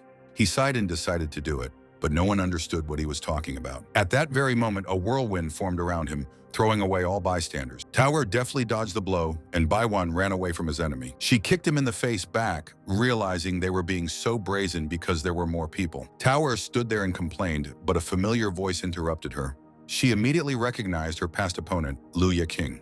The girl squeezed the needles between her fingers, asking him to obediently surrender and give up all his things. Tower admitted that she had been extremely careless last time, but she had no intention of losing to the old woman. Luya King was hurt by her words, so she sent 5 needles in her direction. Tower closed her eyes and focused, her sword swirling with a pink aura as she activated the third move of the 36 moves of the Ash Sky. She opened her eyes abruptly, remembering the master, and this time Tower disappeared from the scene, as planned. Luya King was taken aback and focused, but Tower had already cut her chest because she didn't want to let the master down. She screamed and began to fall. The girl's body fell face down. The 3 elders were shocked that they couldn't defeat the group of newcomers and were already thinking of intervening. They looked at Xuanying, who was very confident, and thought that she was the leader of their company. But the elder asked them to look at the young man with white hair. After all, he could scatter an entire crowd with just 2 hands without moving from the spot, and he looked very strong. And his abilities can even be compared to a spiritual emperor. Then the elders decided to unite and defeat their leader. All 3 of them pounced on him from behind. The master turned around, not understanding anything. Within seconds, the elders were already lying beaten on the ground, while the master realized that it was they who created this system to deceive the cultivators. He was horrified by their shamelessness, that the elders of the sects could dare to do this to people. The master decided to leave so that this would remain a lesson for them. Tower finished with her opponents and was happy. Xuanying was disappointed that everyone was too weak, and she didn't even need to remove the strength restriction. In the end, there were 20 beads in their bag. The master was proud of his team and put the beads in his briefcase. Tower was very curious about what awaited them next. He promised many dangerous and terrible things ahead, and she needed to be extremely careful. Young Master Han was informed that the group with the 67th sign had already entered the octagonal divine temple, which is the second level in the divine essence lands. He listened and thought, and judging by Si Yan's team, it's no surprise that they pulled ahead, and even more so for him himself. The subordinate suggested that the master finally take action, but Han saw no point in rushing, since all the valuable treasures were in the depths of the temple, and their forces had yet to take action, because they needed to continue to wear down the sects before the battle began. Suddenly, several icons disappeared from the maps. Han gave orders to avoid these places, as there could be either dangerous monsters or traps there. And it was already time to set out for the Mu River sect to obtain the forbidden item left there by the gods. Zheng'er approached Madame Ye's temple and tried to reach his sister. But she did not respond to his cries, and the door opened by itself from a light blow. She immediately looked inside to talk to her. But I was in terrible shock. His sister sat in the corner, her entire room filled with red death signs. The girl turned around with a terrible, frightening face. Candles were attached to her head, and at that time she was poking a voodoo doll. Zheng'er froze in fear, not understanding what was happening. He dared to ask what she was doing, and Mrs. Ye angrily squeezed the doll, advising her to ask the man with the surname Si what he had done to it. Zheng'er said that the entire company had advanced to another level of divine essence lands, but he didn't have time to say anything, because he was interrupted by a loud cry of discontent. Madame Ye was filled with rage that Si Yan had rushed forward, so she swung the sledgehammer at the doll. Her brother tried to calm her down and conveyed Hanen's request, who was already preparing to go there with the Mu River sect, and Mrs. Ye immediately agreed to go with him, taking him by the hand. She quickly pulled him towards the exit to make Si Yan pay for his actions. Zheng'er couldn't even imagine what Master Si could do. At the same time, in the divine temple, Tao was shaking with fear that she couldn't see anything in the darkness. But the master pressed himself against her to protect her. Si Yan really liked that his student was leaning on him because he had not lit the torch. But at that moment, they were interrupted by a bright light. Baiwen had a luminescent pearl that could help illuminate her path, and Tao immediately ran after it. The master clenched his jaw in anger, angry that Baiwen was stealing all the attention. Zhuanying didn't see the point in objects because she wasn't afraid of a little darkness. She ordered them to see the following, and she began to call upon the blazing sacred fire to descend into the mundane world and remain here. She screamed at God to give them light. But even after some time, nothing happened, and Xuanying was already blushing with shame. The master slapped himself in the face, not understanding why he even believed her. At that very second, the lamps throughout the temple lit up. All the lamps in the corridor slowly lit up one after another. The whole company was shocked by this turn of events, and Tao praised Xuanying for such power. The master felt a suspicious aura, and everyone looked at him, waiting for further action. He realized that it was not they who lit the torches, because two huge silhouettes appeared in front of them, and in front of them stood two knights sent by the owner of this place. The master tried to cover everyone with himself. The knight's eyes burned with fire when he discovered the intruders of the divine temple. Xuanying assumed a fighting stance, sensing the remnants of their divine creation. She jumped off the ground, and she attacked the enemies, bidding them rest in peace. Two robots jumped on her in response, intending to protect the young master. After a couple of minutes of loud bangs, Xuanying returned to them in sadness. But she got to her feet nimbly and considered it a normal warm-up. Now she was on the move and ready to fight seriously. When Xuanying returned for the second time without result, the master ordered her to calm down. But the girl sincerely enjoyed having good opponents, which she hadn't had for a very long time. She stood up and brushed herself off, realizing that she had completely underestimated them. Xuanying realized that the abilities of these knights could rival the cultivation of a mid-stage cloud emperor, and she could defeat one. But in front of them stood two knights, so she clenched her hands, activating her aura. And she entered her most powerful form, and pink energy swirled around her. The knights were taken aback, not expecting this. The master could not believe his eyes. Xuanying released her hidden power from her body, and a spiritual form appeared above her. She unleashed it in the name of the cultivators of this realm, and she was the god of the people. At that very second, the spiritual form slowly diminished and disappeared into the fog. But a silhouette was visible from it. Xuanying had grown considerably in appearance, as she was now stronger and was planning to kill them. None of them could believe what was happening now. The master was surprised that she hid her abilities so well, and now her aura could rival that of the gods, but he had a strange feeling. Xuanying wanted to end this quickly. Although her divine powers were unmatched, they consumed a lot of energy, so she only has 15 minutes. The knights rushed into battle. Xuanying launched a spiritual attack at them. and they were confronted by two dolls. They clashed with swords and blocked each other. Xuanying watched their fight and prepared herself. She suddenly rushed to their aid, and she swung her daggers. Passing through at incredible speed, she was able to cut the knights in half with one movement and easily destroyed them. The robots tried to say something before they died, but then they disappeared into thin air.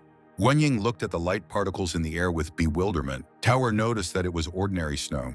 She returned to her friends and asked for an assessment of her abilities. Xuanying was already taller than Master, and she wanted them to feel her strong aura. While she was repeating her words, a second later she suddenly deflated to her reverse state. Xuanying ran away shamefully while Tower was angry at the Master. She explained that this was just a minor flaw in her cultivation method and that she needed to improve her abilities a little. A moment later, an unknown pink aura surrounded her. Like all the team members, they didn't understand what was going on. A vortex was formed from the energy and filled the entire room. The Master squinted as the fog slowly began to dissipate. But when he finally disappeared, everyone's eyes widened in shock. The Master reassured them. After all, before them was an illusory kingdom created by the remnants of the will of the gods. And in front of them sat the owner, who had specially brought them to this place, but it was unknown why. At the same time, Zheng'er and Madame Ye were already sitting in the depths of the divine essence. The guy didn't expect at all that thanks to Han En, they would be able to get here so quickly. But if he couldn't, he wouldn't be worthy of Madame Ye, and she continued to insult Master C in passing, which greatly embarrassed Zheng'er. This place was a new discovery, but it was very familiar to the Mu River sect. When they arrived here, Han immediately went to a side hall and forgot about them, as if he was hiding something. He clenched the dice in his fist, about to reveal it. At this moment, Zheng'er called out to his sister, and he decided to go for a walk so as not to get bored, but she warned him about the dangers. Zheng'er carefully crept behind the servants, and he crawled along the walls to figure out where they were heading. He carefully descended, realizing that everyone was gathering here. Zheng'er peeked out from behind the wall to watch and eavesdrop, and I was shocked by what I saw, because on the wall there was a huge monster with a bunch of eyes who was talking to Han En. He waited hundreds of years for his children and grandchildren to arrive here. Han En promised to take advantage of the upcoming wedding to secure the divine artifact, and the Mu River territory would return to the Mu River sect's private domain. He intended to take advantage of this opportunity to capture Jiangnan. Zheng'er was surprised by his greed. The monster shouted at him sharply, ordering him to change his goal to conquering the entire world, because he was obliged to return everything that they had lost. Han En fell to his knees and agreed with his words. The monster's eyes turned sharply to the side, as if he noticed something, and he loudly announced that he felt the presence of a stranger. He rushed to the door to find out who was watching them, and he was able to grab Zheng'er and throw him to the floor. The guy realized that things were really bad. The dice fell out of his hands, revealing the number 1. Tower looked at the strange robots with fear. They looked very scary and there was an evil feeling coming from them.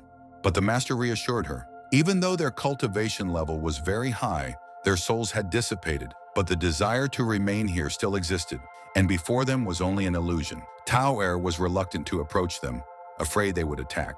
Their will was so strong that they were able to create a kingdom of hallucinations, which means a tragedy occurred here.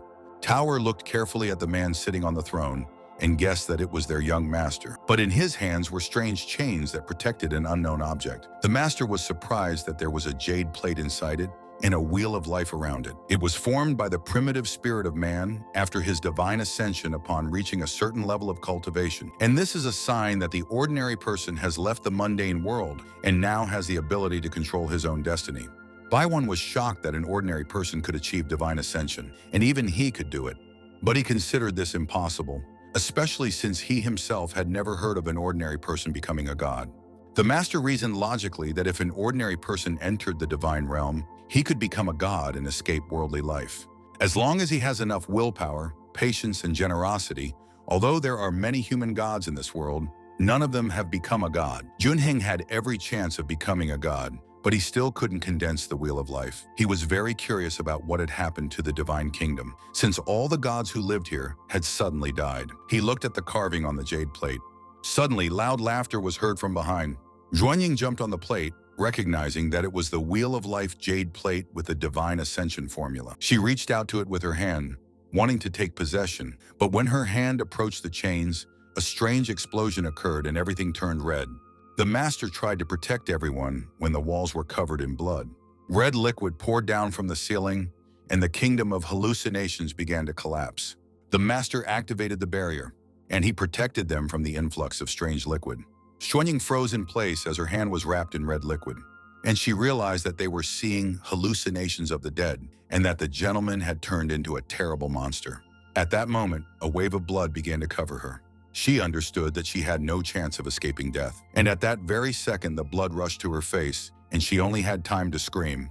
Xuanying's body began to fall straight down with the plate in her hands, and at that very second, she was caught in his arms. The master was able to save her from falling.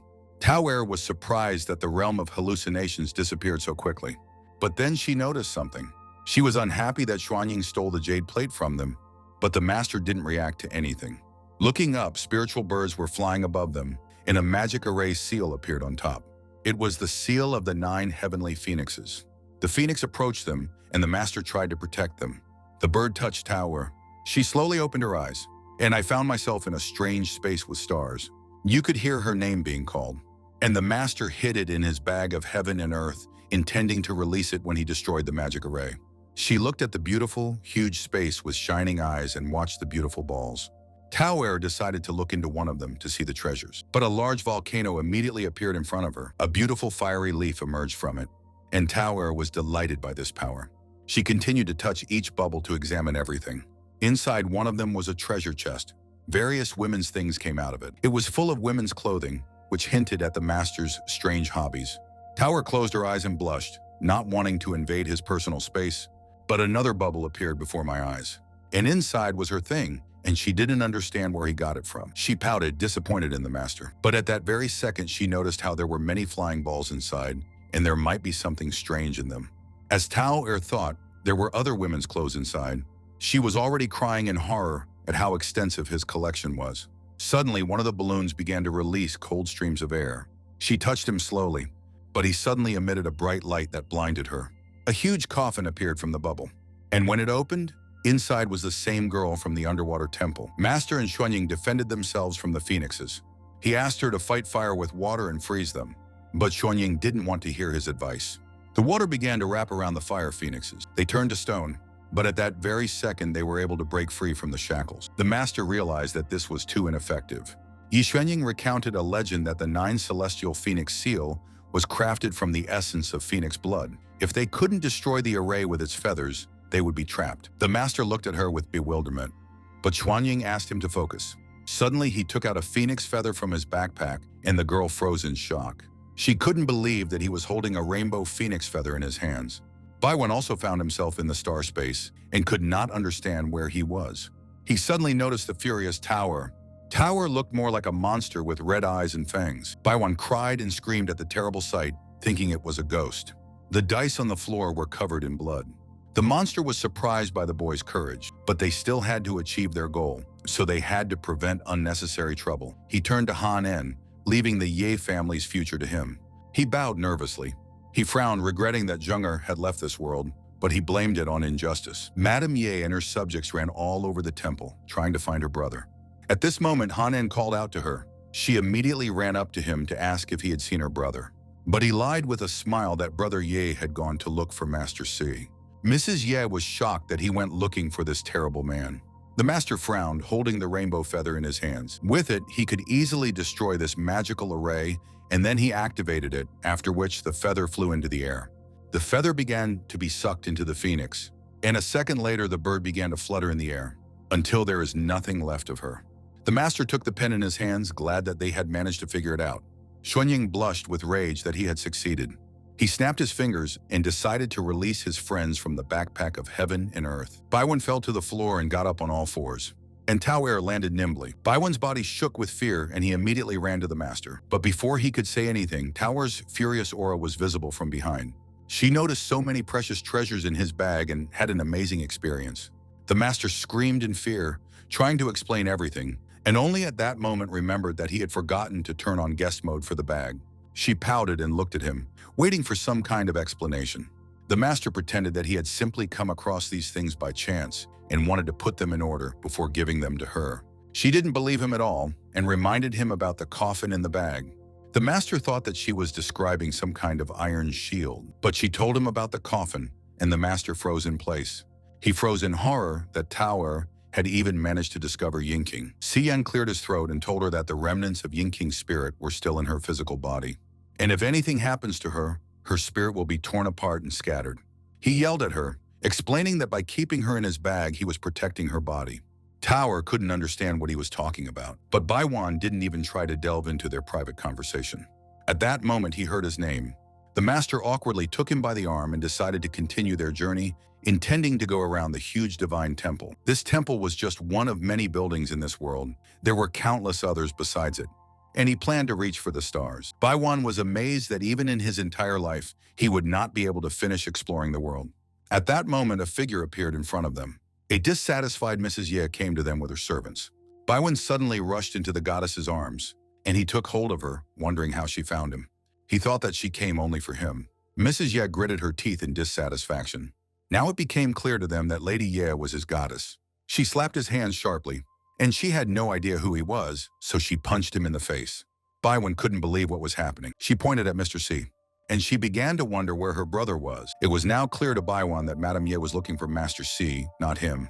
Tower was unhappy that Madame Ye had appeared out of nowhere again, and asked not to blame the master for her brother's disappearance. But according to Hanen, Zheng'er had gone out to look for the master, so she tracked them down and came. The master was shocked that they knew their location. He suddenly remembered the very badge Hanen had given him out of the kindness of his heart. Madame Ye and Tower continued to shout at each other, and Master simply sighed. He pulled Tower away, explaining that he also didn't want Zheng'er to get hurt, and suggested that they all look for him together. But the master secretly wanted to know what trump cards Hanen had hidden up his sleeves. Somewhere in the lands of the divine essence, a boy grabbed a tree. Shen cried and screamed, trying to find Bai Lan. He had been wandering in these lands for several days and had encountered terrible divine corpses. On the other hand, Zhuan met with robbers, and at other times with deadly traps in the form of plants. But he managed to avoid death every time, as if God himself was protecting him. For some reason, he couldn't meet Bai Lan at all, so he raised his handkerchief into the sky. But at that moment, the same tree was covered with white scales. And behind him, a suspicious sound was emitted, as if a long tongue was extended towards him. The huge white snake opened its mouth, and Xuan screamed in fear. He realized that the end had definitely come for him. Xuan could already imagine how someone would discover his remains in the future, and everyone would be truly touched by the story behind that handkerchief. At that moment, he longed to hear Bai Lan's voice at least once more. Suddenly, another voice was heard, which cut the snake in 2 blows. Xuan opened his eyes in surprise and looked forward. Bai Lan appeared in front of him. Xuan's heart beat twice as fast, and tears of joy appeared in his eyes. He couldn't believe that Bai Lan was here, but he was the one who dealt with divine corpses, cultivators, and traps. He felt uneasy that Xuan had ventured into such lands with such low cultivation. But in Xuan's imagination, Bai Lan was bursting into tears from worry for him. Bai Lan suddenly approached him, wondering what he was doing here. Xuan admitted that he had come all this way for one mission, but he immediately turned around, advising them to leave there, because next time he might not be around. He saved him for the last time, because he is now busy looking for someone. Xuan froze in place, worried that Bai Lan was looking for someone. He confessed that the man had brought him here in search of adventure and treasure, but that he had ended up being left behind while his companion was having fun somewhere. In Xuan's mind, everything was more dramatic. His face tightened with anger at this unknown man. Later, Junheng was glad that the journey had been worth it. After all, in just a couple of days, he got hold of a ton of material. He was about to release an article about the head of a demonic sect who came out of the shadows and went on a date with a pink-haired guy deep in the forest. Then he looked away. And very soon he will find himself in a similar situation. The sect of witches defeated a whole bunch of nobodies and collected the bags. Their leader, Lin Hunying, smiled contentedly that they were able to obtain the precious treasures. She ordered to work faster while Yu Ling sat in the corner. The girls continued to discuss the sects that lay on the ground, and Yu Ling was thinking about an escape plan. He took his experience into account when he realized that they were now consumed by the excitement of victory, and their hidden desires would soon be released. Hunying pulled the chain sharply, and she pulled Yu Ling, who was screaming and crying. She hugged him tightly and was glad that she could accompany him on his treasure hunt for the first time. And for some reason, she felt a fiery sensation in her heart. Everyone was surprised at how Sister Hunying tried to take everything for herself, and they pulled Yu Lin's hands. His soul left his body again when he accepted his death. The girls started fighting and arguing, while Junheng stood around the corner and laughed. He tried to hold back his laughter, not regretting that he had been watching this. Junheng thought about writing an article on this topic, but last time he was reported, but he didn't care, because it was much better than what he received from Bai Lan. The girls heard giggles and strange sounds from around the corner. Hunyin ordered the stranger to show himself. Yuling recognized the elder's voice and was glad that he would be saved. Junheng smiled brightly at them, pretending that he hadn't expected to meet them at all. Hunying suddenly recognized the kind-hearted man who had always helped them search for the young master. Yuling's words left him disappointed. Suddenly, Yuling rushed out of Huning's hands and towards him, and he tried to join him because he was his divine salvation. But at that very second, the chains pulled him back, and he tried to cling to the ground as he was dragged across the floor. His words were very familiar to Junheng. Hunyin thought that he came here for the treasures and wanted to share them as a token of their gratitude. He appreciated their good intentions, but saw nothing interesting in ordinary treasures. After all, he was interested in the shocking news from the Mu River sect. Hunyin was surprised but didn't understand what he was talking about. Junheng explained that many years ago, even before the signs of divine existence were revealed, the Mu River sect already knew about it. He followed their trail and conducted an investigation, ultimately uncovering the enormous secret of their master's identity. The young master was informed that all obstacles had been cleared and that there were 34 casualties among the disciples. Hanan accepted their information, and he looked up with fear. After all, before him sat a huge deity who watched over this world in ancient times.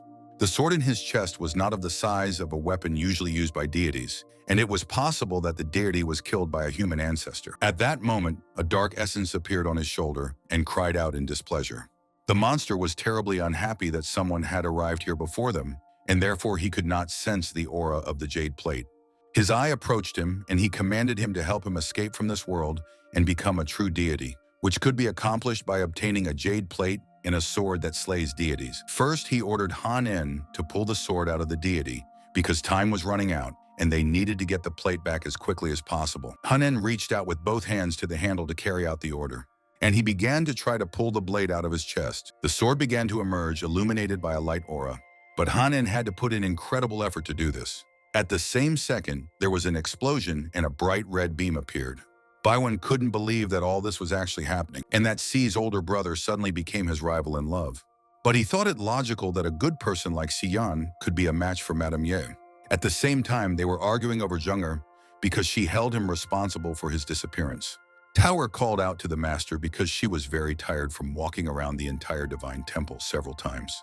The master was very curious as to why Mrs. E had not installed a tracker on her own people. Tower looked ahead and found this place very terrifying. After all, many murders took place here after a fight for treasure, and there are many traps set around. And along the corridors, there are many strange creatures that try to kill visitors. Xuanying was terrifying Madame Ye, so that she would be even more afraid for her brother's life. She didn't believe that such a smart guy like Yezheng would get hurt. Madame Ye begged them to stop scaring her, and Master was sure that Yezheng might not even have entered those places. She cried and placed all the blame on the Master. Mrs. Ye reminded him of his hidden intentions, but the Master had no idea what she was talking about. She told him about the love letters that had been sent to her for 2 years, and she thought that Si Yan was doing it. Madame Ye screamed so loudly that it echoed throughout the temple, and Baiwan thought that they were in the same situation as Brother Si. She recalled their first meeting and how Si Yan had broken the magical barrier, trying to become a hero in their eyes. And then he took the hairpin from her to get her attention. Later they played chess, and Si Yan deliberately humiliated her. Now it became clear to her that he had been trying to get closer to Ye Zheng from the very beginning in order to be closer to her. Master had tried to stop her, dismissing it all as a misunderstanding. Baiwan was choked with tears that Si Yan had done so much for her, and he felt resentful for him. At that very moment, the master heard Tao Er's frightening voice. She looked at him with red eyes while he was shaking in fear, and Xuanying did not expect him to be a simple pet. Madame Ye suddenly remembered his name, and she screamed out Si Baiwan's name, finding it as disgusting as his behavior. Tower breathed a sigh of relief that Madame Ye had mistaken him for someone else. The master explained that his name was Si Yan, and she got it all mixed up. Baiwan cried out that Si Baiwan was he. His eyes were filled with tears, but he did not deny anything. Miss Ye's mouth dropped open in shock. He admitted that he put his heart into these letters and wrote them for 2 years, and even gave them gifts. But he did not expect such hatred towards him. Everyone tried to hold back their laughter, and Mrs. Ye blushed with embarrassment. All this time, she'd hated Xian and thought ill of him, even though it was all a mistake, so she felt terribly awkward. She was angry at the damn fat man who'd been in love with her all this time. Madame Ye looked at him with pure anger. She called out to him sharply, and she looked down at him, clarifying his devotion to her. Madame Ye reminded her of her written reply about the treasures of the gods that she wanted to obtain. Then she ordered him to hurry and find everything she wanted and not get in her way.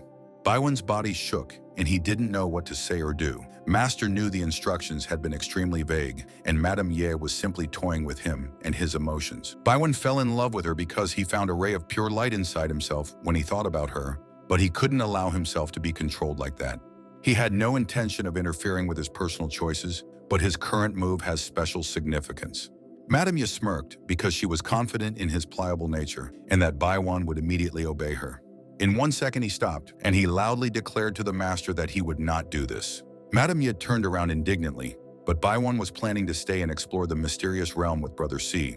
He burst into tears, confessing that Zhang Yue was the beginning of his journey, but she would no longer be his destination. Baiwen had walked this far with Brother Si and realized how vast this world was and how ridiculous his current fantasies were.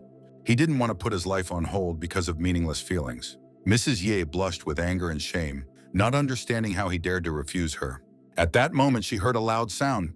The entire temple began to shake, and stones fell from above. Hanan raised the divine sword and caused an earthquake. Now, with the help of the sword that kills deities, he will be able to seize power over the world.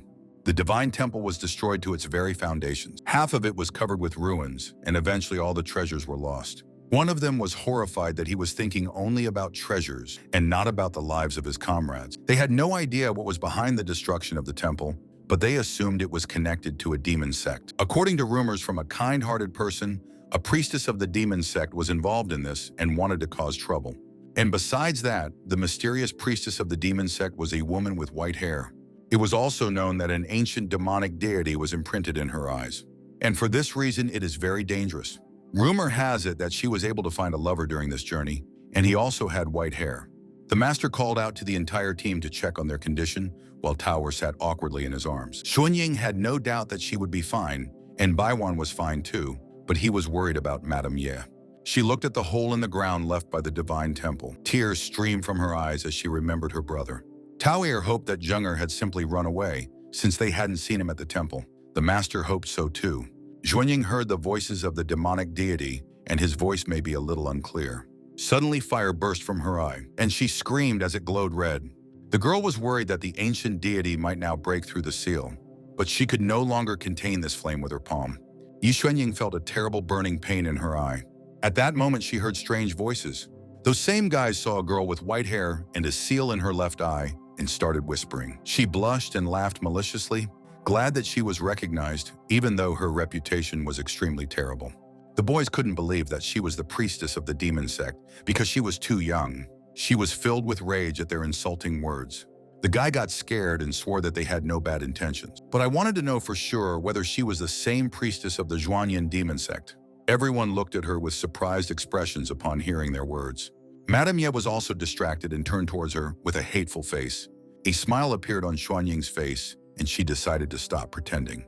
She admitted that she was the most famous and powerful cultivator in this realm, a priestess of the demon sect. The boys were delighted that in front of them was indeed a member of the demon sect. Madame Ye appeared behind her with a gloomy face, realizing that she was walking with the demon sect members.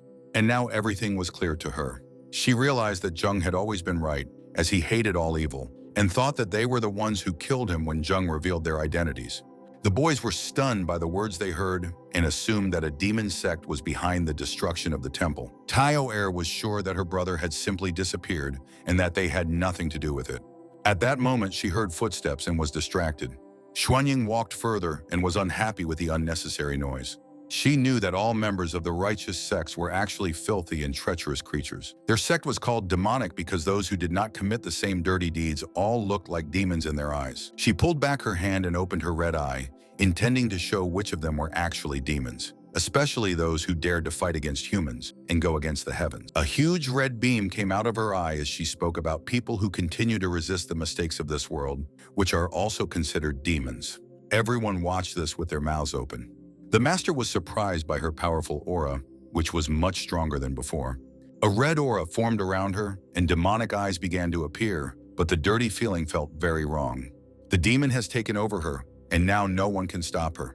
Everyone looked at her and was filled with fear. Tower thought Xuanying was a simple fool, but she turned out to be a demon with a monster sealed within her. Master noticed something was wrong, and it wasn't a monster at all. Xuanying grabbed her face, feeling something coming out of it. The master took a closer look at this aura, and this spiritual form was completely similar to the deity they saw in the Great Hall. Without physical bodies, all living organisms are no different from dead ones, and the consciousness of this deity tried to take over her physical body. Taoer assumed that it was possession, and the master rushed forward to save her and asked the others to move away. Madame Ye called after him, reminding him that Xuanying was a priestess of a demonic sect, and there was no need to save a demon who was only wreaking havoc on the world. But the master didn't care about her past identity as he leaped into attack. After all, for the past few days, Xuanying had been studying the signs of divine existence with him, even though sometimes she acted like she was crazy. But there were a couple of good moments, and now he could see her as a good comrade. The master placed his palm against the spiritual form. Taoer screamed and admired her master. Ms. Ye showed the crowd that they were all on the same side, and the people supported how bad they were. At this moment, Xuanying's eye absorbed all the energy back. The master deftly caught her weak body when he was able to stop the obsession, at least for this time. But the consciousness of the deity had already invaded all parts of her physical body, and her spirit could suffer, so he touched her forehead with 2 fingers. A bright light suddenly appeared in her chest. Inside it was a protective sphere, which contained the very wheel of life that they had seen earlier. The master was taken aback as to why it appeared at that particular moment. People wanted to know what this object was, but immediately noticed the runes around it, which should have been engraved with cultivation formulas. It seemed like a very valuable treasure, but the Wheel of Life immediately flew into the portal to end up in the master's backpack of heaven and earth. He figured that nothing more should happen in their current situation, and he needed to concentrate on suppressing the consciousness of this deity. Loud cries could be heard from the side saying that the demons were now defenseless. The boys rushed at them with weapons to kill the demon sect. The bald man jumped on the master, wanting to seize all the treasures, but Xian could not deal with him because he could not break away. Taoer kicked him sharply in the side to prevent him from touching the master. Now she was ready to take any measures to protect Xuanying, since the master accepted and recognized her as his comrades. Baiwen put up a huge shield, remembering how his elder brother Si had protected them throughout their journey, and so now it was their turn to protect him. The master grinned at his trusted comrades, but he didn't know how long they could hold off the enemies. Taoer froze in shock at the number of attackers. Suddenly, the entire nation was swept away by a huge shockwave. Taoer was able to open her eyes from the dust and wanted to know what happened. A large crack appeared in the ground between them. The master looked into the smoke, and the mark left by the blade seemed very familiar. The chain jingled in front of the master, and he immediately realized that he had guessed who it was. Yuling exhaled and began to speak. He emerged from the mist on the Hunyin chain, introducing himself as the god of the sword. The crowd looked at him, but could not believe that he was the sword god. They pointed at the tanned girl behind him, who was holding a guy on a chain who could not possibly be a famous sword god. Yuling swung at him due to his strong emotions, and with one blow he cut the guy's hair short. But his blade also hit the mountain behind him, which split into 2 halves. He fell to his knees and clutched his head, realizing he had made a mistake. Huxin asked Yuling not to listen to these fools, because the chain between them was proof of their love. The other girls from the sect of sorceresses asked not to forget about them. They all clung to him, promising to share his love equally. The master looked awkwardly at Yuling, who was drowned by the female tsunami, and it was now clear that he had once again been captured by them. But in his soul he exploded with envy. A second later he remembered that he couldn't take his eyes off Xuanying in his arms. But at that moment, Hunying approached him, meeting Master Yuling for the first time. She blushed, noticing his handsome face. But the master was completely focused on Xuanying and did not respond to her compliment. She pulled Yuling closer, not understanding why the master was silent. At that moment, he was suppressing the consciousness of the deity that had inhabited the priestess's body, so he couldn't distract himself yet. The master turned away, trying to make her leave because he didn't want to talk to her. He looked up cautiously, and Yuling stood in front of him, intending to protect his master, and his sorceresses would obey his orders. Taoer clenched her fist resolutely, knowing that with Yuling at her side, they had no need to fear worthless cultivators. Baiwen had heard a lot about the sword god, and he continued to admire Brother Si.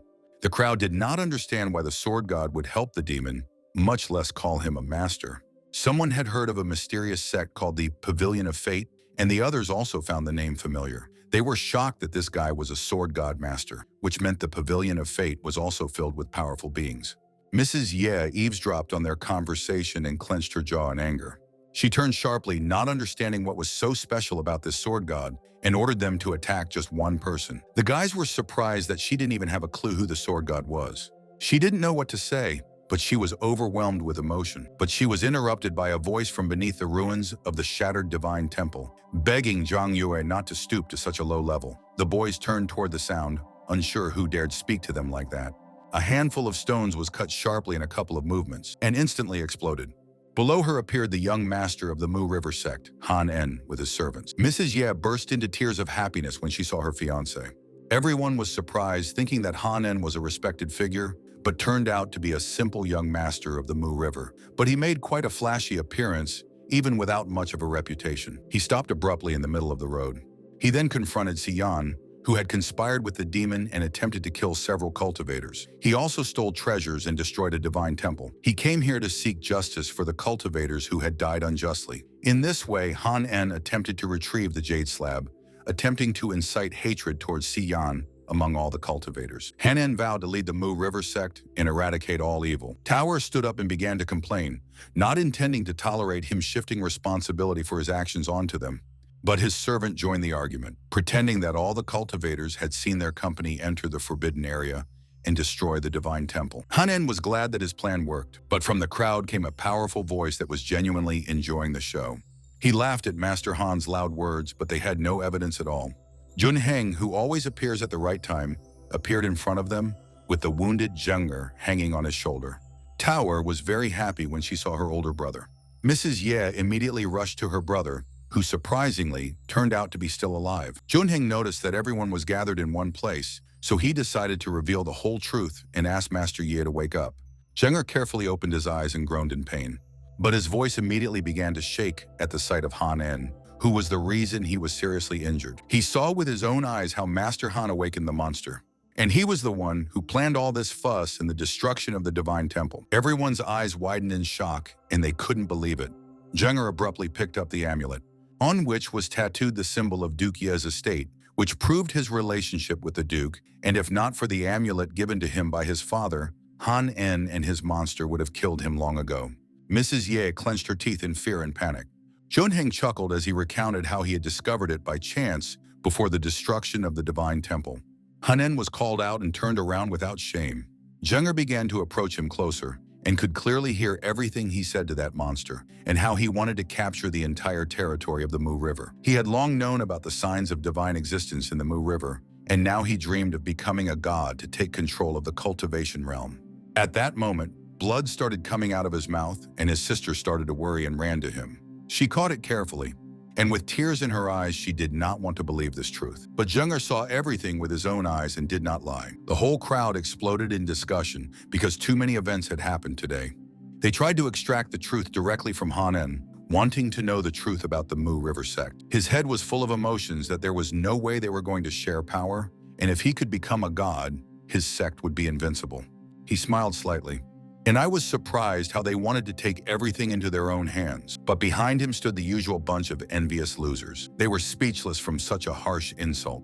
Then Han En responded with hurtful words, and they decided to attack him to prevent the Mu River sect from taking the divine item. He grabbed the sword with both hands, promising that no one would take anything away. After all, he had no choice during centuries of prosperity. He thrust the sword into the ground, which immediately began to burst into flames. And Han En could only deal with them and kill them. There was a huge red explosion that threw back all the people around. Yuling managed to block the explosion with his shield to cover the master. The master looked at him, continuing to fiddle with Xuanyin. He tried to hurry, realizing that he was completely behind schedule. The deity's consciousness suddenly began to strengthen, and perhaps it was related to the sword in Han En's hands, which it might fear. The boys began to slowly wake up after the fall, but there was a persistent feeling that all the strength had been sucked out of them. They realized that this sword absorbed life force in cultivation. And if this continues, everyone around him will die. Han En continued to hold the sword in the ground, and someone called him for help. One of the servants waited for help from his master while the sword sucked the life out of him. The monster continued to whisper in his ear, insisting that one must not be soft-hearted in order to succeed. He understood everything perfectly. Suddenly, Han En heard a voice nearby that had overheard his conversation with himself. He opened his eyes and was taken aback. Junheng was already swinging his huge sword at him. He smiled brightly, intending to become a hero who would save everyone, and he struck a powerful blow. Junheng was already looking forward to appearing at a level much higher than the master, but something bothered him. A huge monster with a bunch of eyes appeared in front of him, from which he immediately jumped back. He was able to land and increase the distance between them. A huge monster with its own form appeared above Han-en, laughing loudly. His arms were wrapped in energy, and he was an immortal embodiment of the unbending spirit of his ancestors. He hadn't met a worthy opponent for a long time, and he would like to fight heartily. That's why I asked him not to disappoint me. The boys stood up with difficulty, leaning on their swords, and in front of them stood the monster that young Master Ye had mentioned. Jenger was able to force himself to confess to his sister that it was this monster that had hurt him. The monster continued to talk to them, surprised that Junheng dared to attack him instead of running away in fear. Now his spiritual form was fully formed, and the monster waited for the boy to act. But Junheng didn't want to show respect to his elders, even in the realm of cultivation. He pushed off the ground and jumped to attack. The monster raised its huge, powerful hand, but admired Junheng's courage. His actions were extremely reckless, and the monster struck. But Junheng was not wounded, and on the contrary, he was able to resist his hand with his sword. And he himself admired the monster's great strength, which threw the Panama hat off his head. He smiled even though it made things much more difficult for him. But even so, he was more interested in fighting him, so he swung again. The monster was taken aback, not expecting any further action from him. He was suddenly able to chop it in half, and the beast screamed in pain. Junheng raised an eyebrow, disappointed in the monster, but he was interrupted by a loud cry. After all, the monster was already behind and holding a huge sphere in its hands. From this sphere, a huge beam of light was directed at Junheng, burning through him. He continued to pour powerful energy on him, which even ripped the earth into pieces. The monster considered him a simple child, while he himself dominated the world before his birth. Everyone was worried about Junheng, but the master in his heart was delighted that this impudent fellow got what he deserved. His trial was almost over, and his allies needed to hold out a little longer. Han-en looked at the smoke after Junheng's destruction and thought that victory was already sealed. But then he was surprised. A dark silhouette appeared in the dust, signaling the uninteresting nature of dying from one blow in battle. So he took a deep breath to finish his business. He was tired, so he ordered him to go out. Everyone's mouths dropped open, and they were speechless at what they saw. A huge magical hologram in the form of a gray knight, which only the sword god can summon, appeared before them. The monster also couldn't believe that the weakling in front of him was a demigod. But he wanted to be the first to discover signs of divine existence and the one to found the Mu River sect. He abandoned his immortal body for the purpose of becoming a god. He unleashed a multiple attack in the form of red skulls while at the peak of his cultivation. Junheng suggested that maybe the monster had once been at the top, but times had changed, so his spiritual form went into battle. He cut through his attacks, considering the enemy a simple old creature that did not notice the passage of time. The monster screamed as it was electrocuted. In one moment, he turned into a small ghost that appeared in the air. The clot began to fall to the ground, and Han-en ran to catch it. The deity asked Han-en if he was willing to give up everything for the sake of the sect. Han-en was surprised by the unexpected question and could not immediately give an answer. But even before he agreed, the clot flew at speed into his forehead, and it flowed into his head, penetrating into his body. Han-en grabbed his head, starting to scream in pain and strange sensations, a red aura swirling around him. Junheng realized that the devil spirit was trying to possess Han-en. The guy had a satisfied expression on his face, and he started laughing in a monster voice while his eyes glowed red. He liked the young body, but the cultivation was too weak, and it was not comparable to the primordial spirit of a demigod. But as long as the sword that killed the deities was in his hands, he was going to defeat everyone. Junheng knew that this sword provided its owner with the health and strength it absorbed. He decided not to delay events any longer, since he couldn't allow the monster to continue accumulating strength. Suddenly, he was told to step back. The master was finally able to stabilize Xuanying's condition, and now it was finally time to make them pay him. Smoke and red flames appeared around him. He thanked everyone for protecting him all this time, and Xian began to remember how he had treated him like a pawn and mocked and challenged him. The monster looked at him with a black gaze, a little nervous. The master burned with rage, knowing that all this had been done simply for the jade slab in his hands. He challenged him, intending to fight for it. Everyone was trying to recover from his powerful blow. The boys supported each other, trying to leave the battlefield immediately. As they walked forward, unknown people passed by them. He was very surprised that they were heading so calmly straight into a minefield, and he would advise them to run as quickly as possible. But he really liked the young girl. The priest left Bailan and ran away, and in this situation, he would like to punish the master a little. But Xian shouted his name so loudly that he trembled in place. Shen pointed to a figure flying towards them from the sky. Xuanying fell into their arms, and Bailan caught her. He demanded to keep an eye on her since they were just watching. Bailan was a little surprised by the master's behavior, and he looked down at the unknown girl. Xuanying slept contentedly in his arms. The master approached Junheng, who assumed a fighting stance when he addressed him. Xian considered him too arrogant, and now it's time to settle the score. The monster laughed that the sword god had given way to the dog. He promised Hanen that he would return the body after he dealt with the main enemies and asked for complete control. Hanen rushed into battle, intending to return to them everything they had lost. The divine sword flew towards Xian, who was standing in place. He stopped it with just 2 fingers. The monster opened its black eyes in surprise. Xian looked at him with a frightening gaze, and he reminded me of his words that he underestimates him. Xian then activated his spirit form and punched the body, causing it to fly off. The physical body flew off the ground like a ball, and Junheng noticed how angry the master became this time. The master sent him flying with just 1 blow, and was even stronger than the sword god. Madame Yi saw that Xian was actually a demigod, but Zheng'er knew from the beginning that Brother Si was far from an ordinary person. The monster smiled contentedly after falling. He was surprised that the current generation of cultivators weren't so dull. But while he was speaking, the master had already approached him. Xian didn't like to talk much, and his hand was bursting with energy. He hit the monster, but he held it back with his sword. The demon clenched his jaw against the opponent's powerful force. He realized that he had completely underestimated him, because Xian was not an ordinary demigod, and he was too strong. But the monster still grinned widely, showing all his teeth. A red essence emerged from the ground.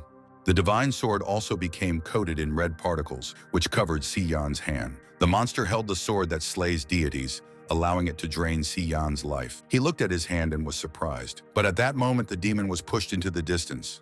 The monster was able to somersault and land. He didn't understand how Xian was able to resist him. And he saw that the power of the sword that kills deities was easily dispersed by him, and his hand was completely clean. The master stood before him, completely unharmed by his attacks. The demon clenched his jaw as he spoke to Hanen about how the sword still lacked a true victim.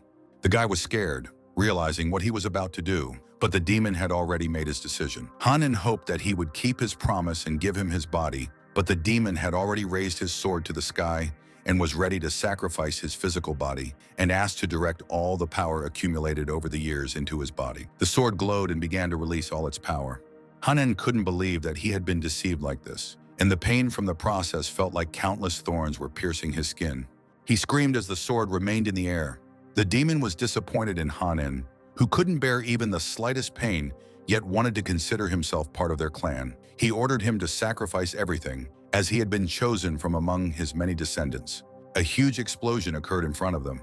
Tower covered her face with her hands, not understanding what was happening. All that remained was debris, and dust rose up, obscuring the view. A large silhouette appeared behind it.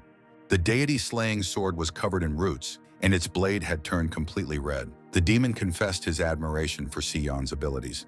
A huge monster with red hair and an eye in the middle of its chest emerged from the smoke. Its body was covered in spikes, and its sword was fused to its arm. His mouth was open, and he exhaled a lot of air. He smiled menacingly with his huge teeth and invited him to continue the fight. The monster stamped its huge paw. He moved slowly forward, insisting that this world was created to subjugate him, and he shifted all the blame onto the foolish emperor who took everything from him. The demon opened his mouth and laughed loudly, remembering how he had waited in the darkness for thousands of years and had finally received help from the signs of divine existence. The master interrupted him, expressing his surprise. After all, he hadn't given him any hope of winning with a simple transformation. A vortex of energy swirled around Xian. A second later, a huge golden knight appeared in front of him, 10 times larger than the monster. Tower couldn't believe her eyes that his spirit form had grown so quickly. The monster continued to laugh, waiting for his attack. The huge knight raised his sword and swung. When he struck, the entire earth shook from his power, and a beam of his energy shot into the sky. But Xian's eyes widened in surprise. The monster blocked his blow with his sword, which managed to crack his weapon. The demon continued to laugh, reminding everyone how much his strength had grown since the last battle. The ground beneath him cracked into several pieces. Xian was shocked to find that the primordial spirit hologram could no longer be maintained. And the power of that sword was finally fully released, and its spiritual form shattered into pieces as the monster struck. Everyone was in shock, not knowing what to expect. Junheng watched the battle seriously, trying to understand how it happened. But then he noticed something. A huge sphere appeared above them, emitting an evil atmosphere. It was in this entire zone that the monster could absorb Sion's cultivation, and he could only use less than 50% of his power. The monster laughed and jumped off the ground. He quickly pounced on the defenseless master, waiting for the mask of arrogance to fall from him. Sion was able to defend himself from his punch, but the monster knew how weak he was now. Sion took out his other hand and began to strike from behind. But even so, his actions were too slow. The master froze in place in shock, and the demon swung his sword again, humiliating him. They met with their forces and began to confront each other. Sion now realized that the true power of this sword was its ability to suppress the cultivation of opponents. The monster confirmed his words because that is why the sword is worthy of the title of the sword that kills deities. He launched another blow, but Sion managed to dodge it. His abilities even left the monster in awe. Sion tried to hit him, but he easily dodged it, and he felt sorry that the master still couldn't overcome the limitations of the physical body.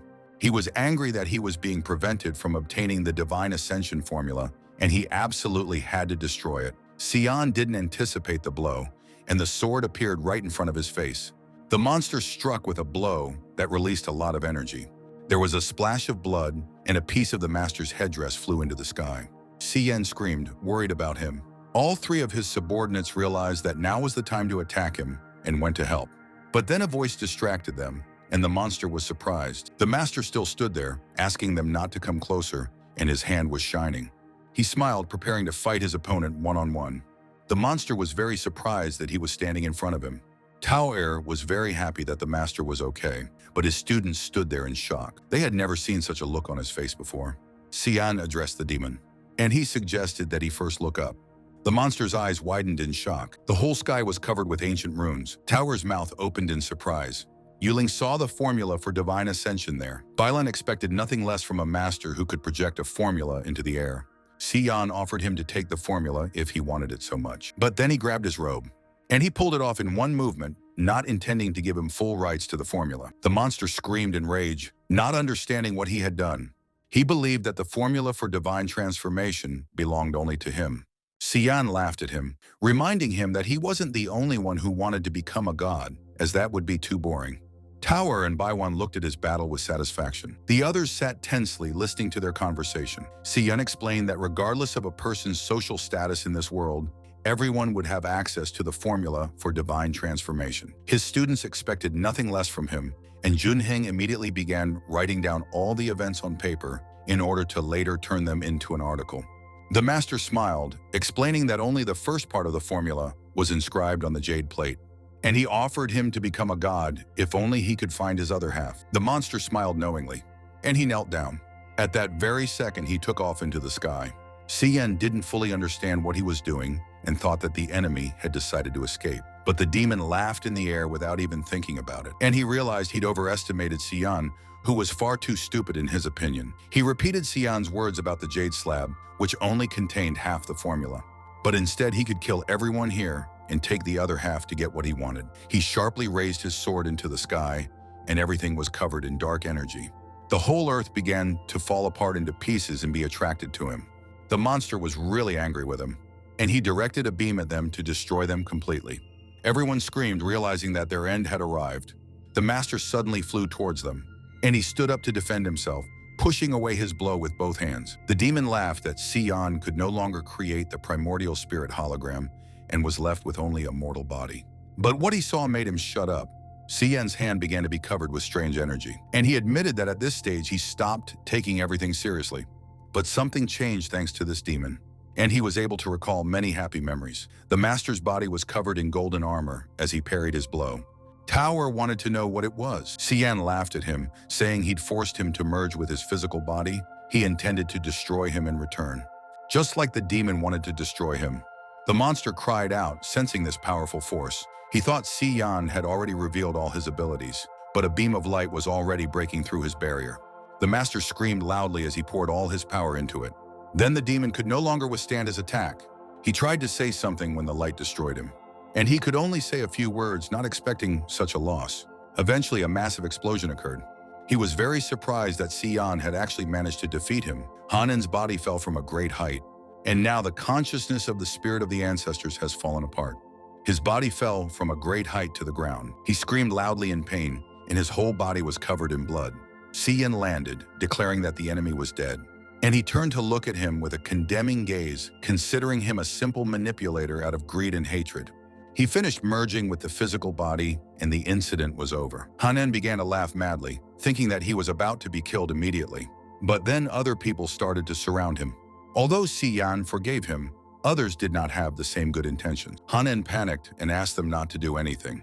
He closed his eyes tightly, trying to understand how the Mu River sect master could die at the hands of a lowlife. But then an unknown voice appeared, asking for his life to be spared. Out of nowhere, the monk Ming Xuan, who was the abbot of the Heavenly Cloud Temple, appeared. He took Hanen's body in his arms, intending to make him pay for everything he had done, and he quickly ran away with it on his shoulder, while the crowd screamed in anger. Xian looked at the fleeing people with a smile on his face, and he sighed with relief that the commotion had finally ended. But then a worried Tauer ran up to him. She grabbed his hand sharply, trying to figure out whether he was hurt or not. At first, Xian wanted to say that everything was fine, but then he had a better idea. He pretended to lose consciousness from the pain, and Tauer became frightened. The master fell right into her arms. At the same time, the monk continued to run with Hanen in his arms. He didn't understand why he decided to suddenly save him. But the monk had no intention of killing him. He simply knew that it was this man who had given the order to beat up the disciples of his sect. And now for 500 years, he will have to serve his sect, and he is going to teach him everything from scratch. Taui blushed sharply, addressing the master tenderly, and she promised to feed him. Xian was glad that his efforts were not in vain and pouted. But at that moment, she suddenly began to give him water from a bottle, and she tried to feed him medicine, feeling that he had head injuries. In the end, he looked like an inflated balloon after a few bottles. Tauer didn't understand why he decided to let that man go, since he could cause even more trouble in the future. The master cleared his throat, and he promised that there was nothing to fear from him. Xian patted Tauer on the head, advising her to work hard to improve her abilities so that she could stand up for herself when he was not around. She squeezed his hand, not afraid of anything. After all, I decided to simply stay with the master forever. He rose abruptly from his squatting position, and I finally decided to get out of this place. After a while, they were finally on the ground, and Tauer was running happily. Jenger approached the master and thanked him for saving the Pavilion of Fate. He also mentioned the misunderstanding between him and Mrs. Ye, and she still couldn't calm down about what happened, so his brother decided to apologize on her behalf. Madame Ye looked down with a worried face, realizing that a girl like her was of no use to anyone except Zheng. At this moment, Si Baiwan appeared before her eyes. She walked slowly towards him, and she admitted that she and her brother would soon return to the capital, offering to go with them. But Baiwan quickly brushed her off since they were not on the same path. She turned to him with a worried face. Jenger said goodbye to the master, preparing to return to the Duke's estate. He approached his sister, suggesting that they leave, but she puffed out her cheeks. Baiwan walked past her, and he happily called out to his brother Si. He approached him to say goodbye, and thanked him for helping him stay alive throughout this entire journey. His face radiated complete admiration, as he was simply amazed by the incredible occurrences and cultivation miracles he encountered. Even though it seemed late in the day, he decided to embark on the path of cultivation. The master laughed at his great ambitions, but warned him that the path would be fraught with much suffering and danger, and therefore asked him not to give up. Baiwan was very motivated, promising that he could do it to surprise Si's elder brother the next time they met. Tauer said goodbye to him. The master was surprised that everyone was returning to where they came from. Before he could finish speaking, all his students tried to run away unnoticed. The master ran after them abruptly, intending to lock them in the Pavilion of Fate again. Junheng suggested that they compete. The boys remembered that they had never done anything like this before, and began to think that they could go against the master. But then he put out his fists and hit his friends in the face. He suddenly took off running, not intending to be caught with so much information in his hands, so he asked them to detain the master. Bailan saw a hand grasping him, and then the master grabbed him while the sorceress sect was dealing with Yu Ling.